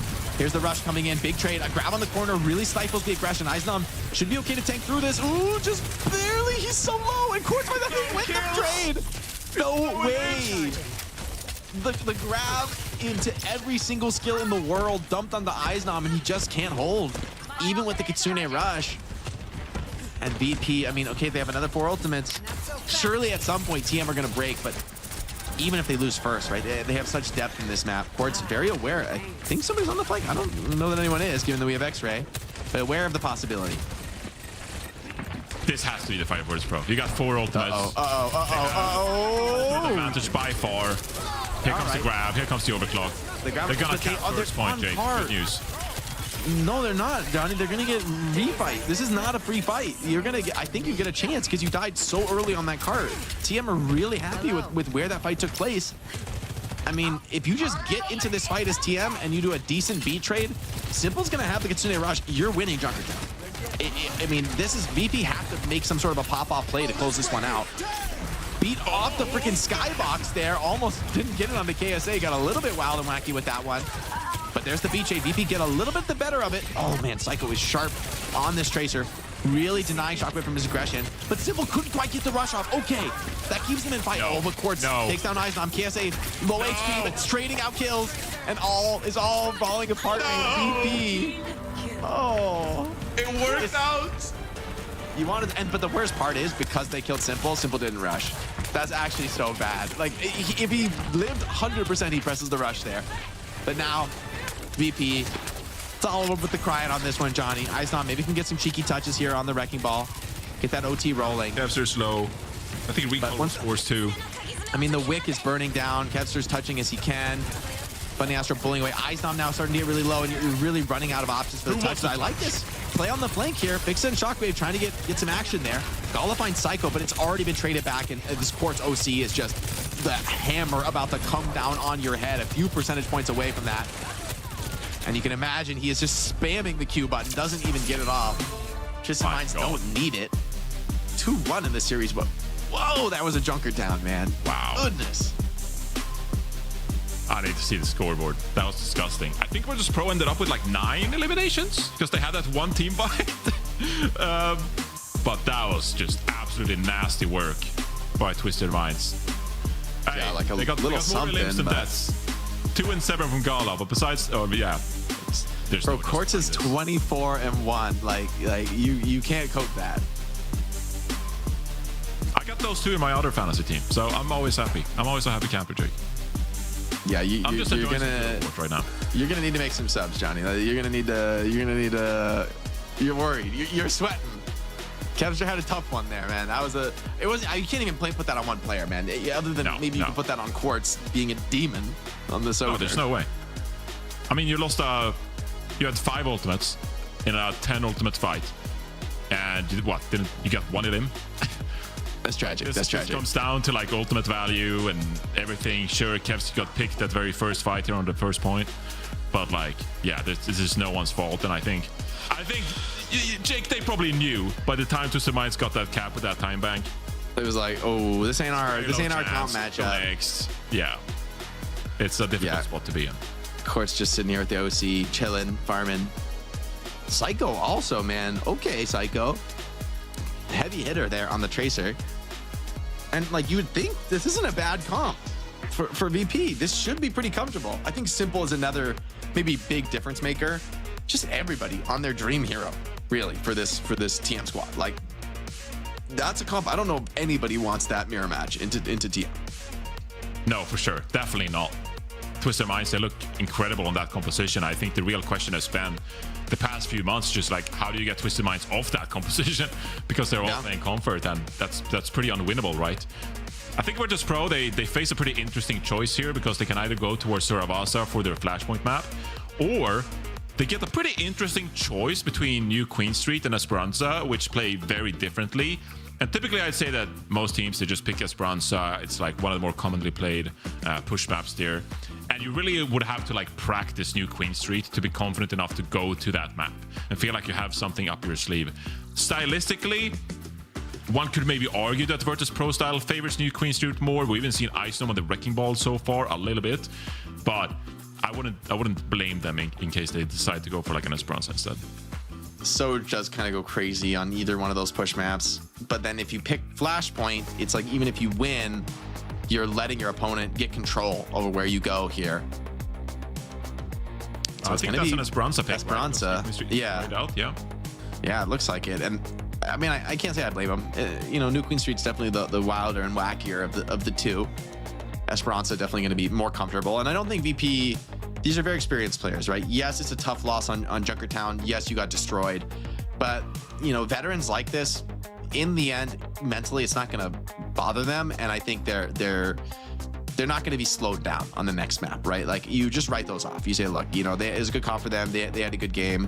Doesn't matter. We're on to the next one, and we're down 1-2 in the series. We win this one. We go to Suravasa, and there's like no real edge for being the team that lost the map for TM. And so I feel like if you can extend this one to 5 VP, you're going to be feeling like confident to win. I feel like this is where the series is won or lost here for VP either way. Do you ban like Lucio here and force like a carry Wu Yang or something like that?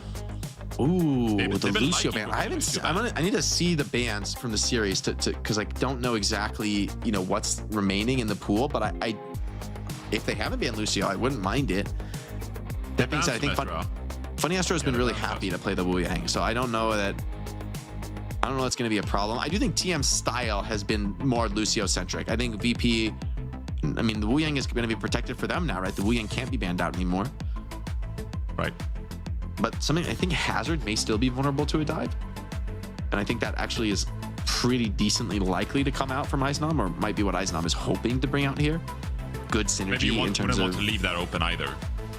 Maybe you wouldn't want to leave that open for Twisted Minds to get rid of. Well, so maybe do a tank ban. They haven't played one push map, Jake. Well, we got this grab. 100%. They played one push map, and this is guaranteed, bro. No, they lost on push against Gen.G. That was the only Esperanza they ever played. So sample size of 1, they lost 1. Well, that's not good. Losing to Gen.G. TM feeling confident here, but you know what? Who wouldn't be confident? I don't think the map pick changed anything. You put up a statement win like that at Junkertown. Anybody's confident. Anybody's feeling themselves. And this is a very good hit scan map. Quartz just took the game over. And it feels like other people's peak days are like, that's like baseline for Quartz. Is baseline. It's every single game. It's every day. And I don't know if I like the idea of continuing to take that hit scan mirror. Shockwave's a good player, man, but I'd rather see him on some sim getting tricky, or maybe bring out the Tracer from Icon. I'm not even kidding, bro. Don't take the hit scan mirror. Do not do it. Okay, VP so it's ban going to be a Diva ban. Yeah, I think this is an interesting ban here because KSA is, so good on that hero. Yeah, I think this is a really intelligent ban. It's not only a protect for your hazard, but also it opens up maybe some aggressive possibilities. I think TM ban the Ana because they know there's a threat of like a full dive swap where Ana actually could get a bit of value. Would be a little skeptical about seeing an Ana pick. Yeah, that could be a good matchup in the Malga. That's a good point. Be a little skeptical about an Ana, in the current meta with how I think Wu and Carry both have pretty good matchups there, but we've seen a bit of it in NA. We've seen a bit of Ana getting cheeky with the nanos, finding some of those big nades. Esperanza definitely a map where Ana can have her moments in the sun, can kind of open up some of these key fights. Curious to see where KSA goes though, because you could go Zarya, but I think Bastion Sim is available, right? So if VP have that in the tank, I want to see them bring it out here. I think you can't let KSA get value out of the Zarya pick. You have to force him off of it very early into this map. I think if this is a Zarya mirror with what we just saw in Junkertown, you're in real trouble as VP.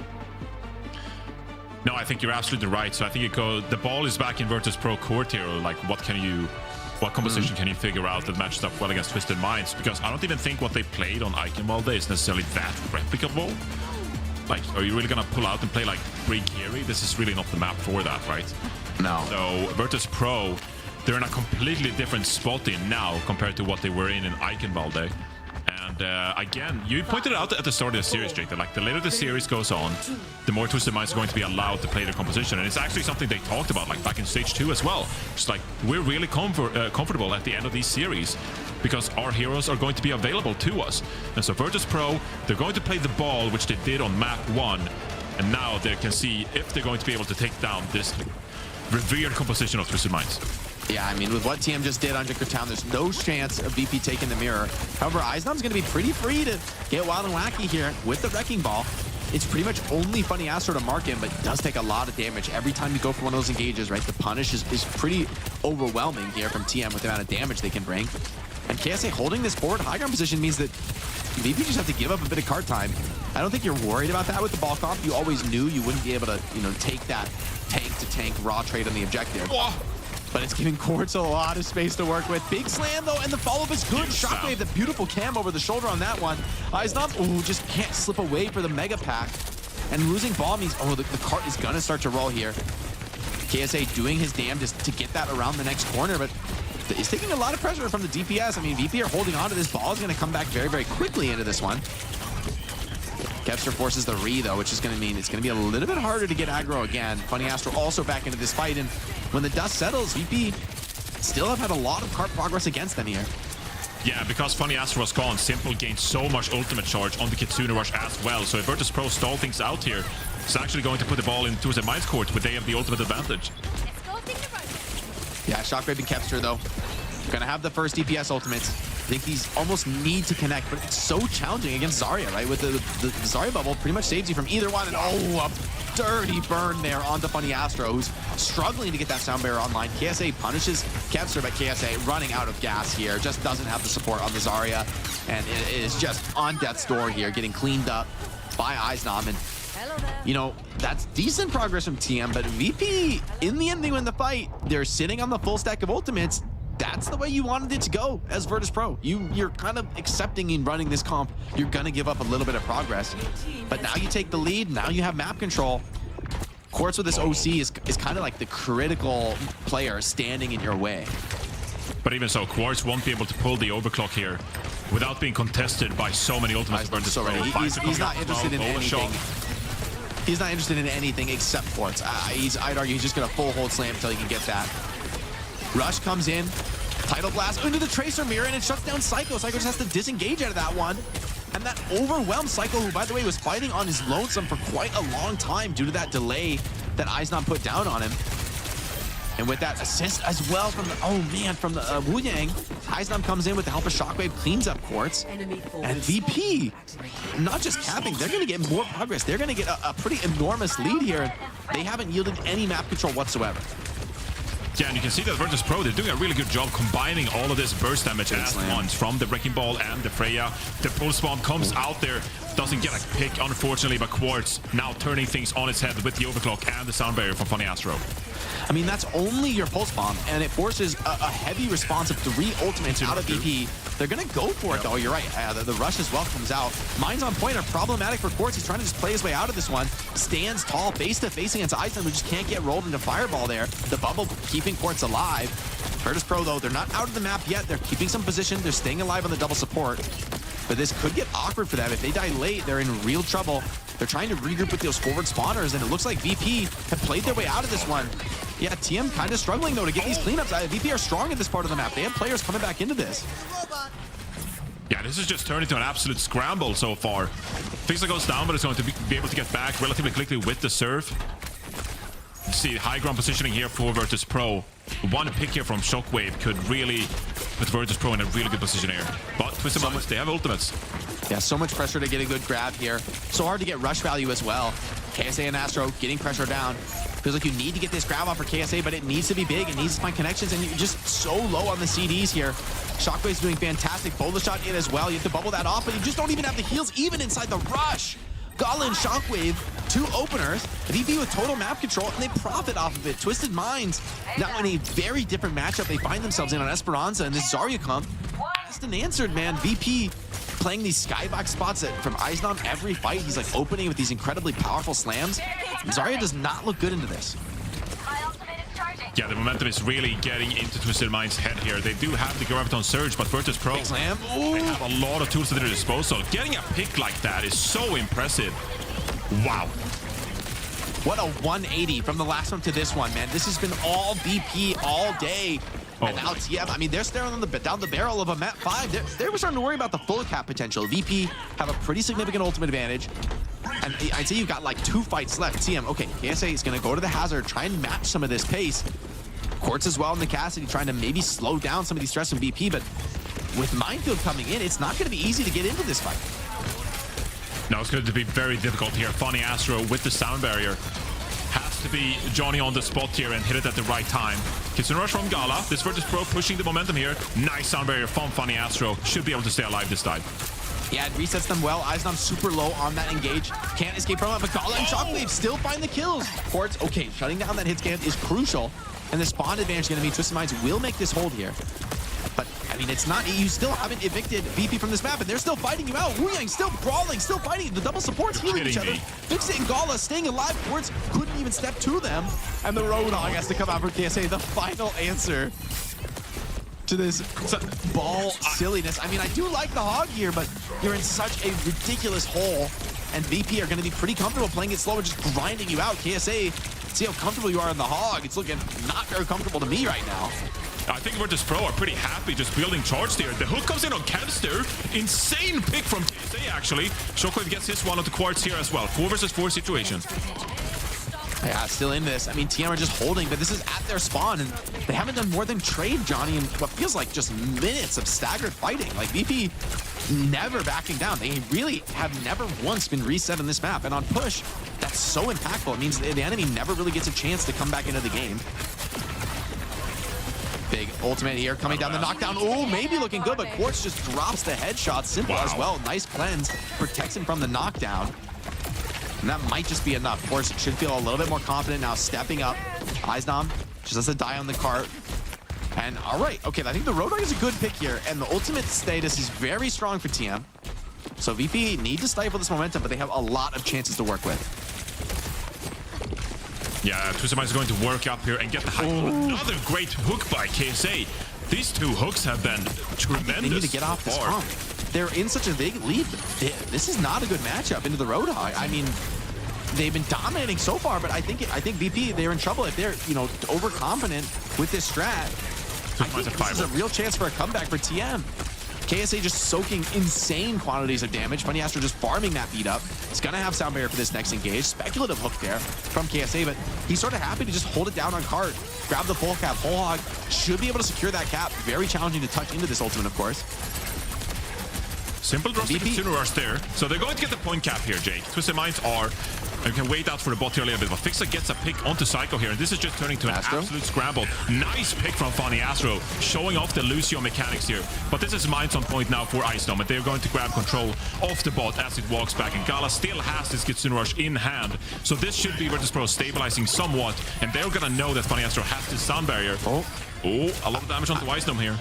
Yeah, he needs the cleanse to stay alive there. Yeah, he's fine, but the cart's going to start rolling back against him now.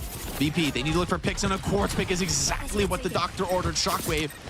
His team needed something, and he found it. Now Icenom continuing to snowball in, continuing to hit that backline. Roadhog trying to keep the cart rolling, but can't do much defensively, and Agala, beautiful cleanse from him. Beat comes in, but it's so desperate. Only the 3 players alive. 4 Twisted Minds. Quartz on his way back, but a hook misses, and now the slam comes in, punishing Simple.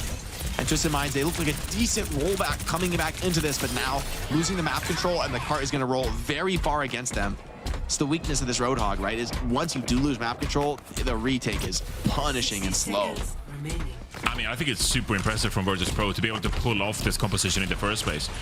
It comes down to these individual matchups, and they're showing they have the mechanics required to pull it off there, stealing the cart and then getting the picks required, defending from Funny Astro's sound barrier. Virtus.Pro with a lot of ultimates here with 40 seconds to go. They have the high ground, they have the ultimates. Virtus.Pro all but closing this one out, Jake. Yeah, and Icenom in these cheeky hiding spots, there's no way to really know that he's there. You don't have a way to scout it. And so, you know, KSA is trying to play slow and bait this one out. Even walking up is so difficult. There's an ultimate on the capture. You're trying to flank in with Quartz and the Lucio, but the rest of the team is dying. Ball is disrupting this flank. He's so happy to take that 2v1, and a beautiful outplay from Icenom completely eliminates that one hopeful play out of TM, and now even Funny Astro in the sights. Kepster, ooh, so close to getting that kill. The melee missing there ends up saving Funny Astro. And so VP, I mean, you're still alive as TM. You can get this OT a little bit, but winning the fight is such a tall order. Psycho had to die to just get that touch rolling. Funny Astro does get in. Hog could maybe find like a hook and a crazy whole hog. But, I mean, this is power presence here, yeah. This is just such VP territory, man. Even the Roadhog, he's just getting cooked. He's running out of gas. Does find a hook in on the Wrecking Ball, and the whole hog on top of the Kitsune Rush is a monstrous ability, one of the highest DPS skills in the game. That combo of ultimates. And Twisted Minds are going to have one last look into this map. They've got to be clean from here, though. They cannot afford to get shut down. I feel like Quartz, man of the hour right now. If he dies, this is all over. He has to just live through every fight, and yet he also needs to produce. Playing at the back is not going to be good enough. This is so scary, actually. I think Twisted Minds, they have a good chance of throwing themselves back into this one. Icenom has the Minds on point, but Roadhog has so much survivability that it could theoretically be enough to just stall out this card. Virtus.Pro, how do they set up this crucial dive to fend off Twisted Minds? But Psycho to pick up the Fixa! This could be huge! Big High Noon as well, zoning people off cart. It's going to get an opportunity to clear the mines. You really can't step up to this, and TM see a chance to maybe steal one back and maybe just end this series here. VP, they're waiting. They want to fight at full strength, but we're coming down to that final fight. Funny Astro with the sound barrier, really your only meaningful tool here for TM. VP have a pretty heavy bank of ultimates in the tank. Quartz wants to take the fight, aggressive. I love this move, taking that speed into the backline, shut down Shockwave. The V comes in for Astro, keeping everyone healthy. Now they take the fight to the point. KSA getting pressure down through that. The rush, still a problem, but Quartz over the top. Somebody's got to evict him from this high ground position. Kepster, though, takes out the legs from under this composition. Funny Astro down. Simple with 2, stays alive.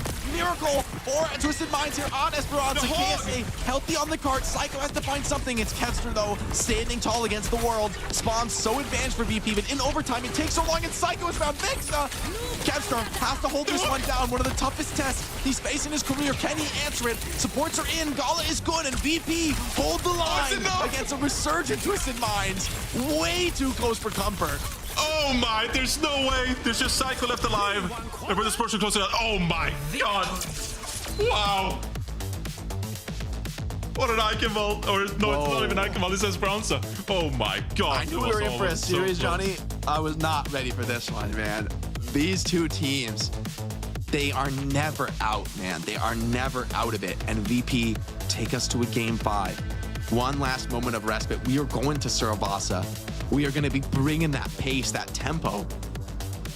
But what a, I mean, heroism from both teams, right, in those final moments. So many clutch kills. Simple with 2 keeps that alive for TM, but the fact that Qadsiah stays alive, I mean, that's just the intelligence of a veteran, right? To be in that clutch fight and to recognize he lives, he stalls card a few more seconds, the spawn advantage is massive for VP, and then once he just holds the first moment of that last fight, it's 3-on-5. VP got it locked down, but way too close for comfort, man. And Quartz also started to heat up there at the end. Yeah, I love the flank that Quartz pulled off there in overtime. I mean, you gotta say the playmaking between these two teams is just absurd. You know, 1 second it's Shockwave popping off in the kill feed as Freya, you know, manages to find someone before the fight even kicks off. Ice Gnome, some fantastic slams as well. But like you said, Quartz turning it up towards the end of this Esperanza. Psycho finding a pulse bomb pick. It's just been an absolute back and forth. This is the top competition in EMEA going against each other. Map 5. This has been an absolute treat, Jake. After 2 matches early on today, kind of were, you know, slightly one-sided. This one has really delivered, and these hooks from Qadsiah to like kickstart the comeback were just fantastic. It's not an easy comp to play Hog into, man. Like, you take a lot of damage on Hog in this comp. You really, I mean, Freya is constantly pumping you full of those explosive bolts. You've got Wu Yang putting big damage on you as well. And I mean, VP, if that lead were any less developed, right? If they hadn't had such an insane opener to that push map and delivered so many fights back to back to back, that would have been Twisted Minds ending the series, closing it out. Instead, they stay alive though, VP, and they bring us to Surafasa, which it's anybody's guess how that's going to play out, man. So much on the table. I feel like Quartz could have a huge game on hitscan. By the same token, so many bans are off the field. VP, it's like, what do you want to bring here? What kind of a strat? Do you want to bring out the sim? Do you want to kind of play, you know, for some of those tempo plays that looked amazing on Eichenwalde with Shockwave piloting the Symmetra? Honestly, so much pressure on these teams right now to find the perfect ban in the scenario, but I don't know that there's going to be that many impactful bans really left. Yeah, I think this is really difficult because now if you're Virtus.Pro, you really got to make a choice as well. Like, do we try to replicate this kind of Wrecking Ball composition? We've seen some Wrecking Ball play on Surafasa in the past. But that being said, I also think that Twisted Minds are pretty comfortable with these compact points that we see on the Flashpoint typically. Like, it is pretty brawl favored, and Twisted Minds, they prefer to play these more defensive, stacked up kind of compositions. So can Virtus.Pro, can they pick that apart? Are they going to commit to something more like a Wrecking Ball look with Qadsiah again on the Tracer, Shockwave on the Freya? That feels more like their style.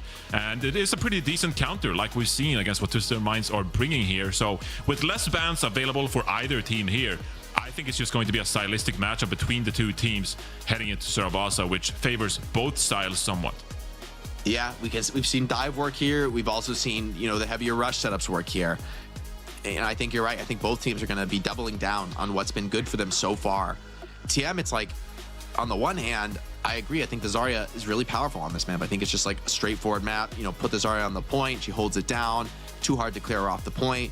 I don't think Ball is amazing on this map. I mean, it's just, it's in the end, it's Flashpoint. And Ball is not really a strong hero for holding on to checkpoints. And yeah, so there's something to be said for you know, the style that VP want to play. And for TM, it's like, do you still have the confidence to just be like, you know what? Okay, last map was an aberration. It was the Wrecking Ball playing all these crazy rooftops, getting really sick engages on us. That's not going to happen on Surafasa.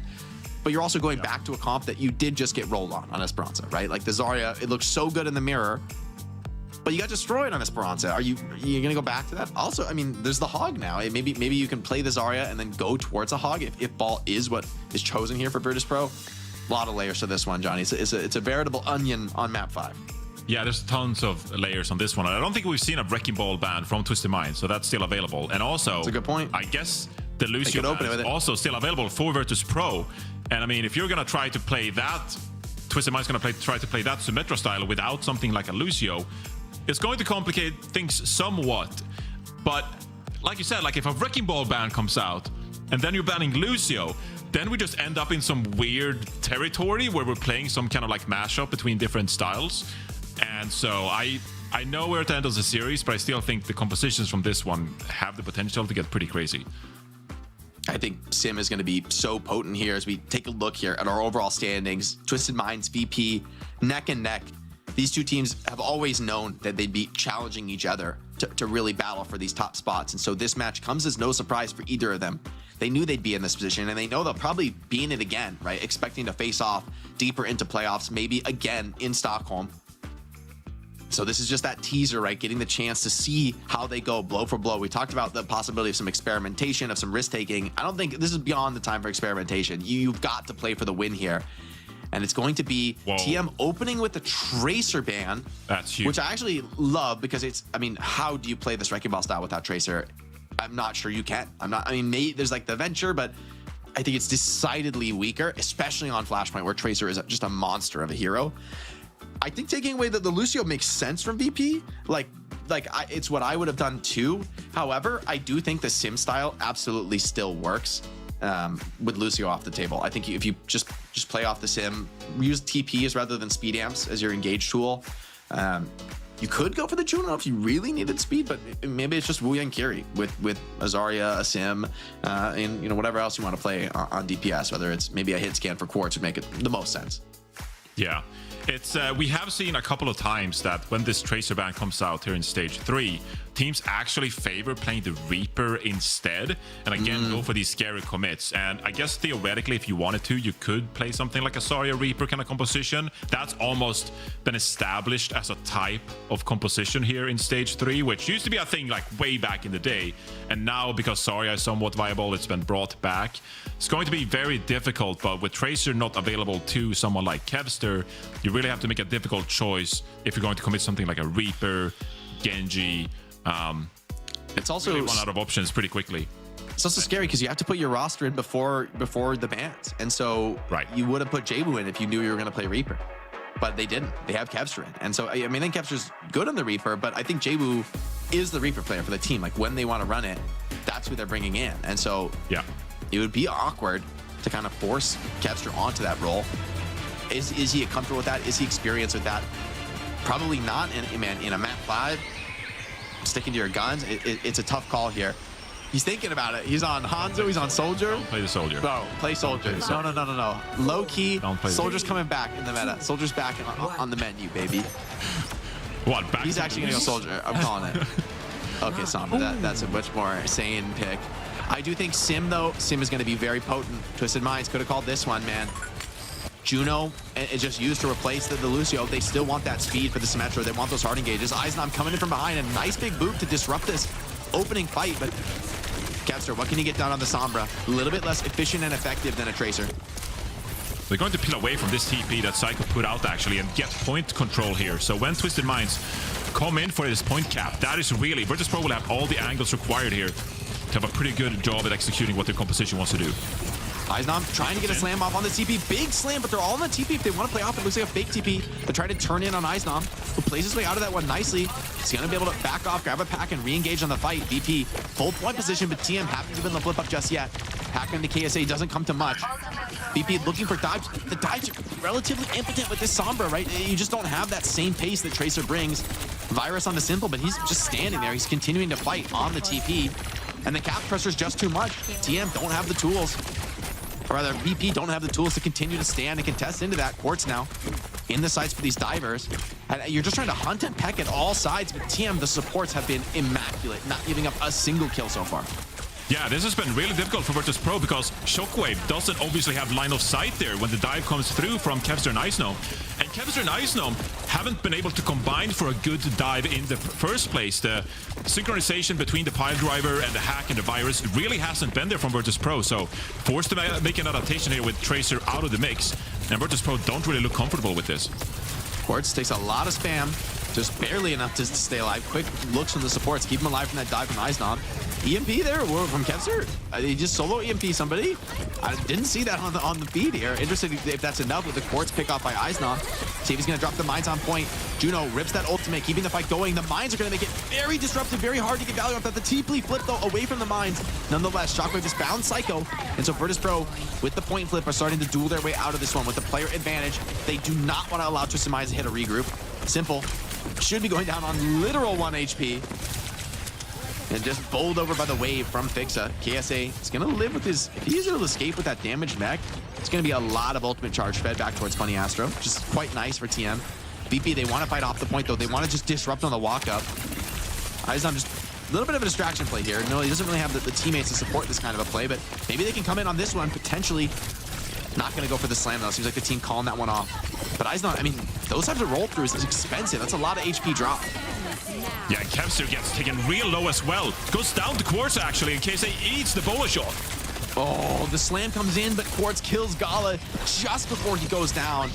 This guy, he just doesn't miss, man. The OC comes out, he takes a full dive and still drops 2. KSA wants to get this big cleanup. A lot of heals, though, coming in on a shockwave. They don't want to let KSA get that quick pick off. He's out of the suit in the bomb. Can he get the remake? The cleanse ensures it. Fixa.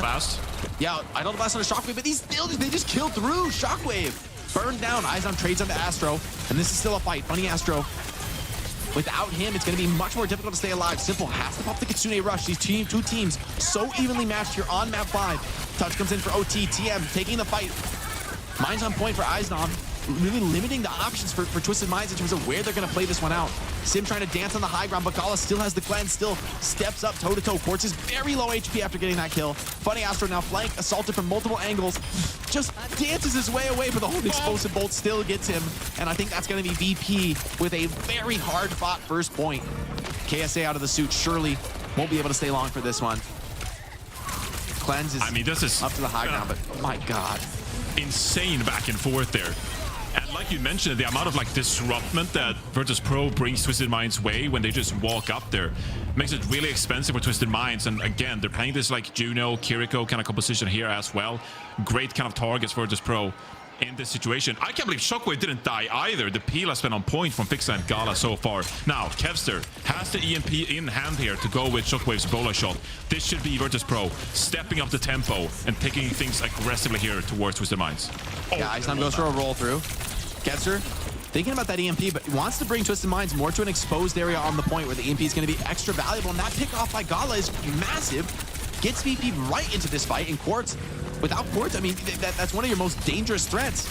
That's going to be a free cap for VP, and the rolls, the bounces are insane here. This Wrecking Ball doesn't bring them on the point. Ray is popped there. They're going all in here. They're trying to fight this one out. Hold on, Simple finds something. Big EMP, but oh, can they get the kills? Where's the follow-up? It's not there, Johnny. KSA's out of the suit, but the kills still come in for Twisted Minds. Funny Astro, great call, clutching that one out on low numbers, and Twisted Minds needed that win. Yeah, and KSA in that, all of that as well, eats another bola shot from Shockwave actually. And mitigating that damage is obviously huge for Twisted Minds as they try to live through the dives coming through with Virtus.Pro on this Wrecking Ball kind of composition. Twisted Minds now with control of this point, and they have 4 big ultimates to protect against dive. KSA though, drops low, losing mech here could be big. Self-destruct. He's got bomb. Should be fine, right? Playing on the bombs could be really hard to dive into that. Still, it does take out one valuable ultimate. Eichenwalde wastes no time, slams straight into the backline. Psycho, though, dropping that sim wall. It's going to be very hard to continue to fight into this. Funny Astro, though, crossed deep over the other side. They're trying to fight into this. The knockdown is good. Kevster just walking up with that Wu Yang ultimate. Does drop 1 to the floor, but the support is so clean from TM. They keep each other alive. Kill comes in with the Psycho, but now it's Quartz. Time to shine. Still high HP. The support's right behind him. And BP, no interest in continuing to brawl into a fully torqued Quartz. Yeah, Eichenwalde is going to have to wait here and not drop too low, but it does so actually. Minds come out, 90% of taking here for Twisted Minds. The focus of Virtus.Pro here will have to be stabilizing. Who can touch this point for us? Eichenwalde gets a big pick on the Quartz actually, and this should now be Twisted Minds regrouping, recognizing that they will have a better shot at capping this point later on. Yeah, Gala just turned up there, man. Quartz had the first shot on the flank and just turned and absolutely beamed him down. These heals from Funny Astro and KSA are insane. They really want this D.Va Mega. It's so close. He didn't even need the Mega. 1 HP. Maybe doesn't even know there's a Mega there. I didn't know there was a Mega there, so that must have been added on the rework. Funny Astro goes down, but it's still 99%. TM, if they can get back into this, get one good fight. I mean, Kevster's 30% from EMP. That's a little bit further than you'd want to be. This walk-up is real scary though for Twisted Minds. You really can't get picked early on here. This hack is so good against the D.Va composition. Kind of reveals position. They're waiting for that next TP. They're going to try and TP straight across the gap.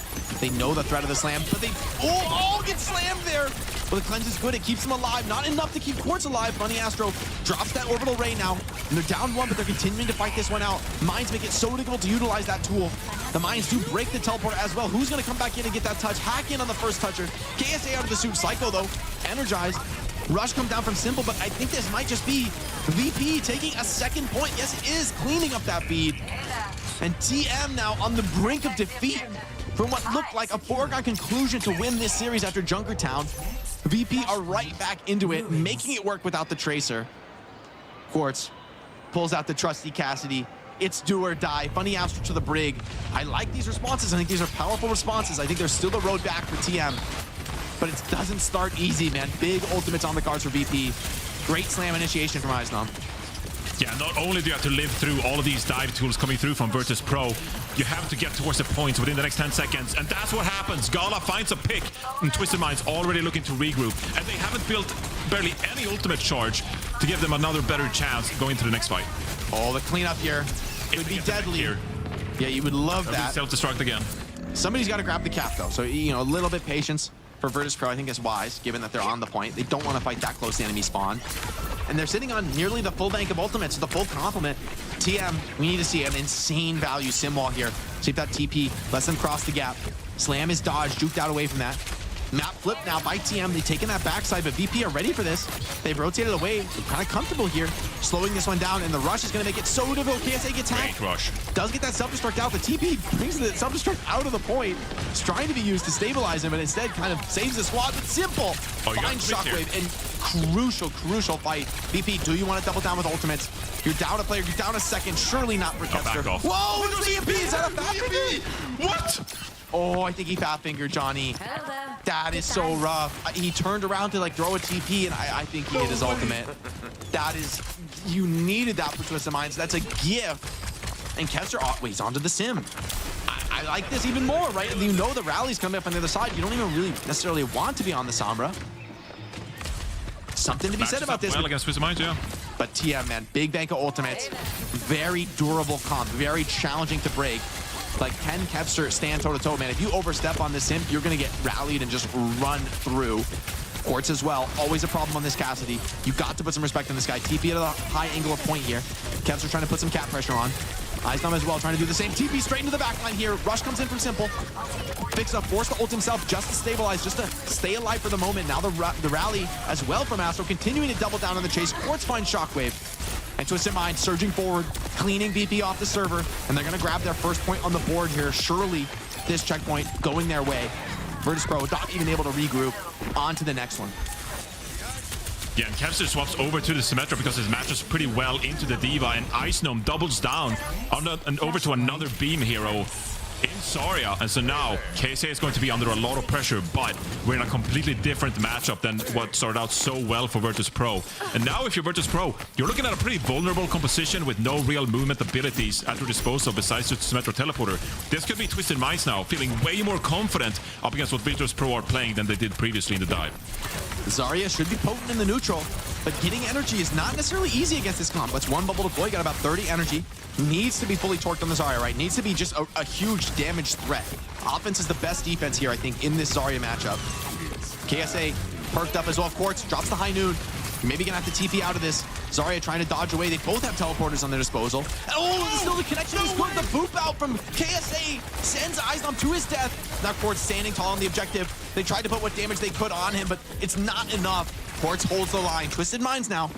The comeback journey, it's a long road home. They got to win 2 straight flashpoints, but they're looking solid. They're back to a comp that looks very comfortable, very experienced for them. And Shockwave getting stalled out, has to die to the sim turret. Actually lucky that there's a sim turret there and he doesn't get stalled even further. This is looking real good for Twisted Minds now.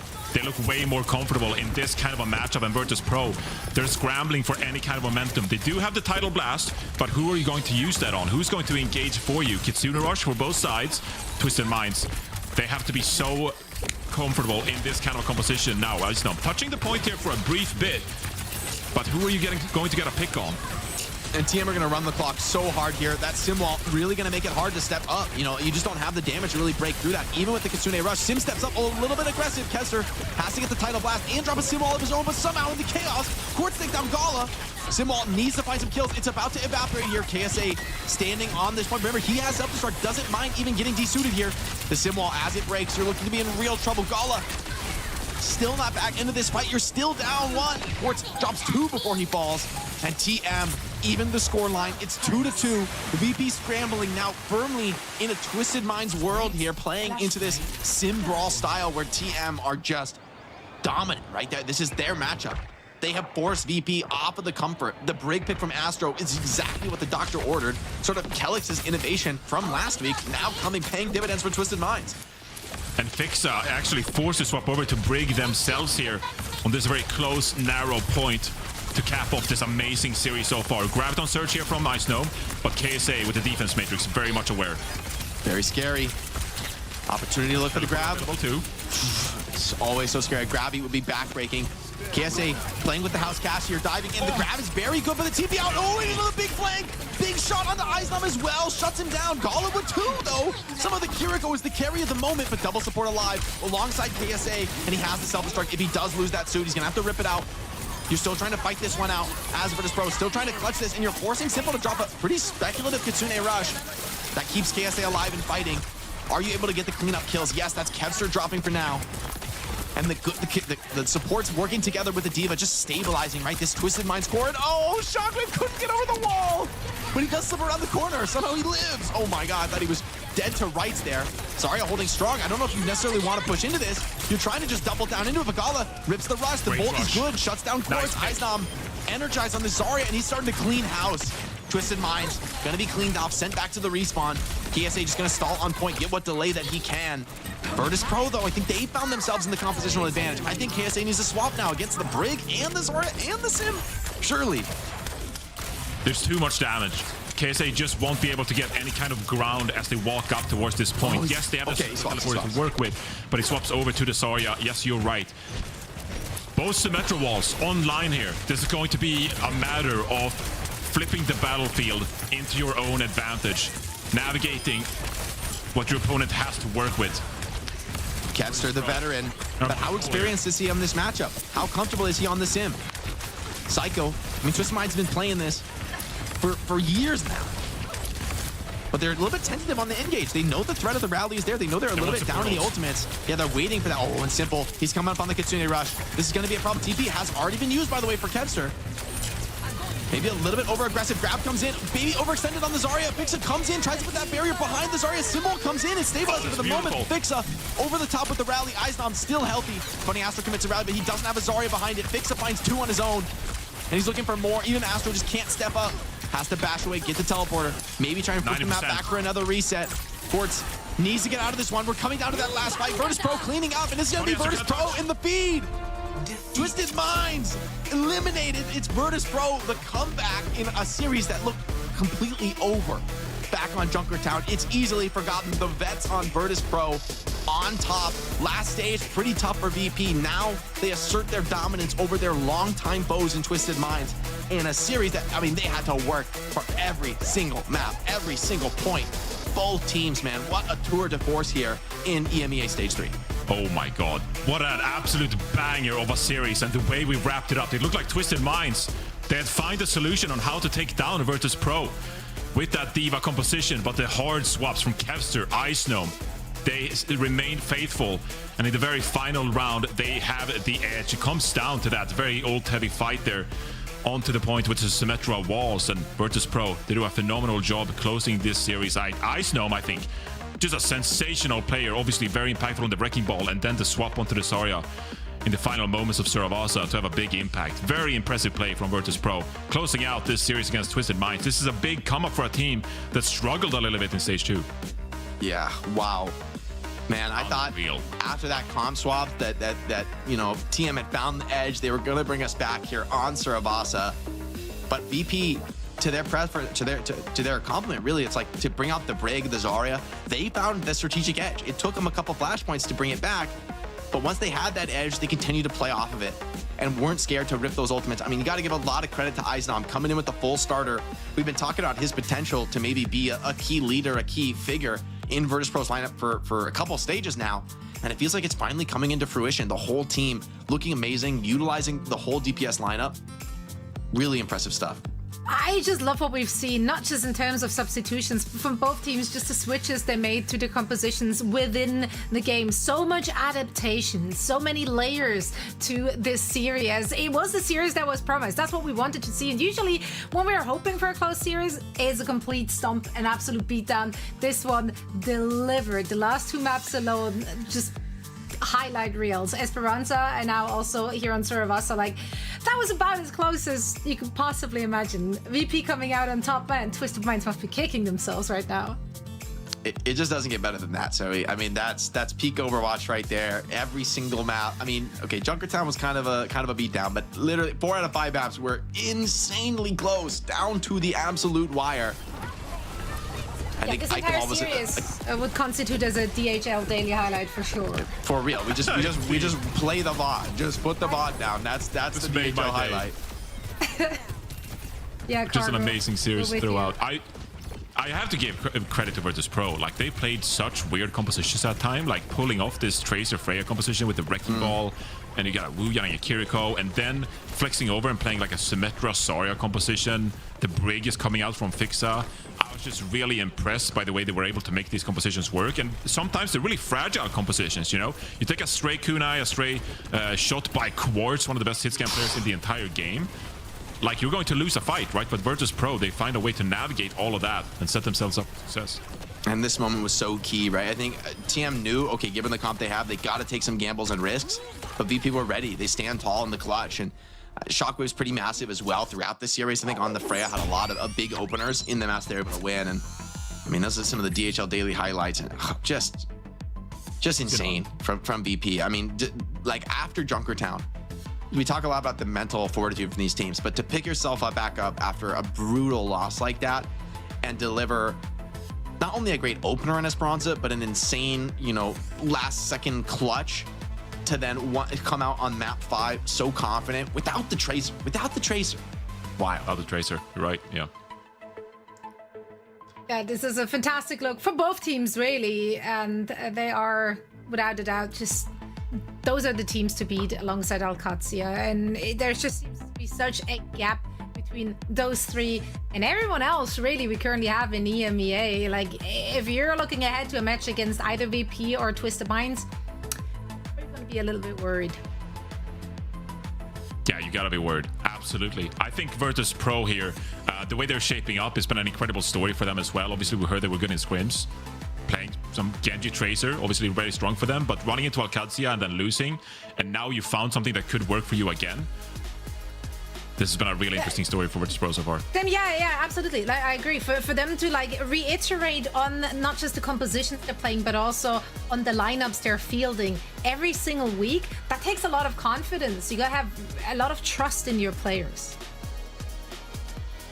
Yeah, and you know, honestly, for VP, this has been a long time coming, right? The last stage was pretty rough for them. You know, I think they fell pretty decisively behind TM and Qadsiah. They really weren't. It was a top 2 with VP on the outside. Now VP firmly back in the mix. I mean, you know, bring on a player like Kessler, you get some results. Just great win from them. I know they're going to be feeling themselves right now. Absolutely. We actually have a winner's interview ready now. Eichenwalde will be joining us for a quick chat after this series. Eichenwalde, willkommen zurück. It's great to see you again. Danke. German speaking first. You gotta bring the German out. Eichenwalde, we haven't seen much of you this stage, unfortunately. It's been mostly Vestola. Today you were in the mix. We also got to see Shockwave played alongside Kevster for a lot of the series. Maybe walk us through the subbing strat and the process for this particular match? We kind of changed our style a little bit now after the Alcat match, because it was a little bit hard with the double flex, and like Zarya ban hit kind of hard with the Vestola in, so like we decided to like play more hit scan and more of me, so I can play like different tanks, you know, like Ball, Zarya, Hazard, whatever, you know. The Ball is still in the making, but like getting a little bit better over time. But been playing that for like 2 weeks, so trying to get better at it still.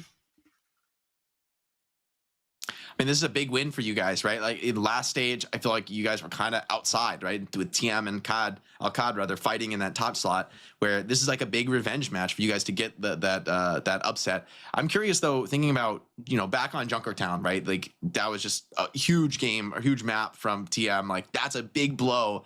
You're facing elimination in the series. How do you guys, you know, bring it back coming in map 4, map 5 for the comeback?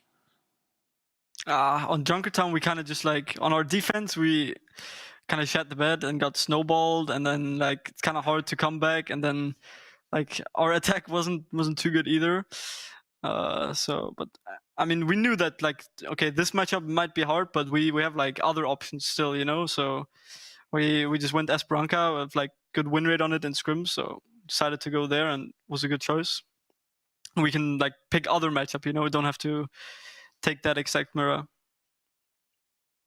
Right, and I think you really show that in the 5th map there as well, because Tracer gets banned, and then Kevster swaps over to the Sombra instead, and we saw you were trying to make the dive happen, you and him combining, of course, but then later on, throughout the map as it developed, you move over to Zarya, Kevster's over to Symmetra, Fixa goes over to the Brig. There was just a lot of swaps coming through. Is that the kind of like team environment that you promote? Just like, we're going to be proactive with swaps. We're going to try to counter the opponent at all times. Because I can't imagine that a lot of that was practiced. That was you guys improvising on the fly and finding what was up. Like, that matchup we kind of just did everything on the fly on that map. That's why it looked kind of rough on the 2 points after I swapped. But like, we knew that like I wanted to swap off ball because like their comp is a little bit harder, and then I like on Esperanza they had like a big comeback as soon as their comp got harder to play ball into. So that's why I decided to swap, and then we just kept making like some small swaps to try to get a better matchup, and then like the matchup in the end was like just some really weird like comps that like I don't think any of us like really practiced those comps. Like that's just like what happened, and then yeah. Yeah, well, listen, we got the top there in the end. Exactly. It was an incredible match. It was a nail-biter of a series, and you guys came out on top. And with that also means that you got the toughest opponents this stage out of the way. And from now on onwards, it should feel a lot better. How do you feel in general about VP this very stage and where you can take it in the playoffs or even against international competition at the World Finals? I think there's not really a limit to how good we can do. Like if we keep improving and keep getting like more flexible and keep getting better, then we can like win against everyone, I think, in the world. It's been great to see you guys just really fully utilizing all the pieces that you have available to the team. So we hope to see more of that and that trajectory continuing as well. Eisnum, vielen lieben Dank und viel Glück nächste Woche. Danke. Ciao. Tschüss. And that was Eisnum from an incredible banger match against Twisted Minds, which really came down to the wire on the last 2 maps there. What a good way to end EMEA for the day, man. I'm exhausted. That's one of the best series. Johnny, we came back together for the perfect moment here with a monster of a series. That's going to be one to go back and rewatch, man. Like, both of those teams save us for the best. Save us for the best. Yeah. We're the heavy hitters. We come in for a gigabanger. Gigabanger. Maybe just manifest those kind of games. We don't know. But it's been an absolute blast having both of you in the mix. But that is it with EMEA. We, of course, are not done for the day, though, because we still have all of our NA matches on day 1, week 4, on I don't know, words elude me right now. They will be coming up. There we go. Nightmare and Sakura, GK and Extinction. Thoughts on these upcoming matchups? I mean, Extinction has been a team that's punched above their weight class at times, but they're up against GK. That's a scary one. You know, also pretty favored for Nightmare against Sakura. But, you know, regardless, I still think there's an opportunity for some of these, you know, lower down NA teams to play spoiler and to you know, maybe win some maps, maybe mix things up and snatch some fantasy points back for the fans at home. Sakura, don't sleep on them. They're fighting for 4th with Nightmare. I think Sakura, don't underestimate what Zomba can do. Zomba is Thanos, so that is actually very real. That's true. Well, that was attempt 5 of Johnny selling me on trading Zomba versus Shockwave for fantasy. I see what you're doing, Johnny. It's not subtle. It's not cute. Can you imagine if you had agreed to that pre-show before we saw from Shockwave today? Yeah, can you imagine? Can you imagine? So we would have reneged on you so hard. She would have reneged Yeah, on you that's- like nothing. Kev said Shockwave, that's the territory we're in now. Never happening, by the way. Oh man, it's been a great day with the two of you, but it is time to say goodbye. Thank you both so much for letting us pick your brain, and of course for covering all the action banger series as we had. Hopefully 2 more in that fashion to come after a quick break. So everyone, don't go anywhere as we're going to start all things NA after this.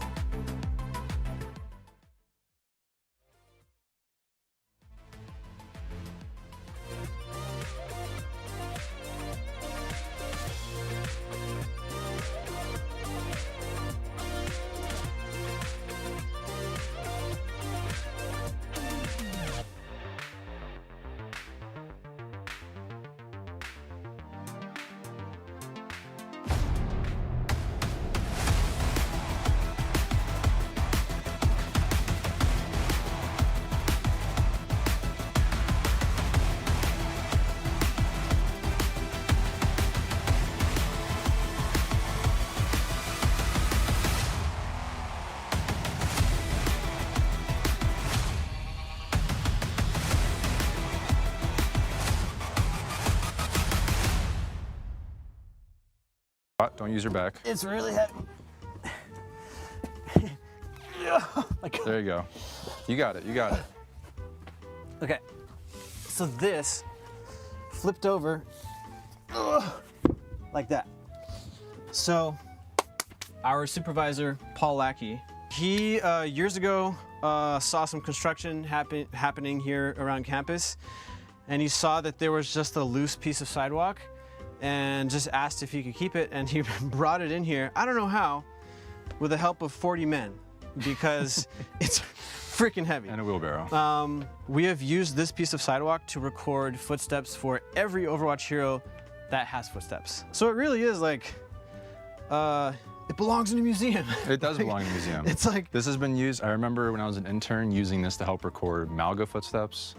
I've seen you use it for Freya, for Venture, for just like every single hero. Yeah.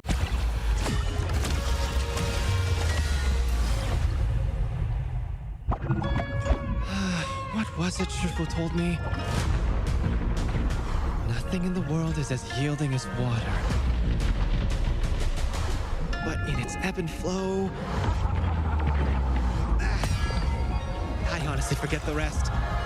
So, I'll just go with the flow. Booyah! Making a splash. Always good to hydrate. Much better. Oh, easy! Oh, check me out! Bye! Ultimate's ready. You're protected. Go make a splash. Hope you brought a change of clothes. Guess my training's paying off. Let's keep it going.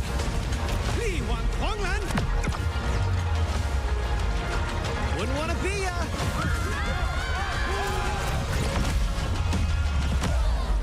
You just witnessed my most famous party trick.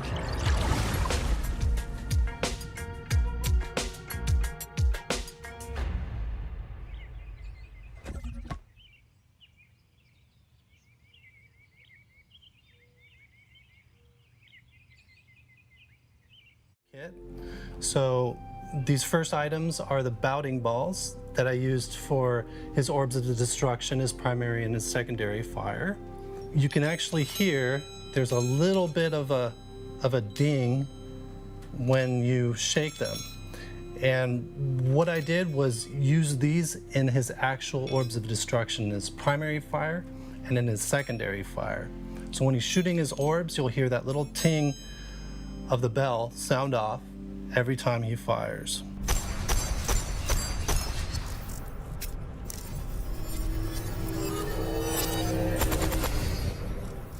And then the singing bowl, which I used for Transcendence.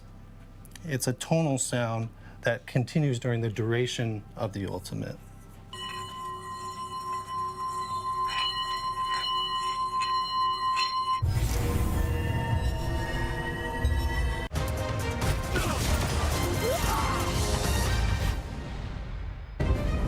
Austin reporting in. My research shows big changes coming to Stadium.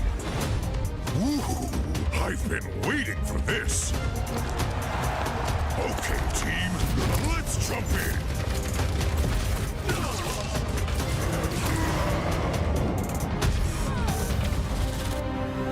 Two payloads? My mind is racing with possibilities. Time to roll up my sleeves.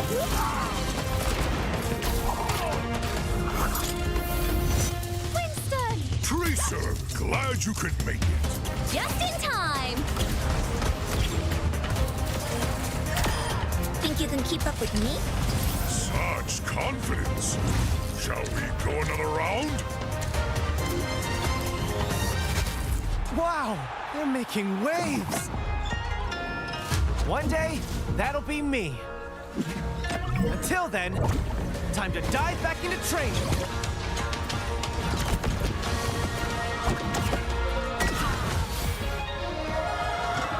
Seems like I'm not the only one getting stronger.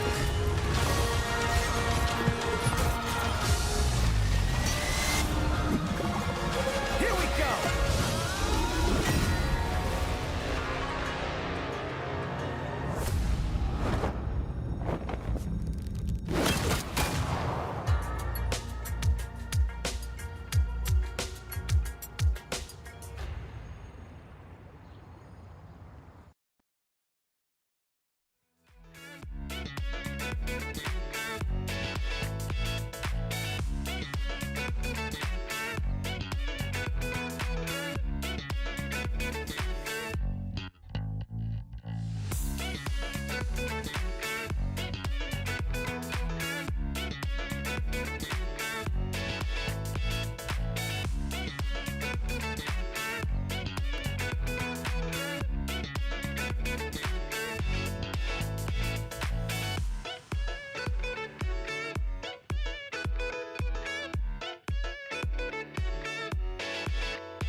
One stage left. No cushion, no do-overs. That is that, folks. Qadsiah closed the book.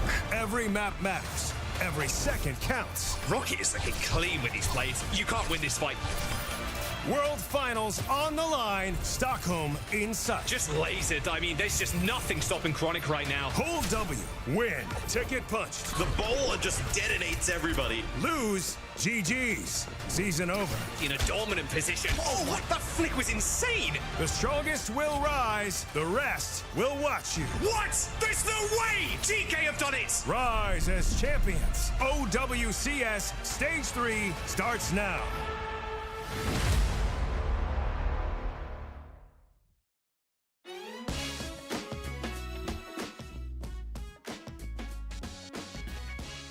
Of OWCS Stage 3, unfortunately, I do not get paid by word count. I wish I was, because that's a mouthful. Anyway, Eventually. One day I'll like bake that into my contract. I will also bake into my contract that I want to do every show with Necro and Jack, because I love them. That's not what you said when we joined the voice channel, Zoe. That's crazy, That is not what you said. slander. I don't know what you're talking about. I know why they're here now, because guys we went on air. This is crazy. You have zero proof. That's the beauty of of all that is going on. Only the things that air are real, such as our standings. They are currently very real for a lot of teams that have to pick up the speed. We do have some very interesting matches that will determine some of the standing shifts and movements today. Oh yeah, Nightmare versus Sakura, like this is really the battle for 4th place. I think Sakura taking Dildark's Team Z, like those kind of teams, the bottom teams right now, taking them pretty easily. Nightmare on the other hand have lost all the top teams. So really this is the battle for 4th place. I'm curious if Nightmare have it in them, and I think a lot of people right now are doubting how they stand in the standings, I guess you would say, but they have faced the top teams, so you're expecting them to come in today and win versus Sakura, but Sakura have a very good chance of playing upset. Absolutely. I couldn't have said it better myself. Crickets. I didn't know I was supposed to talk here. That's it. I wanted to give you space, but then you probably did the same for me. So we're just too polite. We just had a Canadian off. I think that's what happened here. No, these are the matches that we have in store for you today in our NA region, week 4, day 1. So we're more than halfway through. The first match is going to be Nightmare and Sakura, and then we're going to close the day out with GK going up against Extinction. And we will, of course, be setting the stage for our first match in just a bit, but first I want to remind everyone that we're not the only stream that you get to watch. No, we also have featured co-streamers each and every day of OWCS action, and drops will be enabled on our co-streamer streams as well. So head on over, give them some love, say hi from us, and then pop right back onto our stream, or better yet, watch them both at the same time. People have 2 monitors these days, so you know, you can chill. You have phones? Like yeah, you guys have phones? If you don't have a second monitor, you can just pull it up on your phone. That's right. I got myself like one of those foldy phones now, so I essentially have like okay, I kind of want one of them, but yeah, I influenced myself. I did an event for someone who makes those, and then I told the people how great it is, and then I just talked myself into buying it. That happened. Okay. Sometimes you just influence yourself. Marketing worked. I'm surely not the only one. I also talked myself up into picking up the players that I did for my fantasy team. What a transition. What a segue. And yeah, segue going hard. And my week went even harder. I did well. Praise be. Necro, I'm so sorry. -1. How is that even possible? Like, You know, that can't happen. I was wondering the exact same thing, taking a look at the scoring, and then I realized it was because you also get negative points based on how many times your player dies. And so unfortunately, it was just a bad week. Name drop. Who was it? Who did this to you? We don't gotta talk about the I did just as bad as you, to be fair. Not as bad, obviously, with negative points, but I got 21. Johnny's got 42. He's almost exactly double my score. So like, if there is anybody that actually ends up getting negative points at all, through the rest of these OWCS weeks, call me so that we can commiserate together. I had negative points, I think, on week 1 or week 2. That happened to me too. And I believe it was Backbone specifically who dragged me down.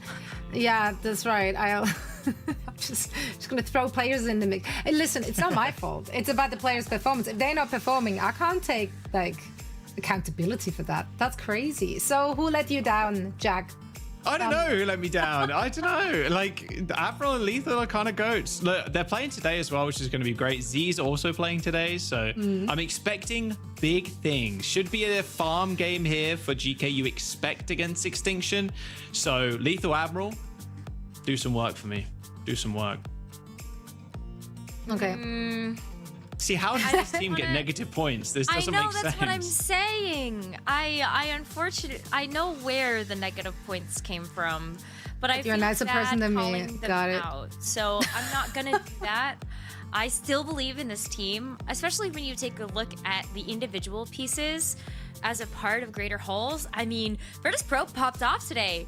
JW wasn't fully integrated into the roster for most of that match, but they did pop off, so like I'm still taking good players from good teams. You speak like a true leader. I love that about you and your. The map 5 with Liquid and Space Station probably had something to do with that. Like Jack below Matt. I Jack know below it's Matt. crazy. 100. That's not okay. Dude, this is. Okay. I'm getting scammed somewhere. I don't know what's happening, but I'm getting scammed. It's okay. I will finish out the season strong. Don't worry, guys. Probably not though. I suck at fantasy. I'm so bad. Whenever we've done it in the past, I'm always like at the bottom 2. So I'm kind of used to it. Let's just put it that way as well. I think some people in the talent team take it more serious than others. Do you guys know how well I do in fantasy drafts? I'm doing one right now for football, and both of my quarterbacks got injured in the first week. So I'm really. So you're doing great. But I still have faith in the players that I picked. Okay. Still better than me in this, to be fair. That's what really matters. And if you play like me, you just throw everyone else under the bus because it can't possibly be my fault because I do not take accountability for anything. As long as That's you how I don't live my life. Spoken like a ranked player. Exactly. True ranked player. I will not take ranked accountability for my warlord. mistakes. Oh man. Well, I will take accountability if we're crushing this one again though, because we've done pretty good in the past playing the emoji guessing game, especially with Necro enemy. If Necro is on your team, you'll win no. it. No, I'm looking Guess that at this emoji. and, like no thoughts. I have no idea what this is. The first one that came to my mind was Graveyard, but it's not. Is it? No. How do you know it's Extinction? Extinction maybe? Is it the team Extinction? Are they extinct like that? Like It's a left arrow with a skull. Left 4 Dead? Left the game? Name another game. Yeah, that's definitely the answer. left skull, left skull, left Oh dead, my left. god. head. Skull is a bone. We're getting whispering tips into our by production, and then we still don't get Backbone? it. It's not. Yeah, it's Backbone. Oh. Backbone. Okay. I guess it's a okay. Ultraviolet. That was crazy. Oh, that one. Why'd you call him old? Why is there an old man there? Oh, sorry. Sorry, UV. My bad. I just saw the colors. It's kind of like. My bad. That's just offensive. Who's Unk? Unk. But also purple. Purple. It's on Nightmare. That's an Unk. Ultraviolet was Wait, close, apparently. We're getting way too many tips. I'm so Production bad at like super desperate for us to guess it right. It's a Just, purple I don't know. with purple flowers, and there's like an old man. This isn't. Oh, I don't want to say anything because of the old man emoji. Violet? Just Violet? Oh, Violet. Wait. Oh, okay. Okay, there's. We okay, overthought that one. Admiral. Admiral. Yeah, that's Admiral. Admiral. That was Estonian player. The Estonian, the Estonian flag may have And given it the away. and a salute thing. salute. Extinction. Extinction. Oh, that's such. There it is. That's a good one, actually. I like that. Why does Team Sakura look like Sakura? Like a meatball? But yes, Sakura. What cherry blossom tree? Wait, that's crazy. Sakura. That was an insane one. The Japanese She's quick with word it. for it. She's quick. I like She's that. smart. She got it. She got our Another backs. one? Well, come on, give us another. The average one was pretty easy. Estonian. That was it. Okay. I think we nailed it. Question mark. I think we did That was it. good. More successful than the last one, at least. Like, come on. Could have been worse. Yes, let's say that for sure. Not sure how transitioning from that sentence into this. I guess we just looked at Sakura, and here they are. They are up first, going up against Nightmare, and Sakura have been looking pretty darn good so far this stage. Obviously, they had a tough opener against SSG, but I think the last two games, just last week, where they played back-to-back matches against Dilduck and then Extinction, they played really well, and a lot of that has got to be on X10 as well. X10 subbed in and she did phenomenal. Yeah, picking up that Reaper role too, which is kind of sick. Yeah, apparently PDK was working. Yeah, obviously. Allegedly. We didn't. Allegedly PDK was working.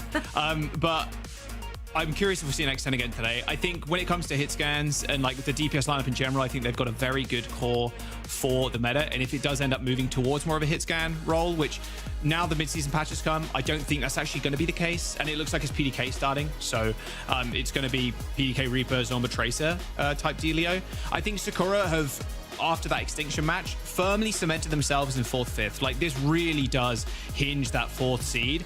I think Nightmare have obviously struggled against top teams, but Sakura, they can punch up, and I would expect this to be a close game, and I'd be disappointed, honestly, if it wasn't. Likewise. Disappointed. Yeah. Disappointed dad. I'm not a dad, but Are you Unk? I'll be extremely disappointed. Yeah, I'm Unk for sure. Come on, I'm over 30. He's a If you're over paternal 22, figure you're for Unk at this point. Like, yeah, come on. That's offensive. We're not taking that. Z, definitely a standout player everywhere we see them at. And yeah, a lot of pressure, of course, has been on support lines, especially in the stage, I feel. So having a good, solid support line has been a big key to victory. Yeah, it really has. I think with the problem with the support lines in this meta is like you're under so much stress because there's a lot of wrecking balls, there's a lot of Winstons. Like, you're going to be under pressure a lot, and like keeping that, yeah, exactly. Tracer too. Like, there's so much that you need to do, and also Wu Yang is a support hero as well. You have to make sure you're master of that character already. And I think coming into this match, I think the problem for the backline for Sakura is going to be Nightmare's tank picks, because they do have Rhino and they've also got Painkiller. So whatever map they feel like Rhino is going to be better on, you're going to see a lot of Wrecking Ball, and that puts just so much worry into the minds of the support players. And Z's been doing decently well. Like, the Extinction game was very good. The Dilduck's game was obviously a 3-0. It's just keeping that mental strong. Like, I know they're a very positive team from the interviews that we've seen with them. So yeah, just keeping that up is going to be important today. Especially when the backline that you're playing against is Lucamino and Squid. I think you have to take a look at that and also make sure that you're not just keeping yourself safe from the DPS players, but you're also keeping yourself safe from those Wuyong orbs that are going to get thrown out there by Lucamino if he ends up being on that character. So I think there's a lot of different ways that we can see Nightmare play this, and in the starting roster, they are going to start with Painkiller. Kind of makes some sense, doesn't it? When you look at Painkiller's tank pool, it is a lot more of those off tanks that we have often seen Zeb pick up. Zeb loves to play the Zarya. Somebody that would be able to match him on that, and maybe even then some, would be Painkiller. Yeah, I hope Painkiller's internet is staying strong this time around. Since last time, that was kind of public enemy number one.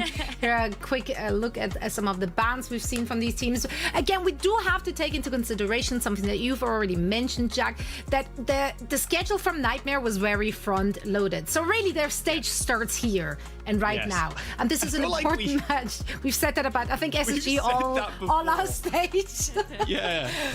But it's kind of true, right? They got the hardest ones out of the way. Sakura still has to play Team Liquid, I believe, is their big finisher for Stage 3. So they're going to ramp it up a little bit in difficulty. Whereas Nightmare, these are now really the must-win matches for them in order to cement themselves on that 4th spot. Exactly. Is that 90% Nightmare and 10% Sakura? Haters. I think that's a little too one-sided for Nightmare, but I think if you're just going off, you look at the teams against each other, I think you're like, okay, Nightmares are probably going to win. I think 10% is probably needs to be a little bit higher, but I think with with how the strength of schedule has been, I think it is going to be a tough game for Sakura. I think Nightmare, they're still a very good squad. Look at last stage's performances. Like, they've played Liquid, they played SSG, they've taken maps off of SSG and Liquid, although it was Ilios. So, yeah, not surprised, but I'm a little bit, because Sakura's only at 10. Like, I don't know. Chat are going in kind of hard today. You know, some days do be like that. Sakura here to prove them wrong, of course. So let's see what they have in store for us on map 1 in Series 1 here in NA. So Jack Neckrat, take it away. Yeah, thank you very much. So yeah, it's an underdog story. It really is. Sakura, the same thing in stage 2. How much could they actually kind of punch up? Like, this is the game for that 4th seed. You're expecting Sakura to win against Team Z in week 5 and Liquid to win against Sakura in week 6. Nightmare, they have Sakura this week, Team Z, and then Extinction in the last week. So you're expecting Nightmare to just kind of roll on with a win streak. Nightmare do end up banning Reaper and a Hog ban for Sakura as we jump on to Samoa. Nightmare's ban is definitely targeted at PDK. Whenever PDK has been in the lineup for their matches, has always wanted to play the Reaper. We've seen very few heroes outside of that from PDK. Sometimes the Soldier. So it'll be very interesting to see what PDK ends up landing on now that the Reaper is banned. Yeah, I think PDK likes to play Sojourn. You can play Hitscan on Samoa. And to kind of talk about Nightmare as well, Rose, you can see why Painkiller's in this roster too, at least right now. You're not going to an Ilios, so you can't play this ball. You can, but you're more likely to play broad tanks like Zarya, even Painkiller's run like Malga and stuff like that. Like, you're very much going to be playing a lot of off tanks here. So Painkiller in does make a whole bunch of sense for Nightmare. I think NY 2 with the Lucio on control is needed. I think NY is done very well on Lucio, a little less so when we've seen them on the Brig and the Wu Yang as well. But I think Painkiller is the perfect choice here. And this is the big thing everybody's been talking about since the start of this stage, was how deep this roster is for Nightmare. And they do make good use of it. Sometimes we see subs sit on the bench forever, right? But Nightmare have done a good job of being able to pick their tanks and the DPS to their strengths and just kind of work from there. PDK, on the other hand, and Zeb, like, it's going to be a tough match for Zeb, land. Painkiller's Zarya Rose is just so good. It is amazing, and I think that's why you see this Zarya getting mirrored on both sides. But it also makes a lot of sense that NY is going to be starting out in this roster. You want to make sure that you have the speed on both sides of the equation. So Lucio's for both teams, and we do have the Cassidy from both PDK as well as Seeker. But the Symmetra is really what's going to make things difficult for Nightmare. You've got this instant get out of jail free card with those teleports from the Symmetra that you can use to also just capitalize on maybe taking a backswing against the team. Yeah, I didn't know we were watching EMEA still, to be honest. Z ends up going down to a right-click of Painkiller. A swift teleport, trying to flip the map where Sakura, but with a flip of the map, does actually get Zeb 2 kills. Seeker and Luke Camino fall over. Teleport away now for Sakura, as Rocket also ends up falling. A beautiful first pick as well with Z dying first. Nightmare couldn't capitalize.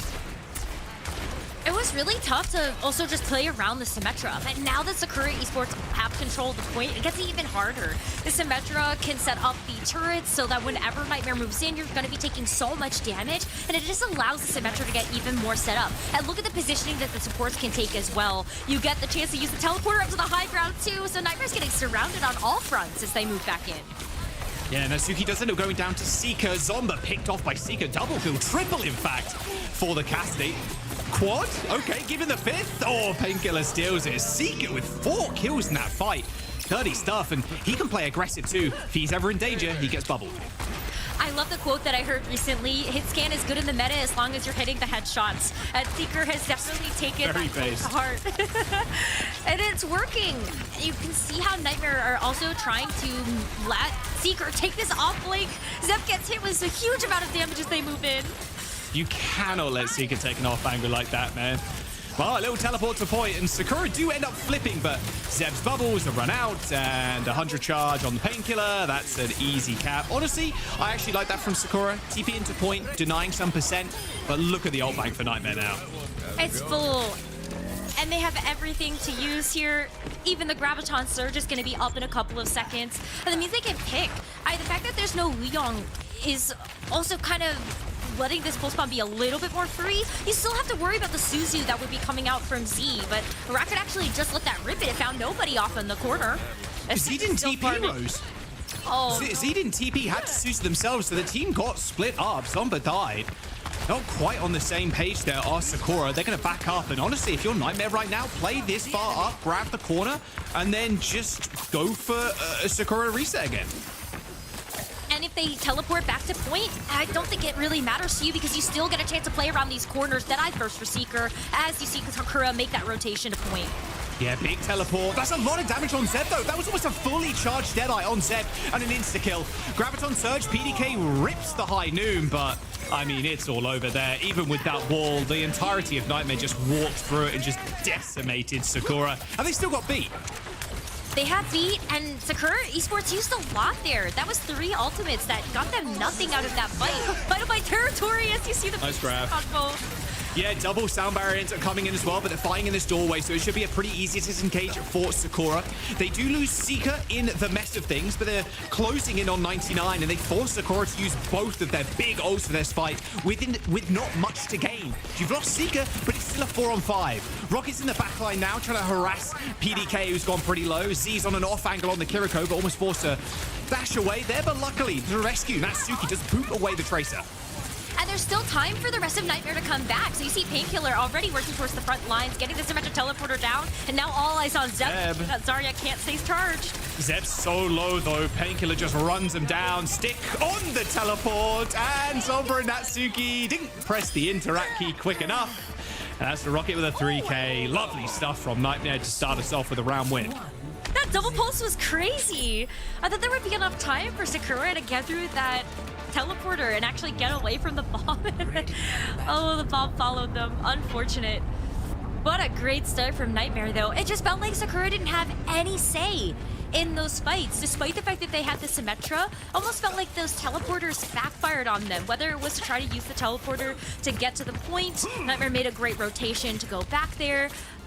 And even the Symmetra Photon Barrier didn't feel like it was getting a whole lot of value when they used it. Yeah, it was used in kind of a defensive way right when they got grabbed. Like, okay, if we use it, we use High Noon. They have to step through the wall to try and kill us, but the kills just came through too quickly. Like, Nightmare were just so high charged, and wow, Seeker with a fan the hammer roll into Zeb. Zeb's got no bubbles left. They'll be 1-up in a couple of seconds, and Nightmare know this, so a quick rotation to the point now. It's going to give Sakura high ground, but it shouldn't matter. When you can play around this corner, it doesn't. And you also have the teleporter that can also get you to wrap around to the back of point. And so a little bit of that positional advantage is starting to slip away from Nightmare. But for how much longer? Zeb is still public enemy number 1. That's the focus of a lot of these fights, is to get the Zarya. Yeah, I mean, Seeker has zero fear when Painkiller's right behind him. He's fan the hammering, rolling, getting bubbled, fan the hammering Zeb again, basically to force all bubbles out, and then you can't die because you have a bubble of your own. Like, yeah, nice stuff from a Painkiller and Seeker so far. This has got High Noon too. This is the first ultimate in this round. He's gonna rip it right away at spawn. I love this pace. I really do. Nice kill by Z, though, from the spawn doors. Should be a trivial affair getting Painkiller out here with that Suzu up in a couple of seconds, but this rush, actually, from Z is going to make it a little bit more difficult. No one's fallen just yet, but everybody is so low on the side of Nightmare. Lucamino shooting walls, hoping to maybe teleport through there to help Painkiller, but a good rush from Z will net them the point. Nightmare still walked away with a lot more percentage than you might have expected because of that early Deadeye. They were able to capitalize on that extra space, the time that Sakura needed to wait out that ultimate for. And once they got the pick, they actually were able to go in with the rush. But now Nightmare held onto theirs, so Lucamino can let this rip through the main choke point. And there's no Symmetra to worry about anymore. Zombo's on Tracer. But now Nightmare, they just flipped the script on them completely. They rush on the point. Zeb ends up going down. Sakura try to beat Nightmare in the rotation game there. They tried to do what Nightmare just did to them, which was push the Cassidy into the spawn, like not the spawn itself, but like the big door, and then cut them off. But it was Sakura that were carved in half, and an easy kill onto Zeb just gets Nightmare the point again. And now they're playing from such a power position You have the grab that you can throw at the door. You've got the pulse bomb that you can layer on top of that. And Nenua is also going to be the first one up to that sound barrier. But I like that this time Nightmare are playing with some tempered aggression. They're not going to go forward with that dot eye because they know that the shoe is also on the other foot. Sakura have a grab of their own and can match the same ultimates that they have. It's all about positioning. You don't want to get caught in the opponent's grab, but you also want to set up so that yours will win. There's the grab. Sound barrier comes in for both teams. Pulse bomb on top of Nemwai. Zomber at least gets one kill. Rocket the same though with the kill onto Zeb. Painkiller without any bubbles and with a little life remaining. It's going to be able to hold down. Eventually plays a little bit more safe to get topped back up. But Natsuki can't really stand up to this. 100 charge Zarya, ain't no way. Lucamino is going to pull that rush as well. I mean, you can't push now. Sakura, they haven't got their Kiriko. There's no rush online, and they're getting chased all the way. And it's doubtful there's even going to be a touch. Don't think there can be. I mean, they're actually going to try to use rush to close the distance to get there. And just a little short. Jack, that last fight was wild too. The fact that you had the mirrored Graviton surges, Pulse Bomb got a pick on both sides, but Nightmare had control of that point the entire time that both teams were otherwise stuck. So they just got a chance to walk away with so much more than they had originally bargained for. And what a great start for them in this series, winning that first map 2-0. It was just a better pick there from Rocket with that pulse bomb. Yeah, you trade your Lucio for the Zarya, but as soon as Painkiller managed to stabilize with the help of Lucamino, like, it's pretty over. Like, you cannot fight into the Zarya like that. You need to touch the point because OT's kind of near in. You saw Natsuki like, okay, I'm going to quickly touch, and then maybe I can play safe, wait for the rest of my team, touch again.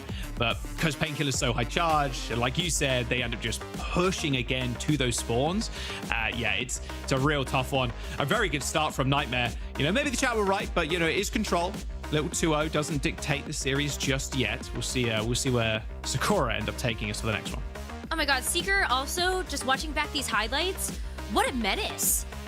This first point, he was playing so well on those off angles, just getting so much damage, and then he understood the assignment on the second point as well. Zeb's bubbles always popped. Seeker there in the front lines, just fanning the hammer to break the Zarya bubbles, even though you know that the drawback of that is that you charge up that Zarya even more. But what great coordination from Nightmare to be able to play around Seeker in the front lines there, and you could see how much trouble it was giving Sakura. Yeah, it really is just full faith in your tank because you don't often see the Cassidy rolling into an enemy tank and then hitting the fan the hammer. So yeah, it looked good.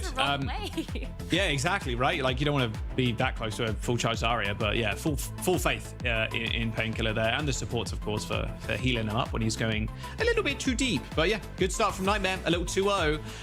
We want obviously Sakura to kind of clap back here, but what's the angle for Sakura? Are they going to take us to a map where you can play something like a Wrecking Ball? Or do you think they'll be more scared of that, or do they want the matchup against Painkiller? It's hard to say because I think if you are in Sakura's shoes, I don't think you really want the matchup into either Rhino or Painkiller. They're two just extraordinarily gifted tanks in those individual roles of looking at the off-tank heroes or the more main tank heroes. And so I think you just kind of have to hedge your bets. Sakura, they want to play this Zarya game plan. So then is it that you want to keep sticking to your guns, have Zeb on Zarya, continue to play around the Brawl that way so you go to more Brawl-oriented maps where you know that's going to be your strongest? Or do you opt into trying to go to a dive map and ban out the Wrecking Ball or the Winston, expecting Rhino to come into the roster? I still think you take the former. I think you lean into this Zarya game plan. You hope that maybe with the Reaper unbanned, that will be your big ticket to get that upset win onto Nightmare for a map, and then try to navigate the rest of the series that way, but one map at a time if you're Sakura. Yeah, well, Nightmare can't ban Reaper again, so all good. Exactly.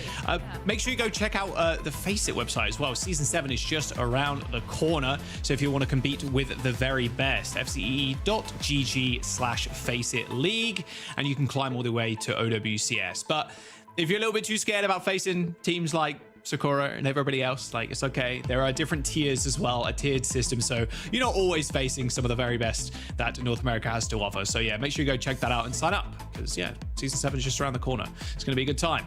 But yeah, going back to what you're just talking about, Rose, taking that kind of gamble there versus Painkiller, I think you'll hit the nail on the head, especially with having PDK on the Reaper. I think X10 looked really good on Reaper, but I think PDK's definitely got one up her in that department.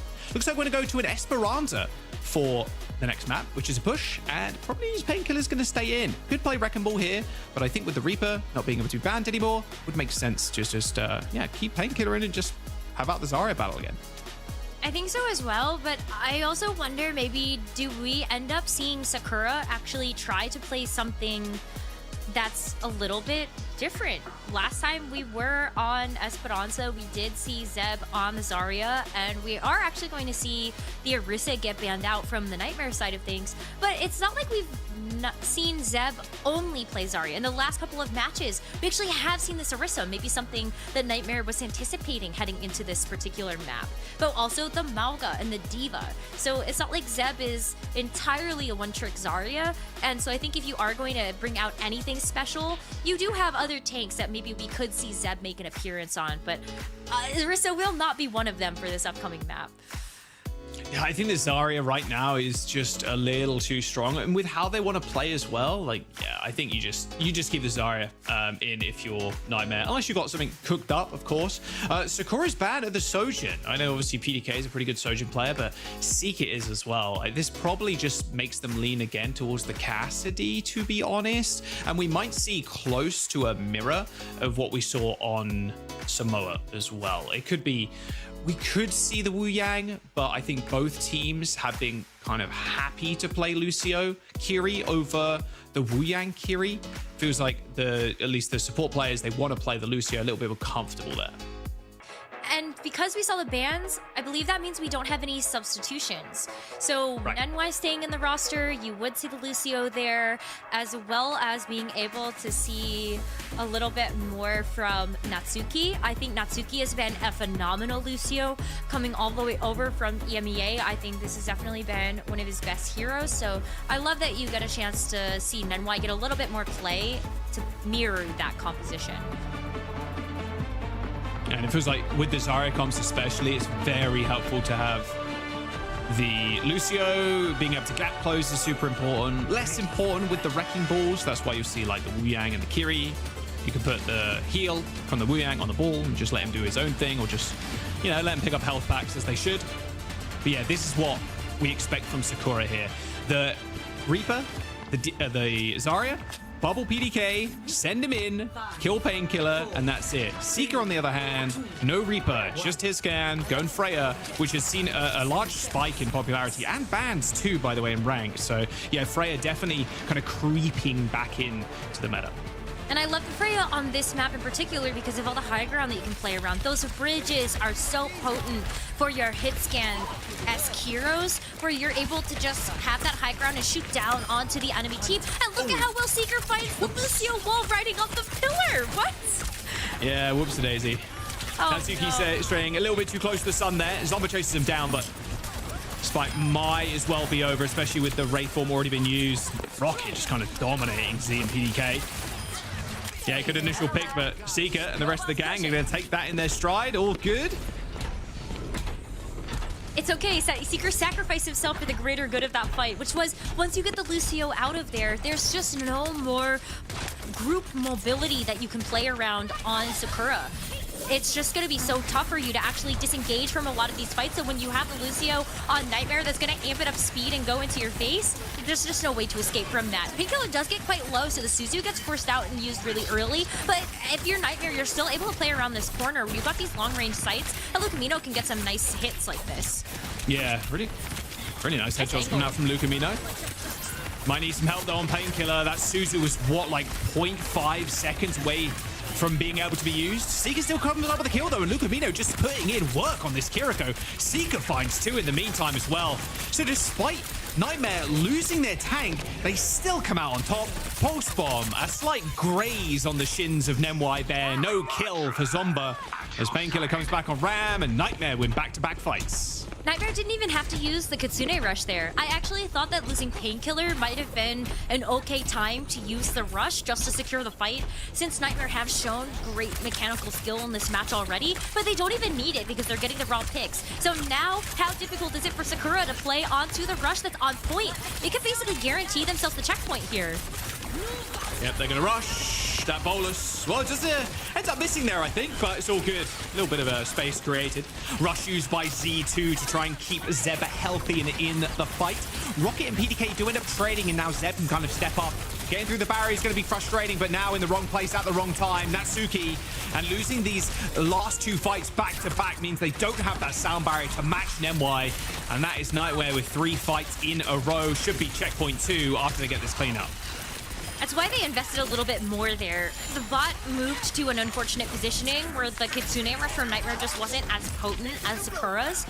But then you have the sound barrier from the Lucio to shore up that fight, and so while it was expensive, they know the greater good is that getting this checkpoint is such a huge deal on this map, especially with a composition like this. Now you can actually play around the corner. You've got the building that you can play around as well, and so let's see how Nightmare end up approaching this next engagement as they get ready with the high ground.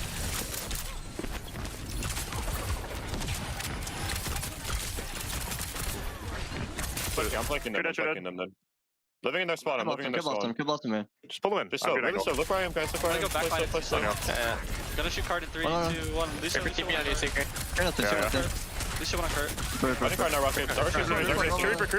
Creeper, nothing. Yeah, walking now.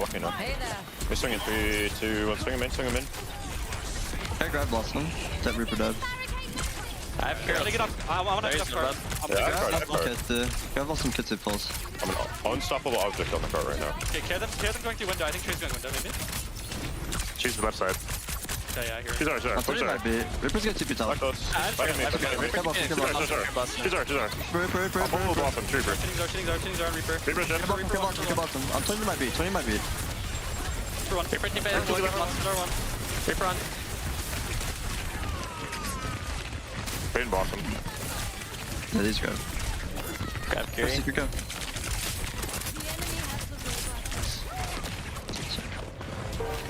They used Kitsune grab, right? Wow, Seeker actually almost got a kill at the very end, just hiding in the rafters there. Good stuff from Sakura. They do end up using that grab, but PK saves the Blossom. Not the easiest ult to kind of get off in these in this meta and in this matchup, but still holding on to that is fantastic. And actually, he's just going to use it on the Mega Health Bag. I said it wasn't easy to get off. Apparently, with PDK, anything's easy. Look at that, nice double kill onto the back line with the Death Blossom. Follow up with Painkiller, triple kill for PDK as Sakura now try and gain some push. 2 fight wins in a row is a really big deal, especially after Nightmare made that last fight so expensive. As Sakura uses the Death Blossom, they get a little bit more meterage out of it, and now they can get a pick with Somba's Pulse Bomb. And those Seeker snips about, oh, PDK, careful! That Pulse Bomb hits, that's a big, they could get point. Just undominable mental there from PDK, not using the shifts. And taking a little bit of damage there from Seeker, who's in the skies. Sound barrier, though, for Nenwai, and there goes your team, just falling over like a fish on land. That is unfortunate for Sakura. Again, these sound barriers are going to be a little bit out of whack for Sakura. Just look at Natsuki, 95%. Maybe that's turnover if they use the B. I know, it's so close. It feels really bad that you're behind the 8 ball on that one, but you still have it now for the next fight. You gotta look at that glass half full type of mentality. You're gonna have the rush as well if you're Sakura, so both of those support ultimates to rely upon, but the job is tough. I mean, 4 minutes left. Nightmare have the lead. Sakura have not claimed their checkpoint yet on their side of the map, but it's not doomed. Double support ult here means that they can play around this open space a little bit better with that sound barrier. I think Nightmare are going to give them an actual chance, though. This is the thing. You can just play the high ground here. 95 meters to 31. Sakura don't have checkpoint. Nightmare can just wait for Seeker to find a pick. PDK jumps up with a bubble. Bubble gets popped instantly, and then so does PDK's brains. Well, Annihilation on the point to try and keep the fight going. Seeker does eventually fall prey to Zomba. The Annihilation is doing a fair bit of work to Z, but fighting on the rush is beneficial for Sakura here. Investing a lot of ults, but they have to. Nightmare choosing not to use their own rush. Smart stuff as they go for a reset. Although still finding trade kills. Good for Nightmare in this situation. Zomba should be able to clean up the rest of the members though. Yep, kill onto Demway is going to be good. And now they can reset that spawn. That PDK teleport looked a little greedy, but I think you can see the vision. Have the bubble on PDK. You gotta send somebody after Seeker to at least be able to pressure him off of high ground. While Zomba's able to accomplish that now with the blinks across the way into the opposite building, it's hard to mark down that Freya. And so maybe it's going to be Zomba, maybe it's going to be PDK with the help of a bubble. But Sakura need to win now. They have to get this checkpoint to have a chance in this map. Really good damage onto a Painkiller there, but PDK has to use that shift to get away. Even Bubble too. All right, okay, Sakura tempering this fight, just playing back a little bit. Maybe hoping Nightmare kind of walk up and get grabbed. Lucamino teleports away. Zeb looking maybe for the Kiriko. They know they're somewhere. Ends up grabbing the corner. PDK takes the kill onto Lucamino, and now Painkiller's also trapped. Pops the Nemesis form for some additional durability, but where are the extra kills from Sakura? They're quite split right now with Zeb going pretty low, but a couple of bubbles will help him out eventually as PDK does the damage required. Nightmare still holding on to this rush, but Sakura, they might just be able to take lead. A teleport onto the high ground for PDK as Seeker goes extremely low, and now it's Nightmare. They are completely split. A push on the point here for PDK is going to be good, but under pressure by this Tracer. Zeb eventually falls with a late rush from Z, not going Sakura's way. And PDK also bites the dust. Nightmare holding on to this bot and holding on to their checkpoint as well. Oh, I feel like that was such a missed opportunity with the rush. PDK having Death Blossom. That Reaper is going to be firing so fast, and that's really a point presence that you're hoping for out of a composition like Sakura's. Being just shy of that checkpoint means that this is going to get even tougher of a map. Now that Nightmare have taken the bot away, back into their territory, and are looking to try to re-unlock those forward spawns. And with 3 ultimates to choose from, Annihilation as well as a 4th one that Painkiller has just earned, the world is Nightmare's oyster right now. They should win this fight. 100%. And you can go beat for beat. PDK hasn't got any cooldowns left. Ends up teleporting away. That perk coming in clutch there. The quick TP comes in, but Rocket again lands a pulse ball onto Zeb. Tank now down, and Sakura, they're bleeding, they're hurting. They've got a minute left in this time bank to try and gain the lead, but their numbers are waning, and these late deaths are going to cost them big time. Nightmare saved their Annihilation, and Sakura only have this Death Blossom, and Nightmare unlock those forward spawns again. And it's not going to be easy to get this Death Blossom to do work against this Ramatra. And Ramatra has Annihilation. And with this ball continuing to make progress, you're now getting to a point where you can actually play around these trolley cars. With how much time is left, Nightmare don't actually need to make any more progress now. It's just about playing in the lower parts of these buildings, denying the high ground control from Sakura, and just making sure that you have the right positioning to let this Annihilation rip from Painkiller. Yeah, exactly that. You just play the corners, that's all you need to do. Painkiller can basically sit here forever, can open up a mortgage on this little patisserie on the right-hand side. Like, he's chilling. Annihilation, still got Nemesis form, can play with the shields. It's up to Zombra and PDK here. They have to be the playmakers. PDK now trying to put pressure onto Painkiller, but there you go. Nemesis form pops, Annihilation nets. Natsuki already dead. Painkiller is just shrugging off this damage. PDK's ult there just basically did nothing. The rush from Z eventually gets ripped, but this Annihilation has still been ticking this entire time, and overtime as well is going to do the same thing. A team kill on Sakura and Nightmare get match points. Great map from Nightmare to get our second map win in the series. And it did start to look a little bit closer there from Sakura, but just not able to string together enough fights. Nightmare did a great job of being able to play around a little bit more of that telegraphic play coming through from the Reaper, like the teleports, or even just the wraiths and when they were going to end. And it just felt like Nightmare had every single answer. This Ramatra was potent. Not necessarily a tank. I feel like you actually end up seeing, well, at least I don't see a lot of in my ranked games. But right now, worked out beautifully against this Zarya. Yeah, especially when you're up like that, just being able to sit on a corner or like sit on the bot, it's just so powerful when you're in that much of a lead. And to no one's surprise either, Seeker had a really good game. And I want to touch on what you said there as well. Like, PDK being able to get to the back line with these TPs, with the bubbles attached to him, to try and put pressure onto Seeker, onto Nemoi, onto Lucamino. It was so difficult. There were a couple of times where PDK was just kind of caught out a little bit and kind of just picked off. A very easy kind of character to kite, of course. The Reaper has been seeing a lot of play considering the tanks that are popularized right now.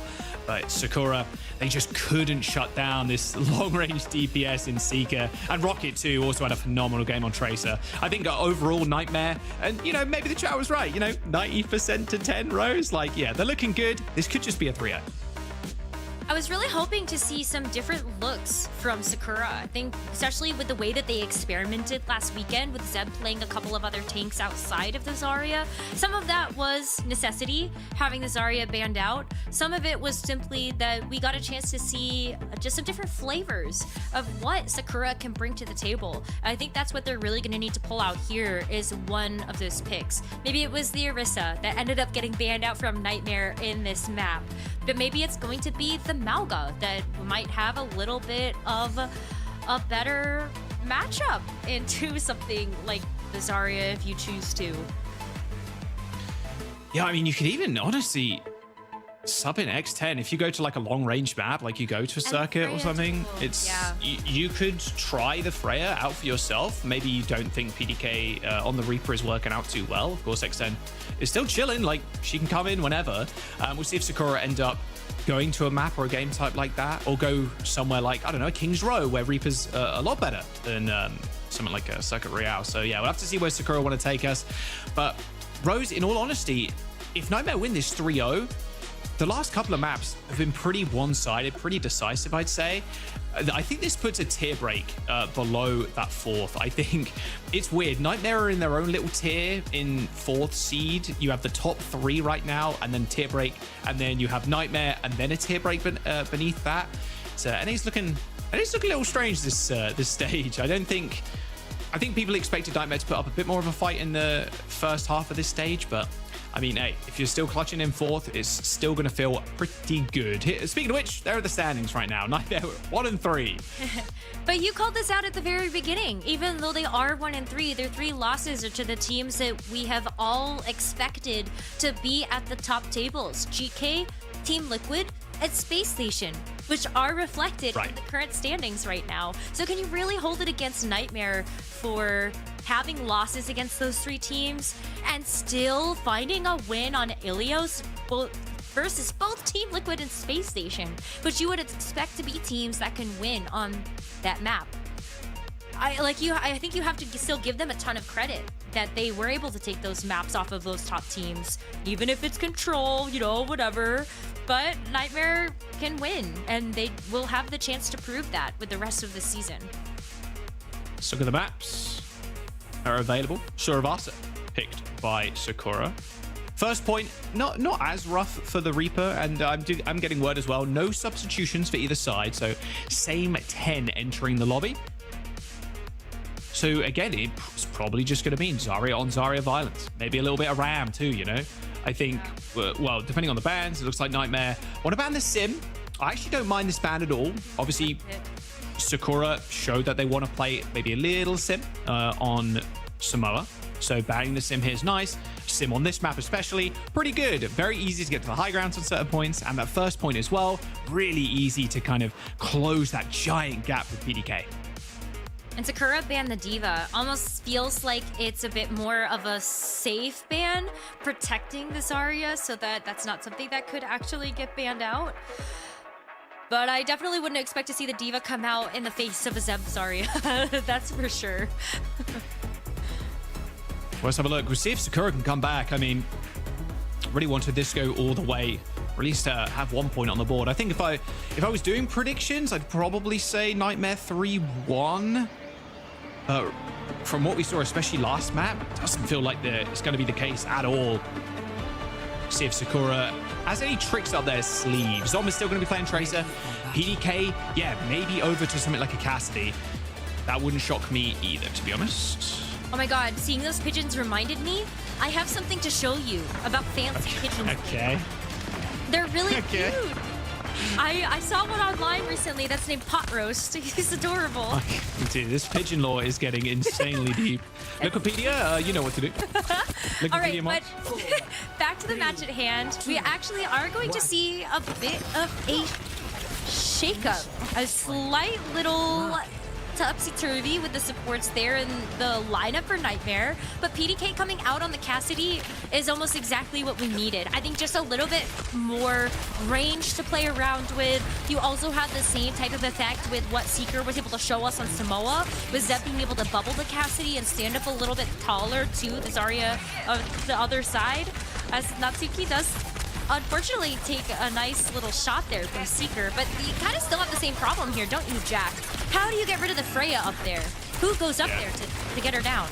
Exactly, it's like, well, you can't really send the Lucio after them, and, well, the Freya's just going to be basically hunting for a pick, right? It's not like a Widow, it's kind of like a Hanzo where you're just kind of waiting for that double bolt to land. Very early cap, though, for Nightmare. Good bubble onto Rocket, actually, does end up forcing some CDs in the back line, and now Zeb's in trouble. Double hit from Seeker, takes care of the tank, and now it's all going to fall apart. And the worst thing here for Sakura, too, they didn't even have a point. It's been under Nightmare's control this entire time, so by the time Sakura comes back, they just need one more fight win, and Nightmare will secure this first flashpoint. They already have an ultimate to play around with, as well as Rocket has earned that pulse bomb, and Painkiller is chasing Sakura all the way back to spawn with this high energy. Look at how much splash damage that he just did to PDK, Zeb, and Natsuki. So they have to wait, heal that back up, and then move in. All the while, you're just letting Nightmare capture more and more progress, but that was good. Nemwai gets cut out of nowhere by Zomba. Yeah, maybe a little one clip there from Zomba. Rocket missed a post bomb still, though. No one from Sakura looking around to deal with the Tracer. Maybe they're thinking a little bit more of an inconvenience than anything else. Even recalled there. PDK ends up just whipping around, throwing a flashbang. Does go wide. So that will be the points. Good stuff. Rush used from Z to make that work. But now Nightmare, oh, they're in a perfect spot. They come back, they rush, they win the point. They're at 99%. Yeah, there can be some answers to this, though, and that's exactly what Sakura is hoping for. One, maybe it's just a nice headshot from PDK. You also will have earned the Deadeye with a little bit more damage, so that's another way that you can kind of just keep Nightmare from coming back to the point. And then you stall out with something like the sound barrier. Natsuki's actually earned that quite fast. So that's another thing that you can throw into the mix. Zeb is also very close to this Graviton Surge, so depending on how this fight plays out, you have actually a lot of ultimates that you can cycle through if you're Sakura to keep control of this flashpoint. Right, the high noon usage there. So Nightmare can't make full use of the rush, but they just walk forwards. That sound barrier from Natsuki just way too late. Sound barrier's going to come in, and that one was just on time, just what the doctor ordered. And Nightmare going to take this point now with ease. Yeah, just support ult economy there. Too good for Nightmare. Yeah, the sound barrier was great from Natsuki, but Nenwise was just even better. Now with the flashpoint going over to this part of the map, Nightmare actually get a chance to get there first. I think that's huge for them. They get to play from this defensive position where Painkiller has the grab. You can just throw that out and give Seeker the best firing range when everybody is just grouped up together. If he wasn't popping up before, he's definitely going to be popping off, fighting into the grab. Oh, what a grab.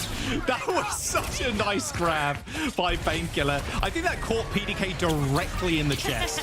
Unfortunately, Nemwai comes up with a nice little triple, shooting into the Graviton Surge. That is a quick team kill, and that is a quick cap too. Sakura can do the same thing back to them. Zeb has that Graviton Surge ready to go, but Lucamino is on this like crazy angle. Hello, Tracer. Triple blink already used. Yeah, no fear now for Lucamino. Taking a little bit of damage. Easy TP range though. Needs that Suzu. Needs it fast. No, it doesn't matter though. All good. All good. Rocket just lands a double pulse bomb kill. Perfect stuff. Nightmare. Man, they are blowing Sakura out of the water right now. It has just been lights out play by them. Rocket has landed so many pulse bombs. That's the second time that I've seen such a giant pulse bomb in this match. And Rocket's been on fire. Now moving into the second part of this flashpoint, they don't really have a whole lot, Nightmare. They can play around these ultimates from Sakura, but it's the same exact story from that flashpoint number 1. They're gonna have 99%. Seeker may go down here, but they're gonna get as much progress as they can out of this. I just hope that they can force Sakura to use ult, and then they can come back even stronger. Nice. Okay, yeah. Not using an ult challenge, very easy for Sakura there with the initial pick onto Seeker. Okay, and they don't use Rush. That's like the perfect situation that you were talking about. But Nightmare still on 92. It is good. Now that you have the rush to play from on point, Sakura do, I think, need to play a little bit farther back. They're going to try to get a little bit of poke as Nightmare move in. But where the rush is going to find the most power is as a response to the one that they know Lucamino is going to have when Nightmare make their re-aggress here. Yeah, look at that. Instant both rushes on the point. Zeb, the main focus, though. That's the Suzu. 2 bubbles used. They know Zeb is vulnerable right now. And these right clicks from Painkiller are hurting. Zeb dead. Z down. Nightmare with 2 points on the board. Sakura couldn't get it done. The focus fire from Nightmare looks clean. Zeb is just under so much duress. It's hard. He needs a get out of jail free card like ×3. Like this guy is going straight to jail every single time. Symmetric teleporter plus also the Suzu, and then also on a Wraith form. If you yeah, exactly. The Zarya new ability. Yeah, exactly. Like she needs anything else right now. But you're so right. Zeb has just been under threat this entire time. And if you don't have your bubbles to protect you, you're just a sitting duck. Bit too aggressive there. Oh! Whoops-a-daisy. It's all good though, maybe. As long as Seeker ends up dying, it doesn't find any more kills. Surely not. Okay, there's the Suzu onto the enemy Qadsiah, and he still gets another one. He can't keep getting away with this. Someone kill Seeker, please. Holy, looking like Cool Man. Okay, well, Sakura do end up capping the point. Nightmare, they've got grab, they've got this high noon, and they still have position on the point. Z is dead. There's a recall already forced onto Zomba. A nice Suzu there from Lucamino to keep everybody alive. Chumba down, and Nightmare have control. Not killing Seeker is crazy. He gets away with 2 more picks after sitting at 10 HP. And now Nightmare are able to take that flashpoint back away from Sakura and actually even just take the fight to them. Deadeye from Seeker is going to help delay this fight a little bit, but oh my god. Oh, okay. Respect the door there. Both the casters had that bubble. But they trade DPS. I mean, Nightmare just going to go in. Sound barrier, but here's the grab. They're all locked in place. PDK trying to spin 180, trying to get a spin bot going. It's not happening, unfortunately. That is Nightmare again, routing Sakura. They've got to grab, they've got to rush, but Nightmare, Rose, they're just going to play up again. They're going to try and catch Sakura on the rotation. I mean, Nightmare did such a great job in that last fight, too, of just, oh, you hit the sound barrier, I guess we're just going to hit the grab. And they can play this far up. Look at it, they have 82%. They just have to stop Sakura from touching the flashpoint at this point. Painkiller survived the grab. It's over. It's done and dusted. Point's going to get flipped here, but it doesn't matter. Oh, maybe it even won't. All right, well, there it is. Nightmare with a 3-0 on Suravasa. And as the series has gone on, it looked less and less close. That is how you want to start your season midway through Stage 3. Nightmare with a win on the board. Now 2 and 3 in the standings. This was a statement. 1-3 in the standings, no problem. We're just gonna string another match win together, and against a team that really is one of those hunting for that 4th place position on the overall leaderboards for stage number 3. Nightmare took that hope and shut the door on them. This was a 3-0 blowout. And like, oh my god, credit to Seeker.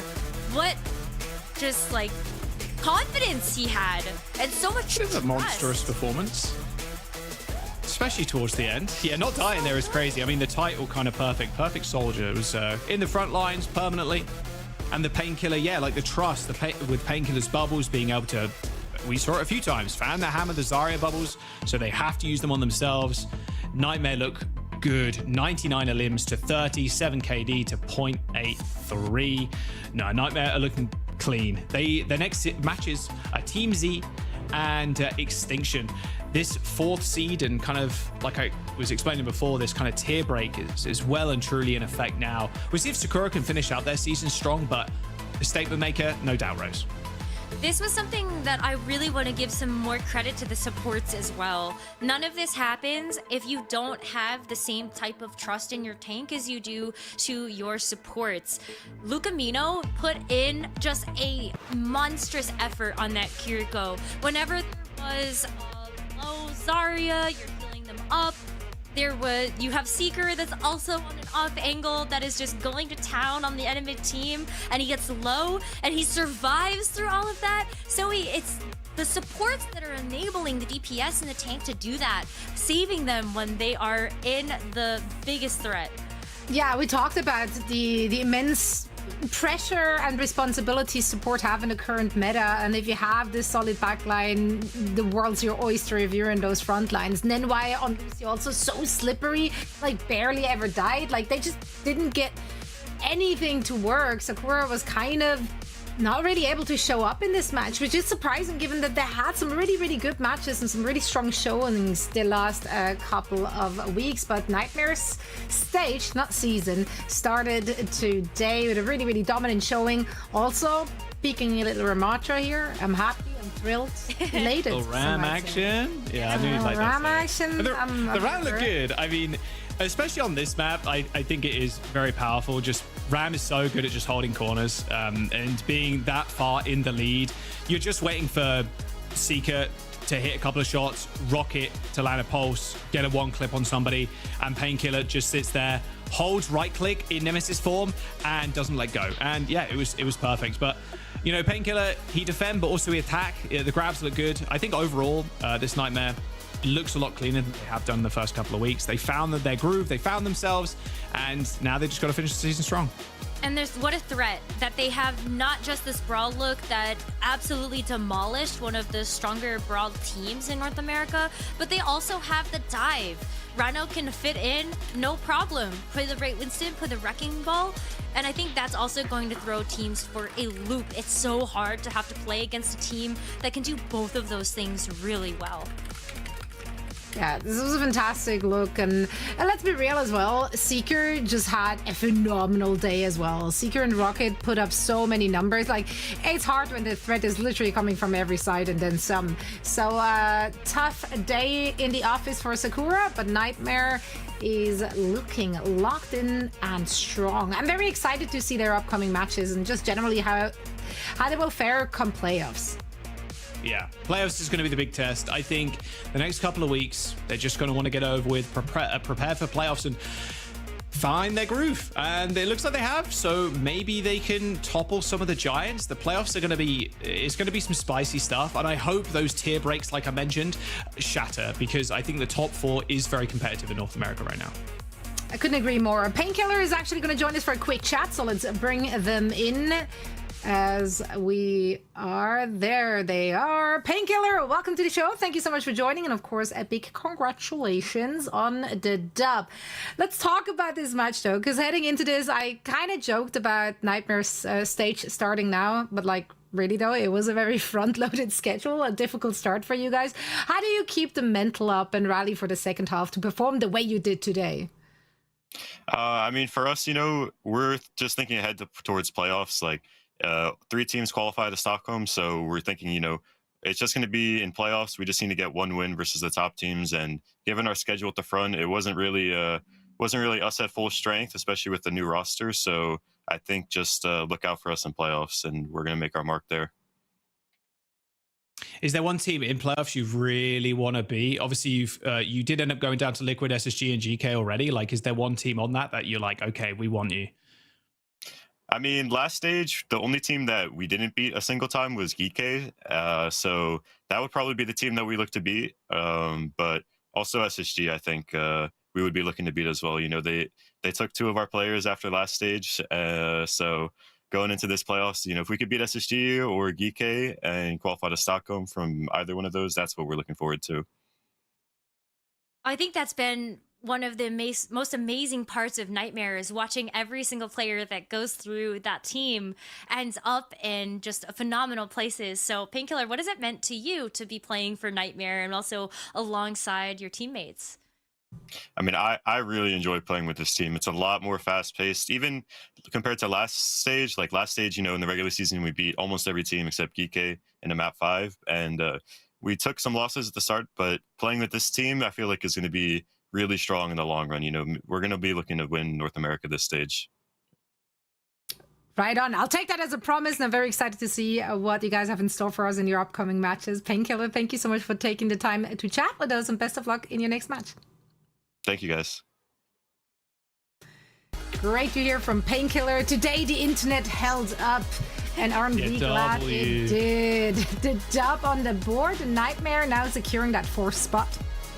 Yeah, they look good. Look, he's not wrong. Like, having that front-loaded schedule and also being a new team, like trying to get to grips with everybody and trying to like sync up, like that's really tough. Like, it's just kind of a roll of the dice, right?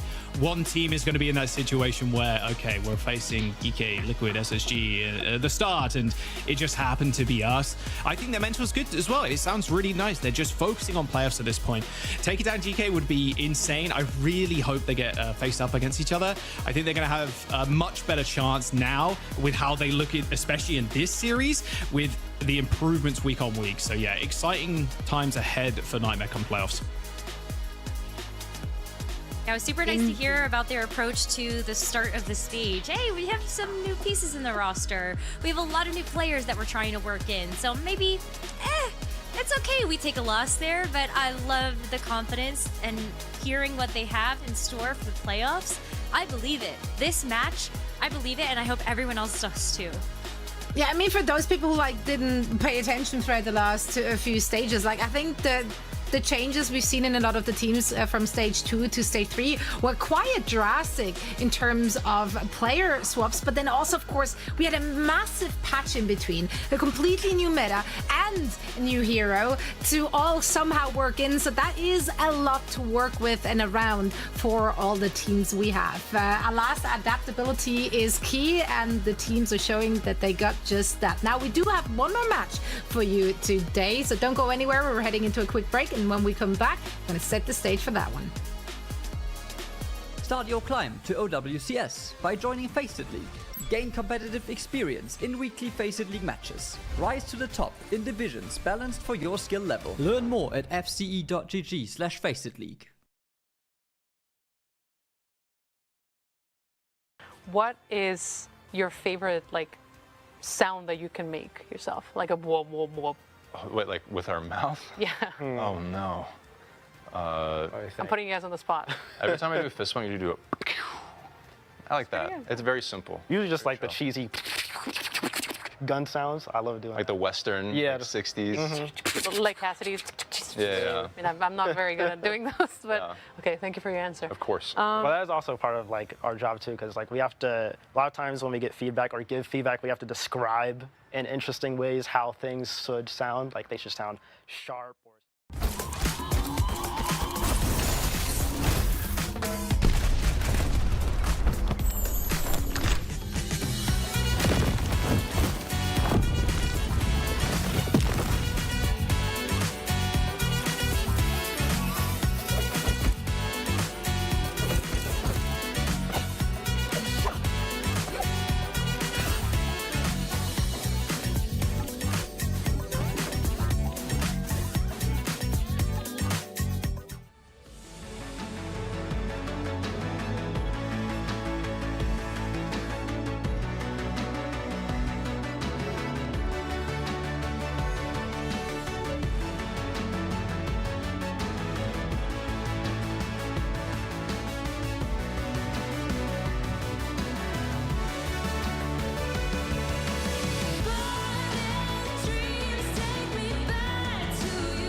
Welcome back, everyone. We are about to set the stage for our last match of the day. It's going to be GK going up against Extinction. Jack and Necra, let's make it make sense and talk about the two squads we're about to see. There is a clear favorite heading into this one, and that has to be GK, who, quite frankly, they've not really been tested or pushed at all. Last week was the match where we thought, like, okay, we're gonna see them sweat.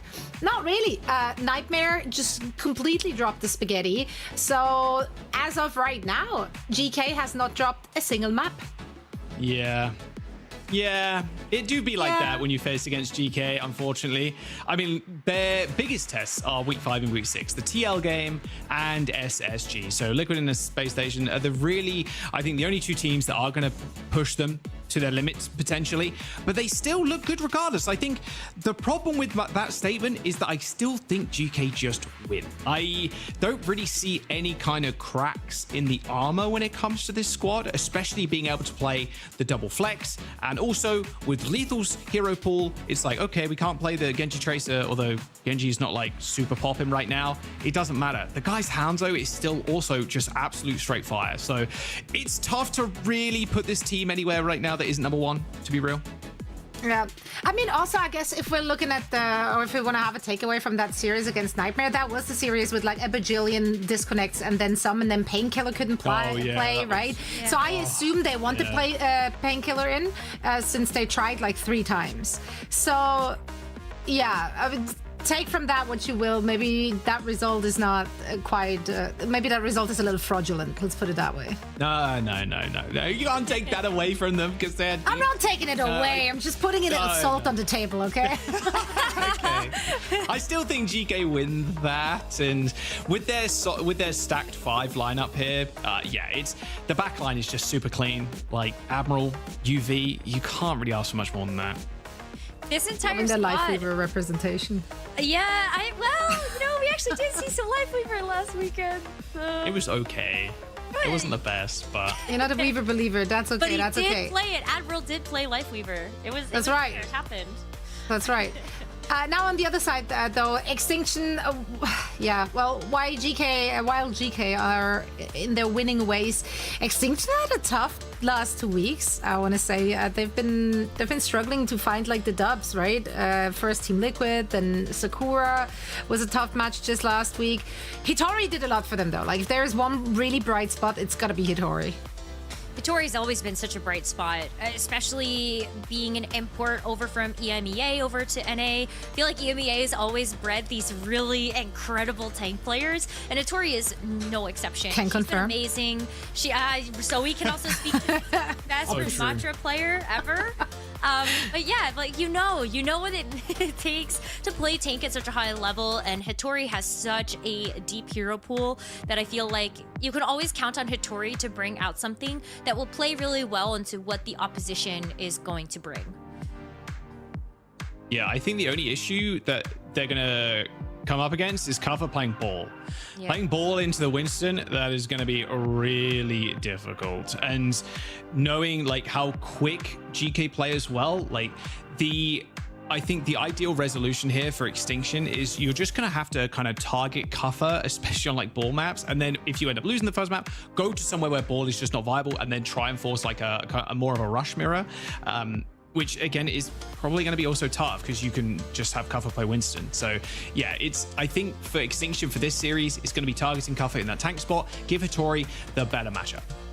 Yeah, I need King and Vision to like carve out that space for Hitori, and also ensuring that that the backline can stay alive a teeny tiny little bit longer, because it's let's just say it's been a little rough. For now, before we're getting into all the action, let's take a look at our DHL moments real quick to set the stage. A little amuse-bouche, a little taster of all the good things, and that is what you can find with our DHL daily highlights. And another thing you get with DHL is, of course, the opportunity to join us in Sweden for the World Finals, and all you have to do is guess who's going to come out on top of NA and EMEA.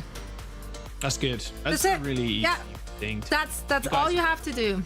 So head on over to the URL you see on your screens right now and get a ticket for 2 and join us for all the festivities in Sweden, which, man, it's been a great time last year.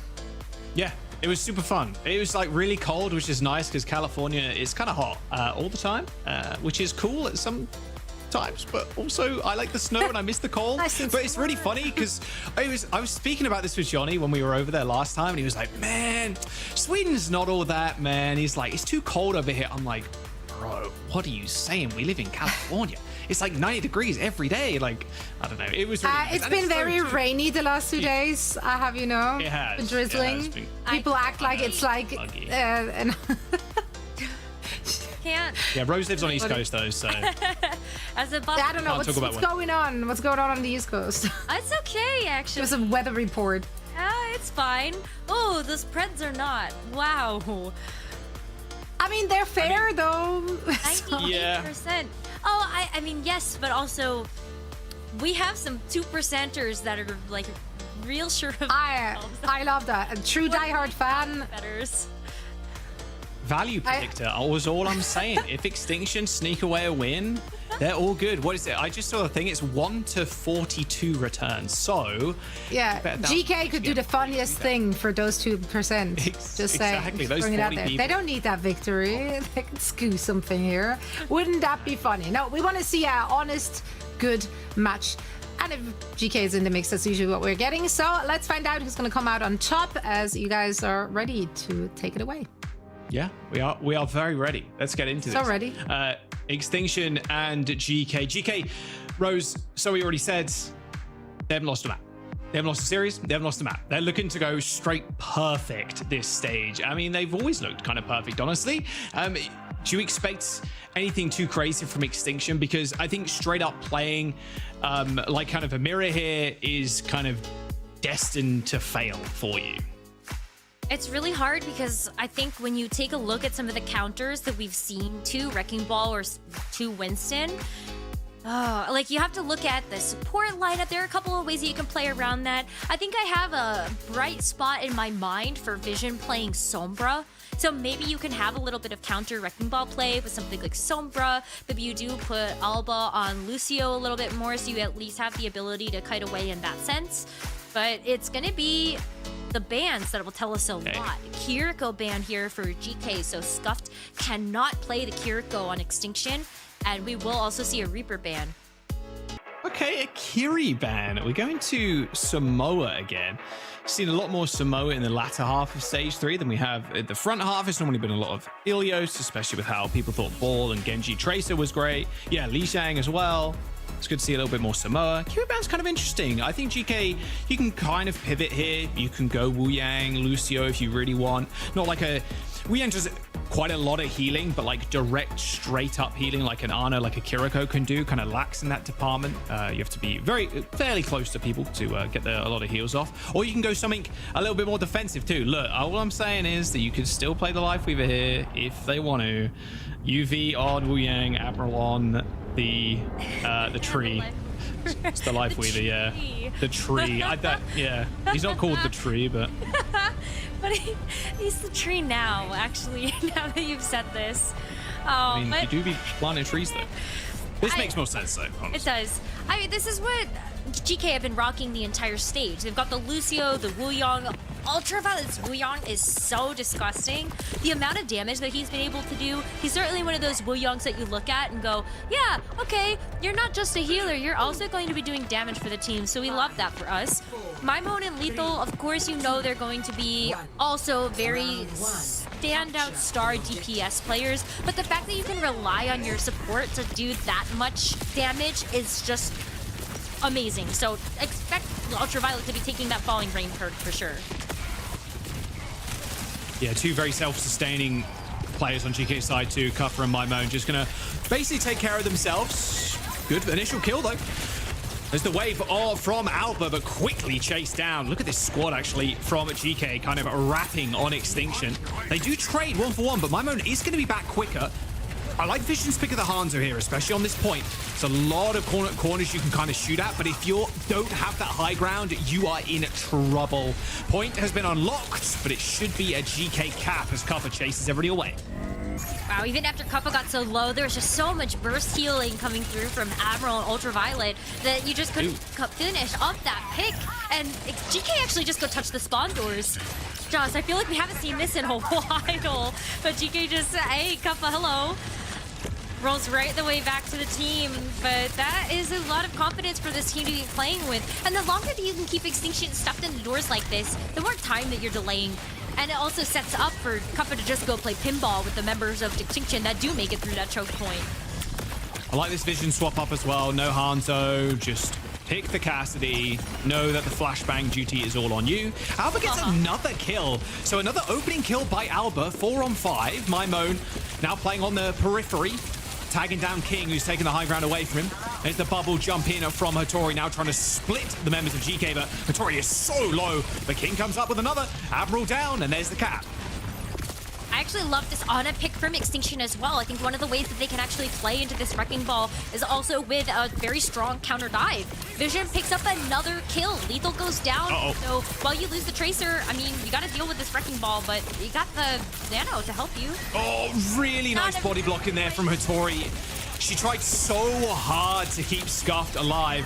Tori is going to fall prey, unfortunately, to Kappa in the end.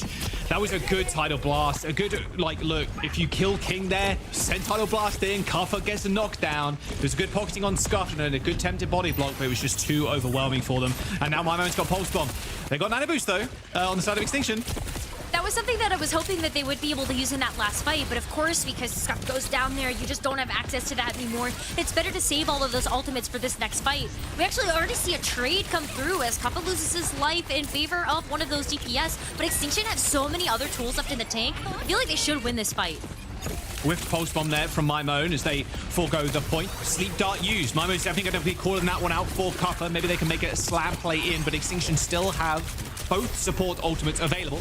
Primal Rage from Hattori, just separating Lethal from his own head. And that is going to be a Tidal Blast actually onto Vision of all people. A good kill onto Kappa, and Extinction still maintain control. I love that Tidal Blast play because it allows Vision to actually chase down Kappa. Gives them a little bit more percentage since in the midst of that last fight, they actually did sneak away that capture from GK. So they've got 51%. They're actually very close to matching what GK have. And if they can keep Hattori alive and actually apply that Nano, maybe they get even more out of this. Oh, spots the Lucio, but Scuff's already down. My Moan and Admiral come up, UV come up with a kill. Admiral lays down that sound barrier. And that overclock is, well, might not even be needed, to be honest, from Lethal, but he's still got it. One kill at the very least. And there is the cap for GK. A good attempted to kind of dive in there from Hattori, but you saw everybody from GK, they had cooldowns ready for that Nano Winston. And they're ready for this final fight, too. Kappa has the Wrecking Ball mines. The way that GK have been playing this, the mines are going to do a great job of being able to lock down these choke points. And it's just delaying as much time as possible. But, oh, Alpha's still getting some great damage down. Actually, forces Kappa to go back and use the mines on the point so that maybe there's going to be some damage. Extinction takes as they come back. Well, Alpha's in trouble, though. Ended up using that Tidal Surge to get away from the team. There's going to be a last-second touch by Vision. High Noon to buy some more time, but you still need to repeatedly touch. My Moan looking for a Pulse Bomb on the back line. Spots King out for a brief moment. Pulse Bomb goes wide, but it's all good. Tori still ends up falling over. And now it's just the cleanup for GK. Yep, there's no chance here for Extinction to touch. A valiant attempt with 71 on the board, but GK still come out on top. I think it just started to fall apart a little bit after Extinction had used all the gas left in the tank. And then that final fight was so tricky because it was overtime, having to try to step up into the Wrecking Ball mines that Kappa had placed down. They weren't able to get a cohesive team fight. And by the time Hattori was able to go back in and touch, she had lost all of her health. It was just a really tough go of things, but they made that round look quite competitive, Jack. Can't believe Ultraviolet hasn't died once in that entire round. Yeah, Wu Yang moment. Oh my god. He's so quick. He's so quick He's so with the shift. Yeah. And they weren't putting as much pressure on UV, right, as they were Alba. Because that Wrecking Ball, the Winston, it's just the small difference there between the two. Same kind of comps here for Extinction. Going to start on the Cassidy this time, but GK with Lethal on the Sombra. This has been quite the pick for GK in recent times. And against the Winston, I mean, honestly, your life's a bit of a living misery, a living hell for Tori. Staying on the point is basically almost impossible. Yeah, it is so hard because as soon as you jump in, you can get hacked as a counter measure, and then you have no mobility to get out of dodge. This makes you a huge meat target, and that's where DK are going to be able to get this first fight win. They focused on Hattori so much on that first engagement and then just being able to pick up the pieces after that. And with control of this point, I think Kappa's going to once again try to go touch the spawn doors of Extinction. They can't get out. Hattori takes a virus. Oh. Yeah, life is pain for Hattori right now. She is struggling to stay above 50% HP. I mean, I guess that's a lot of free nano charge for Scuffed, I suppose. There's 5% away or thereabout for Extinction. Tidal Blast for UV already, though, who's still yet to die. Well, there's a Tidal Blast. Attach the Tracer, strains the bubble, link the backline, no connections, but a quick recall gets Maimon to safety. You earn that so fast, you may as well go ahead and try to use the Tidal Blast, build up to the Pulse Bomb, and then if you're able to get something out of it, even better.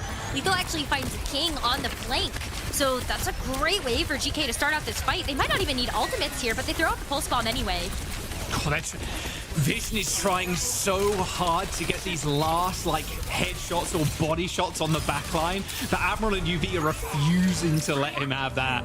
Nice team kill from GK. They've got EMP now, too. They've got EMP mines. This is looking way more one-sided, too, compared to last round. I don't even think they needed the sound barrier in that last fight. They were already winning quite hard, but the fact that they invested it, just an insurance policy to make sure that they actually won that fight. Because now, with the Wrecking Ball, you're, once again, delaying Extinction from getting there. Let them walk into you. Let them get hit by this EMP. And you even just get the EMP out of the final fight. Yeah. Slam in the backline. A hack. A virus, a Tidal Blast, and yeah, that'll be it. Unfortunately, Alba gets a nice stun onto Kappa, trying to touch the point, but there are too many boops, and GK with pure, unadulterated control on that last round. They finished that one 2-0. That first round did look pretty competitive, and then that downtown was a very different story. GK just knew what the game plan would be. With that Sombra in tow, it was all eyes on Hattori, make sure that she cannot touch the point, she cannot have a say in these fights, and so unfortunately, like, yeah, as you called out, like, Hattori's job was so hard. Even to stay alive against all of those different effects with the hacks, the viruses, the triple orbs that Ultraviolet was throwing at you that were also chunking your HP, and the follow-up from Maimon. It was just so hard, and if you don't have your tank, you can't follow up on the dive that you're trying to execute with this roster. Yeah, UV Stonks looking great. Look at that, 19-0. It's worth keeping in mind too, GK have not actually lost a round of control yet. Team Z, they were 2-0'd. Sakura 2-0'd. Nightmare, they 2-0'd. Like, yeah, that was on Samoa too, that Nightmare game from last week. Yeah, they look good. The TL SSG game is going to be the real test for the squad, but right now they look good. And I think, yeah, Hattori has been has struggled a ton. Lethal just permanently playing those off angles as the Sombra is just impossible to deal with. It really is when you have a Wrecking Ball as well, kind of booping you around, and like you said, Ultraviolet landing the triple orbs over and over and over again. We'll go to a map that might be a little bit more slow in pace for Extinction next, and it'll be their choice. But where do you go? Maybe you try to take Kappa to King's Row, where the Winston and the Wrecking Ball are just a little bit more muted.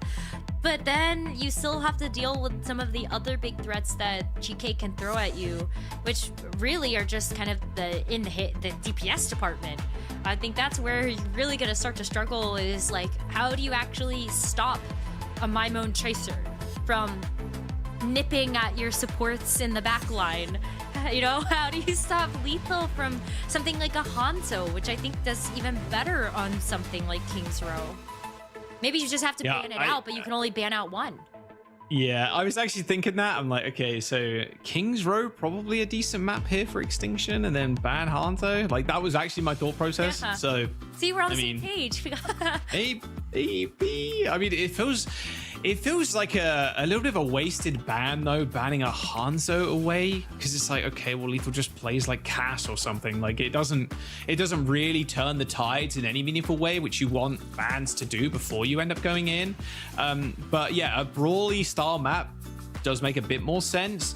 Maybe somewhere you can run like an Orisa or like something that puts Cuffer on a back foot maybe. But again, that is so hard. It is so hard. Like making kind of a case for Extinction, that would be the best one. Just go to a King's Row. I think so as well. You can play Winston and Wrecking Ball on any other map, and even on King's Row, we see teams still opt into playing the Wrecking Ball. It's possible. Just because they're that good and they can make it work. But we actually end up going over to Suravasa. I think there's also a lot of merit to go here as well. You're gonna have to win this at some point. May as well try now. At the future, you can also try to get your map pick with like Junkertown, King's Row, and maybe New Queen Street.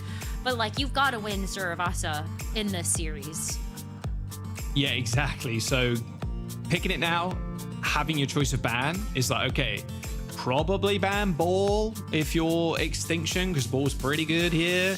And then you're like, okay, maybe we have the matchup of the monkeys like the Winstons. So yeah, it is tough. But then it's like you can only ban Ball once. So yeah, Extinction are in a catch-22 at the moment, but I think that may be the play. And then on GK's side, what do they ban? They could ban... Well, did they ban Lucio already? Though. They banned the Curie, that was it, yeah. Yeah, so they could ban Lucio. Very good call. If you want, yeah, you could ban like a Lucio if you really wanted. I mean, you can play like the Lifeweaver. Well, okay, not about the Lifeweaver, but like you could play Lifeweaver. It is possible, and I think at this point in the where GK stand right now, I think it's like, okay, you can just kind of play whatever. It will be the Ana instead. Okay, so... And then no Ball ban. It's going to be Sojin ban for Extinction. So GK are like hampering Extinction's ability to play the Winston now. So it's like, okay, do we just not play with the Ana? We play it with the Kiri instead? We're still going to be playing against a Wrecking Ball. Kiri's harder to dive than an Ana, but Ana's like very good with Winston. So yeah, expect GK, I think, to run out with the Ball again. And then Hitori really can't go Winston here, I don't think, especially if Lethal could just like swap Sombra and then just own you, and then like destroy, like grab the health packs as well, which is very key to playing around in this series. I'm wondering, actually, do we see the Sombra or do we see Torb?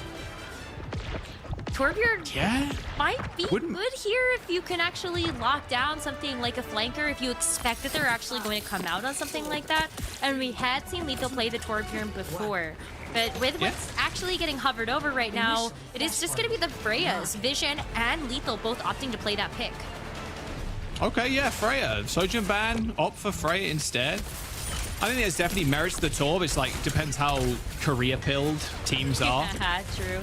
Oh, we did see Torbjorn actually get played a little bit ago. Lethal picking that hero, but I think it does make a lot more sense to play the Freya here. If you expect that Vision's going to also be on this pick, then you have somebody that can duel out in the skies if they're both going to take to the air. And there aren't any real flankers that you're actually trying to lock down with the Torbjorn, since Hitori is also opted into playing this Roadhog. Yeah, the Hog. Okay, so they saw the Ana ban. They were like, nah, we're just going to play Hog. Nice hook there onto UV, but doesn't actually get a kill at all. Just an instant wave. Pushes the Hog back a little bit. Not sure if Hitori even had ammo there. It didn't look like she did. Teleports for something or somebody. Not for Hitori, though, that's for sure, as she dies to a Cuffer. Oh, and then the wave just cleans up the rest of it and allows the DPS to finish up the picks. Already a strong start for GK. You've got Bullet Shot. Oh, just use it now. Yeah, I mean, you can charge it quick. It's whatever. No, I know, but like, again, look at how far forward GK are playing, where they just use the Bola Shot right at Extinction spawn. Oh, Yuvi's dead. Okay. Oh, no. Yuvi got double tapped. Okay, Hitori did end up switching. Yeah, so I don't actually mind it if you're playing against the Hog team.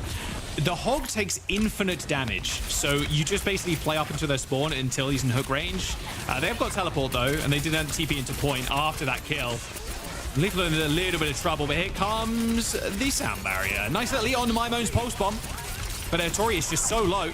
Gonna get dominated right now, but thanks for the help, Alba. A kill onto Lethal is gonna be good, and a wall on the point as well is gonna separate the team, being GK. But those mines are gonna be tough to actually deal with at this point. Hattori still extremely low. Just needs help. DK are on 99%. Russians are coming in to try and turn the tides now. Lucio pretty low. Admiral does manage to skate away for his life just for the time being, and eventually Extinction will end up capping the point. An overwhelming amount of ultimates will make sure they get it, and they've got nothing left in the bank now to defend.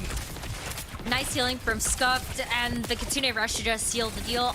They do have the bolus shot, but like, also who are you going to be hitting with that? It's just going to be hard to land on any of these mobile targets, but that's a great start. Ultraviolet gets picked up again, and GK and the Chaos do get control back of the point, but that's a good start for Extinction if they can capitalize on this player down. Oh, what a bolus there from Vision. Just snuck it past cover, directly hits Admiral. Just basically locks Admiral in place, but GK did end up capping the point, so Extinction haven't been accruing percentage here, so that was kind of a free fight for GK to take. But Extinction still win it out at the end of the day. And GK, they have a bowler shot of their own. They can throw that in, but Hattori already with a quick swivel on that pulse bomb. Really hope that maybe you're able to go ahead and use that defense matrix to good prowess on this next fight as well. Not really a whole lot. I mean, Maimon actually might have another pulse bomb if you take a look at the ultimate percentage and charge. But Extinction makes this nice wraparound. Oh, Vision kind of like owning Lethal at this point, but Lethal sends out a last hurrah. The bolus connecting with Scuffed. Hattori has been demeched, and there you go. That's going to be a kill and a cap for GK. Good stuff. That was, again, Vision's kind of coming up clutch with these early picks. It's just converting on them. And I think Lethal got caught out by using the ult, and then Lethal double tagged. Lethal got double tagged by Vision, but still, I mean, landing a bolus on a Kiriko, lights out, really. You're done. It still requires a lot of skill to capitalize on those moments when they're given to you. Like, you open the door, you gotta walk through it as well. And a nice bomb from Hattori to at least push GK back, but look at all the other ults that are about to come out here. I think you could use Tidal Blast too if you needed. Oh, that was a nice shot by UV, actually. Definitely, like, one of... Oh, nice shot to Scuff, too. He's actually so accurate. You saw him tag Vision, who was, like, 7 foot in the air kind of thing. Like, it's a ridiculous weapon to be good at, and it's exciting to see the progression of skill with Wuyong's left clicks. And UV definitely ahead of the curve in North America here. Oh, for sure. Oh, I love the new skin he's rocking as well. Very, very flashy. Tidal Blast, straight to the backline. Oh, the Suzu came in just in too late there, or too early, sorry, from Scuffed. That was almost perfect, but the knockdown still went through anyway. Albert dies with the sound barrier, so now GK can run all over Extinction. It's done, unfortunately. A quick reset here for Vision is required. They've got about 1.5 fights left before this point is GK's. But with how far forward GK are actually playing these splash points, it's probably more of like one fight. They could use the teleporter to try to sneak back this Wrecking Ball, and they do actually have the Sombra now, so that's another way that you're going to be able to neuter the Wrecking Ball. But you have to use the sound barrier to get through too. Ooh. Yeah, really frustrating. Lethal above the Lucio right now is 1 HP. Albert just gets chased to heaven and back. Unfortunately, he's 6 feet under now. Ultraviolet does end up going down, but the mines from cover is going to separate the team. Extinction do need to continue to touch here. Maimon goes for a cheeky pulse bomb, but goes wide. I like the switch up from Extinction. They go in the Sim and the Vision Sombra. So cover's going to have a bit of a harder time actually navigating these fights, but this is Extinction maybe being able to defend here a little bit easier, although positioning for GK is still really good, Rose. Oh, was that a boot? Oh, no. It is! Oh, Hattori. Goes okay, right that's off not good. Drink, and now you don't have the sustainability for Vision to get this EMP either. And so it's all going from bad to worse, Jack. I think GK just take this flash. Oh, yeah, there you go. King off the map. Albert gets a boot kill, and bad to worse indeed. Well, that's a 2-0 for GK on Suravasa, and a quick rotation too. Points right behind them. That's real nice. It's nice. And they do catch Kaffa with that hack, but you're still able to get away with the pocket healing from Admiral and Ultraviolet. You're still a Wrecking Ball, so you're moving quite fast just naturally. Oh, King was in the front line there. Another perfect bowler shot onto Scuffed. Forces the Swift Dead, but it's now just so low. Suzu does manage to connect with Scuffed and one other person there. as Vision maybe sets up for an EMP. Kuffa's still lurking around on the periphery, trying to find picks, but a nice teleport from Scuffed and the heal onto the other DPS makes sure they stay alive on the point. And now hopefully Extinction can set up. They got 3 ults and an EMP, and that should be one dead Wrecking Ball, but to the rescue comes Admiral. Lands the sound barrier perfectly timed. A wall is going to separate the team as the point unlocks. A boot onto the brig, but Alba has managed to stay alive. Self-destruct on the point now is going to clear it off. Cover struggling to find these final blows on the backline of Extinction. Another hack connects, but brushes off pretty quickly as a teleport from Vision does manage to get him out of there. Extinction control, and Kuffa has no business staying around any longer. But GK can actually go back into this one. I mean, now that Ultraviolet and Scuffed actually spawned at the same time, I kind of thought maybe there was an opportunity for GK to go in, and if Maimon actually gets something with the Pulse Bomb, that would have been an even better time. But unfortunately misses the mark with that one, and so it's just going to have to be raw picks. Or Lethal lands the bullet shot. That's going to be one more ultimate that GK had that Extinction are going to have to play around. Oh, Kuffa is one. Nice E from Hattori, though. Stops the bowlers connecting to the backline, but Scuff's under a lot of duress. Lucky's got the break now, though, to help with the aggressors. There is a teleport for the backline as they do end up trading sides with a rush now on the point. Even a rally deployed by Extinction. They really want to win this fight, and they should. Ultraviolet's close to this tidal blast, but I think maybe a little bit too aggressive to use it right now, although they might see an opening where they find it's useful. Although with Kuffa being manually hacked again and Vision being able to slink out of there with the invis, this is going to be last fight now for GK to touch. Now this is where they can use the tidal blast to actually apply to somebody to go in and get the touch. Nice high ground control, though, from Extinction. There was no one there for Maimon to actually connect that with. Has to recall, blinked off the map, very nearly end up dying, but all good. Maimon now without a recall is going to have to play a little bit more safe, but with a pulse bomb in hand and cover to touch, this OT will last a considerable amount of time, especially with these mines now too. There is the point flip in the end, and Maimon's still with the pulse. Maimon is waiting for somebody to come through. When the defense matrix is down and the teleporter is gone, that's going to be the perfect time to strike with this pulse bomb, as Kuffa keeps everybody else busy on the other side, but it's time for Symmetra to use this wall once again. Yeah, nice wall, and good body block too. I mean, a couple of little boops there actually onto Kuffa. I mean, the turrets were just lasering him to death. Here comes the sound barrier, though. 4-man beat coming in from GK, really thinking they can win this fight. A manual hack onto Admiral, but everything from Extinction is just so low. Ultraviolet and Maimon end up coming out with the kills required. A double for Maimon. That pulse bomb onto Alba is good for 1. OT in session. Extinction have 99, but GK have control. Oh, GK actually go back and switch Kuffa over to the Winston, and I was actually wondering if they would make this play after how much trouble Kuffa has had playing around the Sombra, and even get cut off with that photon barrier from the Symmetra just a little bit ago. Couldn't get enough healing, but now the bubble is going to do a lot. Oh, but keep Holy! Solo E on P on Kuffa. Okay. Tidal Blast. UB was, I think, attempting to attach it to Maimon there. Didn't end up connecting. But Kuffa's going to be back so quick. Extinction need to be able to capitalize on this space. Tidal Blast onto Lethal. Knocks down Tori for a brief moment, but here comes the rally. A nice stun bash onto Lethal. Knock for 6. As now Extinction also use this rush to secure them this. It should be a fairly trivial fight now for them with only Admiral ready to deal with. Same with Kuffa, I suppose, in that choke point. But yeah, GK know not to push into that one as Extinction get a point. They get a point, but I think GK actually get away with a lot more than that. They forced out both of the support ultimates and the solo EMP onto Kuffa. There's 3 really valuable ultimates that Extinction don't have to try to secure first capture on this flashpoint. But GK are going to be the first ones to beat them there. Let's see how they approach this next fight.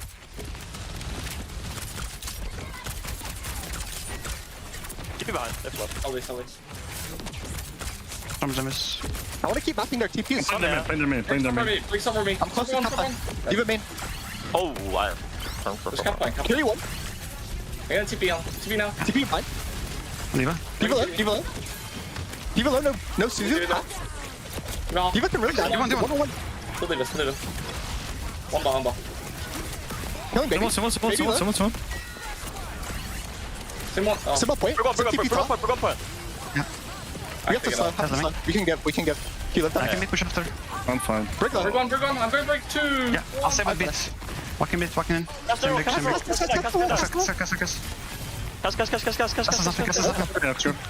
worry. Break the turret, please. Yeah. Yes, walk. Chamber. Very left side. D.Va getting us. Yeah, chase D.Va, chase D.Va. Get out of kitty. Good right, stop. D.Va won. She TV'd out. She got down. Looking like a bunch of saints out there with that level of patience from TK. You heard Ultraviolet say, we can give this point. We see the wall being deployed. We can give and we can re-engage with that sound barrier. They're going to try and fight Extinction in their spawn now, prompting Extinction to actually use their rally to survive. A Primal Rage is going to boop out for a round, but that's overhealth should be enough for Extinction to sustain this aggression. And playing out in the front like this, I mean, there's not really a whole else that GK can do, but really what they're hoping for is that they extended this final fight. Scuff would need to use the Kitsune Rush to even actually just touch this point. And you see GK already with the sights there with the rush, they're gonna back up. Yeah, they have to back up now. They've got to be able to give a little bit of room. If everybody can escape, that's going to be super good for GK. Yep, 5 players escaping with their lives. The flip comes in, but 80% for GK. King, yeah, a little wasp on his shoulder there. That wasp being my moan. The Welshman trying to duel out versus King. Ends up hitting that recall. Oh, flashbang from Vision. Ends up missing somehow, my moan. But still, a very vulnerable spot for the Tracer to be in as he joins the rest of his team. King now in an odd spot, has to recall himself without any blinks remaining. Looks like Extinction, the health bars are dwindling now as that bubble's going to stop Hattori from actually getting heals. High Noon rolled away from that pulse from Div Vision, but they've lost the mech. That slight bit of downtime causes Alba to be picked off by Admiral, but they should be able to sustain now. Without cover being on the point, being a menace in the front line, it should be fairly easy for Extinction to continue capping this point. Oh, and the Ultraviolet going down there too. That's gonna make this recontest from GK really hard. Gonna wait for that to come back, and then you can actually approach as a team of 5, and by that point, it's gonna be overtime. You're gonna have to go in and actually just trigger this flashpoint. Now, you do have a lot of tools to work with, so the sustainability is there from something like the Sound Barrier as well as that Primal Rage, and Extinction only have this rush to work with, so GK can do it. They're just gonna have to get this first pick. They're trying to split Qadsiah yet again. Vision ends up going down. A nice bowler seat from Hattori, but will it actually be enough? Was getting juggled right now in the skies as Cuff has given him 6, 7, 8, 9 hands to the face. Scuff also ends up falling as the flip ends up coming through from GK, and that was the rush used too. GK is still sitting on their sound barrier, and they don't even need it. They're just going to wrap this one up with a nice little bow on top. Mimo's got the pulse bomb, hunting for that baby D.Va now, who tried to go for that final touch to trigger OT. Looks like King's there for the final hurrah, but that is going to be GK taking the map 3-1. Good effort by Extinction, though, to make not just a flashpoint win on that third one, but also that final one quite close. They were able to get 99%, and I think there were still so many more moments of brilliance that we saw in Surabasa that I'm hopeful that Extinction can continue to keep learning and growing in this match. But this is not going to be a map dropped by GK yet. They still have this perfect record for this stage and looking to keep it up as we enter into the third and potentially final map of the series. Yeah, definitely looks that way. I think the adaptations that Extinction made were decent. I think the Brig, not the strongest support right now, but with the amount of pressure that you're under from the Wrecking Ball, I think it was a good pickup. I think Vision 2 switching over to Sombra is nice for times. Obviously, the Casti worked out a little bit better towards the latter half of that map, but yeah, it was going to be a tough fight. You knew it would be. You've taken Surabasa off the table now, as we cannot go to that again if we go to a map 5, but do we again see a pivot to a brawl type map? Do we see something like a King's Row next is going to be the big question. Forcing Cutthroat onto the Winston is actually not too bad, but GK are just different beasts. They really are. This team is just so good. They are so good. I mean, this is why they have won Stage 1 and Stage 2. But if they technically won Stage 1, it was just under the Nightmare banner. 4 out of these 5 players won the first stage of North America. But now they're looking to get the 3-peat. This roster wants to keep winning and make it to that global stage again so that they can have their shot at winning OWCS. That's what they're looking for, and this is just another day in the office for them. You want to hope to see them continue this undefeated streak, to keep having that confidence behind this GK team, and they're making it look good. Really, really good. Yeah, I think the big test is going to be the international stage 2. They were the team with Zera to beat Crazy Raccoon under the Nightmare banner. I think there's a very good chance with the gap in the regions kind of closing that they're in with a good shot. I think the Korean dive is kind of an El Clasico. Like, Korean dive is just so scary. There's so many good like Winston ball players in Korea that it's still going to be very tough. Like, same with Tracers too. Like, look at the Tracer players in Korea. It's just nuts. The flex DPS are just insane too. So yeah, the big stage for GK, they're expecting to make it. Top 3 from North America are making it to Sweden. GK, I think it's safe right now to even call it, are gonna be one of them. I think it would take an incredible like fall from form to not make Sweden. I think it would be insane. No one would have had that on the bingo cards, that's for certain. I think it would be a weird day if we actually saw GK lose a map as of late. But you know, and as you've called out, their biggest test of strength, they're coming later on in this third stage for OWCS. So hopefully up until that point, we'll continue to see them grow, continue to dominate, and maybe this third map will be the same. New Queen Street is the third map in our series and potentially the final one as GK look to shut the door at the 3-0. And we've seen them play on New Queen Street before. I mean, Wrecking Ball, Sim, Sombra. This was where we saw the Admiral Lifeweaver pick last weekend versus Nightmare. W. So, hey, maybe we see it again.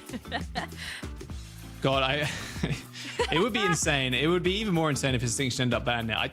Maybe we'll see Lifeweaver. I mean, being able to control high ground's really nice. We've seen teams like Zeta Division run like Wuyang and the Ana on these maps, where like the sight lines are very long for the Ana team, and you can kind of hold back, wait for the dive to come in. You can kind of count the dive with the Ana sleep or whatever, and then have your Wrecking Ball do the rest, or your Winston. So yeah, we'll see what Extinction want to ban. And in your head, like, where would they want to pivot? Because I think still targeting cover is going to be tough. Like, you took away Sojourn last map. Like, where do you think their ban priorities really lie? Honestly, I think it is like you have to pick your tank. Maybe this is the time to actually bring out the Wrecking Ball ban so that you're forcing Kuffa onto the Winston, and you know that you just have to play around that one particular thing, rather than, okay, well, we get the rock, paper, scissors right to force you off of the Wrecking Ball, and now you're on the Winston, but how much time do you have afforded to you in push? It's only 10 minutes. I think just ban out one of the tanks and make sure you know you're playing around one specific thing and go from there. Yeah. I think Wrecking Ball wouldn't be such a bad ban at all. Looks like Extinction. Okay, that's another big target, actually, to be fair. Ultraviolet's Wuyang out of here. Get him out of here. No Sombra either on this map. And yeah, you know what, GK? That's good, because Cover's probably going to play Wrecking Ball. No Wuyang. Maybe a little Ultraviolet on the Ana. That'd be kind of a nice little treat, I think, as well. We'll see where they want to go. With New Queen Street as well, banning the Wuyang, it's like, okay, that actually also hinders Cover a little bit, or more normally, my Moan, who ends up doing a lot of like heavy lifting with the Tidal Blast, being able to knock people down. It's such an incredible ult on the Tracer. Initially kind of seeing the ult, it's like, okay, so you definitely pop that on a Winston or like a Wrecking Ball, but Tracer is just so, because she's so slippery, being able to get to the backline, the Suzu timing, and we saw it in that last map as well, the Suzu timing has to be perfect to stop that knockdown coming through. If you do it a second too early, it's going to wear off and you get knocked down. If you do a second too late, you're going to be already like stunned on the ground. And yeah, unfortunately, you're going to have 2 pulse pistols shoved in your mouth. Let's have a look. Extinction. Hattori Hog, maybe? See, again, a little bit to kind of counteract the Wrecking Ball. But on this, it's going to be tough to kind of master. But I love this. Lethal on the Venture. Yeah, well, short-lived, unfortunately. But I kind of expected Ultraviolet to come out on the Kiriko. As much as I would love to see the Ana is still very susceptible to something like the counter dive. And Ultraviolet does amazing damage with the Kiriko. I think you have him on this pick still enables him to get that big damage that you were seeing on the Wuyang, just a little bit of a different flavor, and it feels like such a miss to not have that Kiriko with the Suzu when that has been such a powerful piece of that hero's kit. Okay, and unfortunately, Roadhog has not worked out yet. Take infinite damage challenge, very easy. The Roadhog, you're really like, okay, setting up for hooks around corners and then kind of playing around the bot and like, okay, you come to me kind of thing. and it's so hard against this comp. Like, Lethal's playing at range. Admiral, UV are also kind of like on and off angle. Kuffa's going to get hooked, and maybe even Suzu. The ideal hook target is kind of Qadsiah and then burst the Wrecking Ball, or enough to the point where the Wrecking Ball has to back off. But even Lethal is just taking insane angles right now. I really like this. Yeah. Both you can't be Lethal punished. And Ultraviolet can take these off angles and still have a way to get back to the team. Whether it's the power slide or with the swift step, you just get so much damage, and it makes it hard for Extinction to actually get into the action when you're just taking damage from every single side. If you want to play in these small rooms, you have to use these teleporters, but every single time someone on GK is marking you down. Yeah, and it's hard for you to be punished as well, right? Because there's no Tracer, there's no fast Gen.G, fast character, there's no Wrecking Ball or anything to... Yeah, exactly.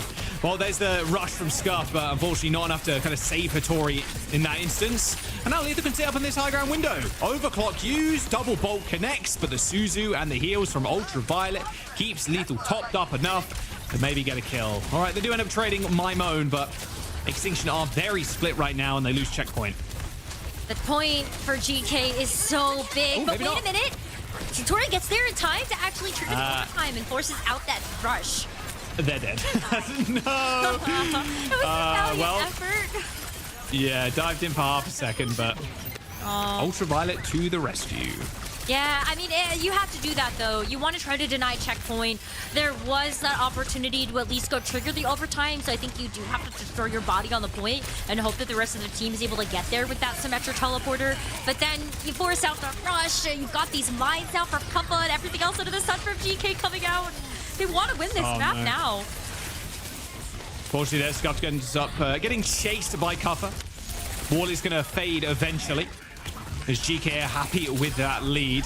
Not looking so healthy, though, with the backline for Extinction. Alba kind of caught out, wanted to kind of int onto UV to get a trade, and they got it successfully, but still, with the ability to come back so quickly, Qadsiah's already back in the mix, and this bot is barely even moved. It's actually really hard for them to go in and contest because of the point presence that you have here too. Like, not only can Qadsiah actually just rotate around the bot, but you have the disruptor shot from Lethal that also makes it hard for Extinction to actually just step up and touch the bot without fear of, oh, disruptor shot softens this up, and then all of a sudden you've got Ultraviolet or Maimon that's gonna come in and do a ton of damage. Like, Lethal's doing a great job of shutting down these flanks and still getting off-angle damage onto the team. Qadsiah really just made me want to learn how to play ball. I'm just saying. Yeah, this guy is grinding. Crazy good at Wrecking Ball. I think him and Infected are the best in North America currently. I think that goes without saying, to be really honest. I cannot wait for that Rhino game, can actually. give them a bit of run for their money. Week number 5. Yeah, potentially. Rhino's definitely up there. All right, here comes the rush from Scuffed up on this high ground, but Hattori's already gone down. Scuffed has got the swift step, but no Suzu. Couple of seconds away, and then they'll have that safety net. A teleport there, and a little bit of backup coming through from King. It's a good place for Scuff to kind of hang out right now, as he can't get slammed. Although a quick rotation now to the bot, as yeah, it's being pushed currently. And again, the team is split.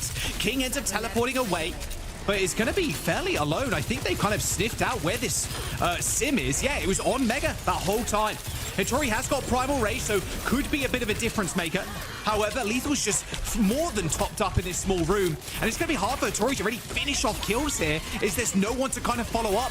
Ultraviolet even steps on the tempo, switch shift to gear 6, pops down the rush, forces Albert to use the rally, and now what do? You've been permanently body blocked, the wall's been deployed, the sound barrier comes out from GK. This is going from bad to worse now for Extinction. They're on the cards for just getting full capped. It could happen. I mean, Cup is already going to go back up to the spawn doors. He's got the mines that he can lay down, so it's going to be hard for anybody to actually walk out. All the while, his team is pushing the bot. What do Extinction have to answer this? They got a lonely bola shot once Vision gets this up, and that's about it. I still slam on the back Oh, and to he's dead. Alba. He's dead. Before Alba even touched the ground, the body just slammed on it. I mean, look, you trade for UV, I suppose, but I think you might be all right, Rose. Could be a full cap. Oh, King is 1 HP. Should get chased out. Oh, my bone. 13 HP. Oh, nice shot from Lethal, though, yeah. Knew where the recall was roughly going to be, so held rail for that. Oh, So Lethal actually does get caught out now, so it is going to be a 4v4 King respawn. So now it's going to be on Extinction to try to claw their way back from this one. But 120 meters to 0 is a really tough ask with 4 minutes left. We've seen teams do it before, but with this bola shot, you've got to open something up, and Kappa is still making this Freya's life a living nightmare. Yeah, it's just like slam. Okay, now fuse updraft to get away. A lot of cooldowns used. Pulse bomb in the hand of my moan. Everybody kind of cowering in at this mega health pack room, and the bot again is kind of barely moving, Rose, as we see Kuffa over and over and over just kind of keep tagging the bot and making sure it's not really moving at all. God, that Suzu was amazing. Did you see that? Kuffa rolls away with just a little bit of HP, and Ultraviolet is there to just lob the Suzu from afar. Is gonna force out this rush as Scuff comes back in. Bro, Like, someone's what? gotta kill Kuffa, please. What? Someone's gotta kill this guy. Like, They steal the bot! let's kill this guy. Let's beat him to death with hammers. Let's kill him. I mean, look, you're against this wrecking ball that is just constantly on the bot, and that's been the big problem for Extinction. The guy is just sat there permanently, forcing Extinction to take a fight against the wall. Okay, Rush ends up coming out eventually. King ends up getting vaporized by Lethal, and the full cap is there. GK with a photo finish on New Queen Street. Don't even give Extinction a single centimeter, and they continue their undefeated streak in North America. With such fashion at the very end. Yeah, the full cap coming through. I think the overclock into the spawn. I love the cinematic timing of the Sojourn ult voice line. This ends now, and it truly ended now. Kuffa didn't die, Jack. He didn't die once in that entire map.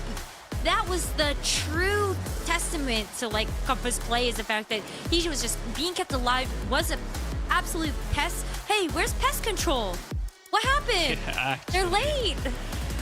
Dude, it's that's just wrecking ball things, honestly. And yeah, I think he had a really good mind on how to play that. Yeah, GK looked good. I mean, there's no understating that whatsoever. I think Extinction came in with a nice couple of ideas on how they want to play against this very aggressive comp that GK like to run, even like banning away the Wuyang from UV.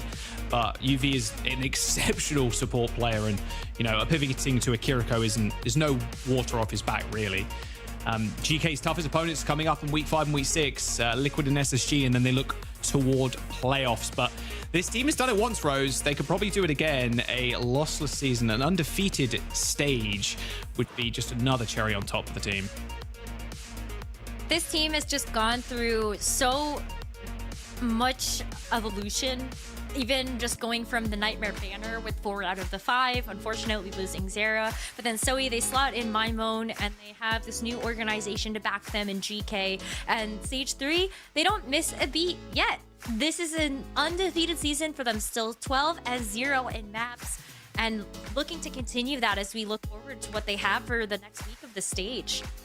Yeah, I mean, we touched upon their schedule, right? They do have the toughest opponents still ahead of them. But not too concerned, quite frankly. Like, this meta seems to suit them so well. They seem right up in their comfort zone. No one really can push them out, and some people also just don't want to push it out with bans, etc., because it would heavily impact their own chances as well. Like, we know that Team Liquid, for example, like, they are well at home in this very meta as well. So we might just see some good, honest mirror match Overwatch when that push comes to shove. For now, let's take a look at our DHL daily highlights as we just wrapped up our last series of Yo, shout out Cargo. Cargo, what a guy. What a guy.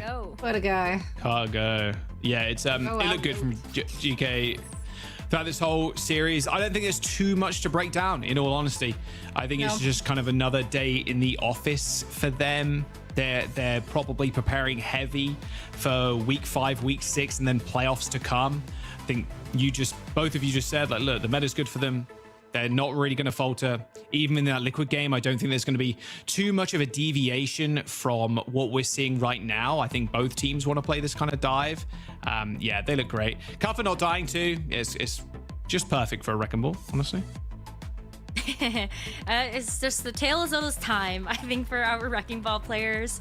But it was just also amazing to see the coordination, not just with the attacks from the Wrecking Ball, with the pound downs from the slams, but also just how Lethal was lining up some of those shots.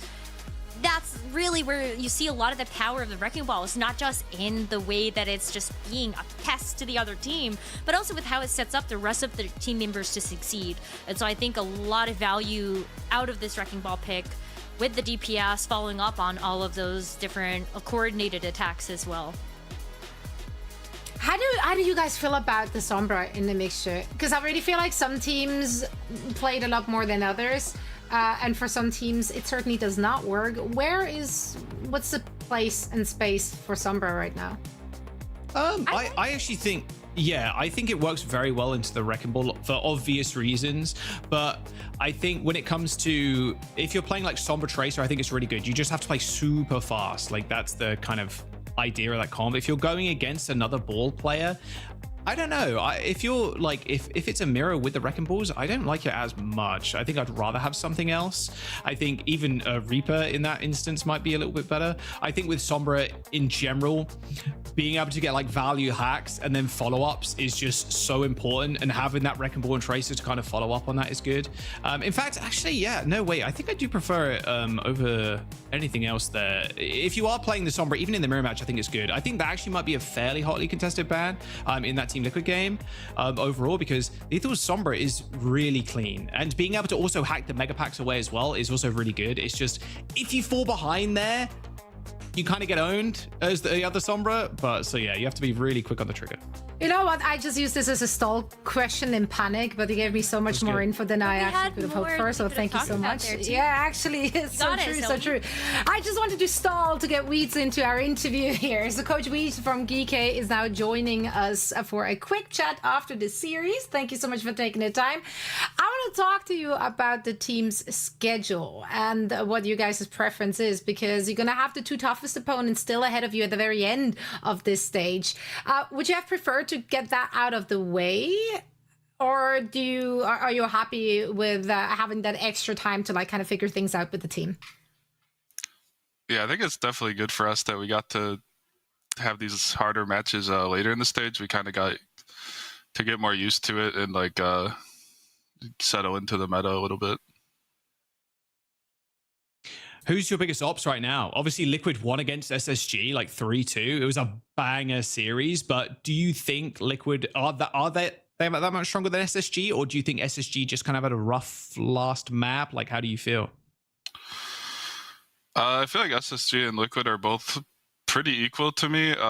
They both have different strengths, but I think Liquid is more in line with like our style, and then SSG is more the off-tank style. So I think they're both strong in their own ways, but yeah, I'd say they're about equal, as you saw in their match. Well, I know all eyes are on the playoffs for the OWCS season. So, Weeds, can you shed a little bit of insight on how you're working with your other coach to kind of get the squad ready for some of those big Korea matchups? I think we just try to learn as much as we can in NA, and then I think most of the actual prep for once we go international happens at the boot camp. So I don't think we've thought too hard about that yet. That's right. One day at a time. Weeds, you guys are looking unstoppable. Let's hope you can continue on that trajectory. Thank you so much for taking the time. And once again, congratulations on the dub. Yep, thank you. Great to hear from Weeds. And here are our standings. GK sitting comfortable on top thus far, not dropping a single map. Man, plus 12 must feel pretty good. And there is a lot to be said about how front-loaded or back-loaded their schedule is. I think being able to jump into a big new patch, new hero like this, and then wait 3 weeks until you face, or like 5 weeks until you face Team Liquid and SSG. Like, I think that works out in their favor to the nth degree, honestly. Like, it's so important. Unlike Nightmare, right, who had to face their toughest opponents in the very start of the stage. It's just how the cookie crumbles at the end of the day. I really want to see that Liquid GK game. That is going to be immeasurably close, I think, especially with the Wrecking Ball offs. I think it's going to be, it's going to be a fun game. So much chaos. I can't wait, especially after that incredible 5-map series we got last weekend out of 2 of our top teams. Just being able to see them all match up against each other just gives us that first taste of what that playoff bracket is going to look like, as well as our teams at the end of the stage fight for those spots at Stockholm. And that's why I'm eager to kind of hear those teams talk about like what comes next. I know, of course, one match at a time and one stage at a time and one step at a time, but like that's what the teams are playing for, is to go to Stockholm, win the whole thing. And I think GK is definitely a team that can do that once they already have players that have beaten a Korean squad once before. And I just love that we're all kind of sitting in this glass house where at any moment there could be like this patch change, right? There could be that Lijiang nerf so many people anticipate, and that would potentially like really turn things around for some of the teams who've not been heavily utilizing Lijiang thus far. Now here's the schedule for tomorrow. We got some good matches on the docket. Which one are you guys most excited? Let's start with you, Necro. Dildogs! I want to say Dogs. For no other reason than I think they could just give a good show. You know, maybe they don't win against Space Station, but I'm ready to see them just hit the stage. They're one of my favorite teams, and they just bring so much flavor that makes the game exciting. So I hope they can pull out something special for that Space Station game. Yeah, it's Vision probably. I always like watching Vision. I don't know. There's something about watching Violet just brings joy to my heart. So yeah, probably any Vision game that we see in EMEA. It's going to be a good one. But first, we all gotta get some rest and get ready for more action tomorrow as we're closing out week 4. Necro, Jack, thank you so much for joining us for all the action in NA. We will be back after a night's rest for more EMEA and NA tomorrow. Thank you all so much for watching, and goodbye.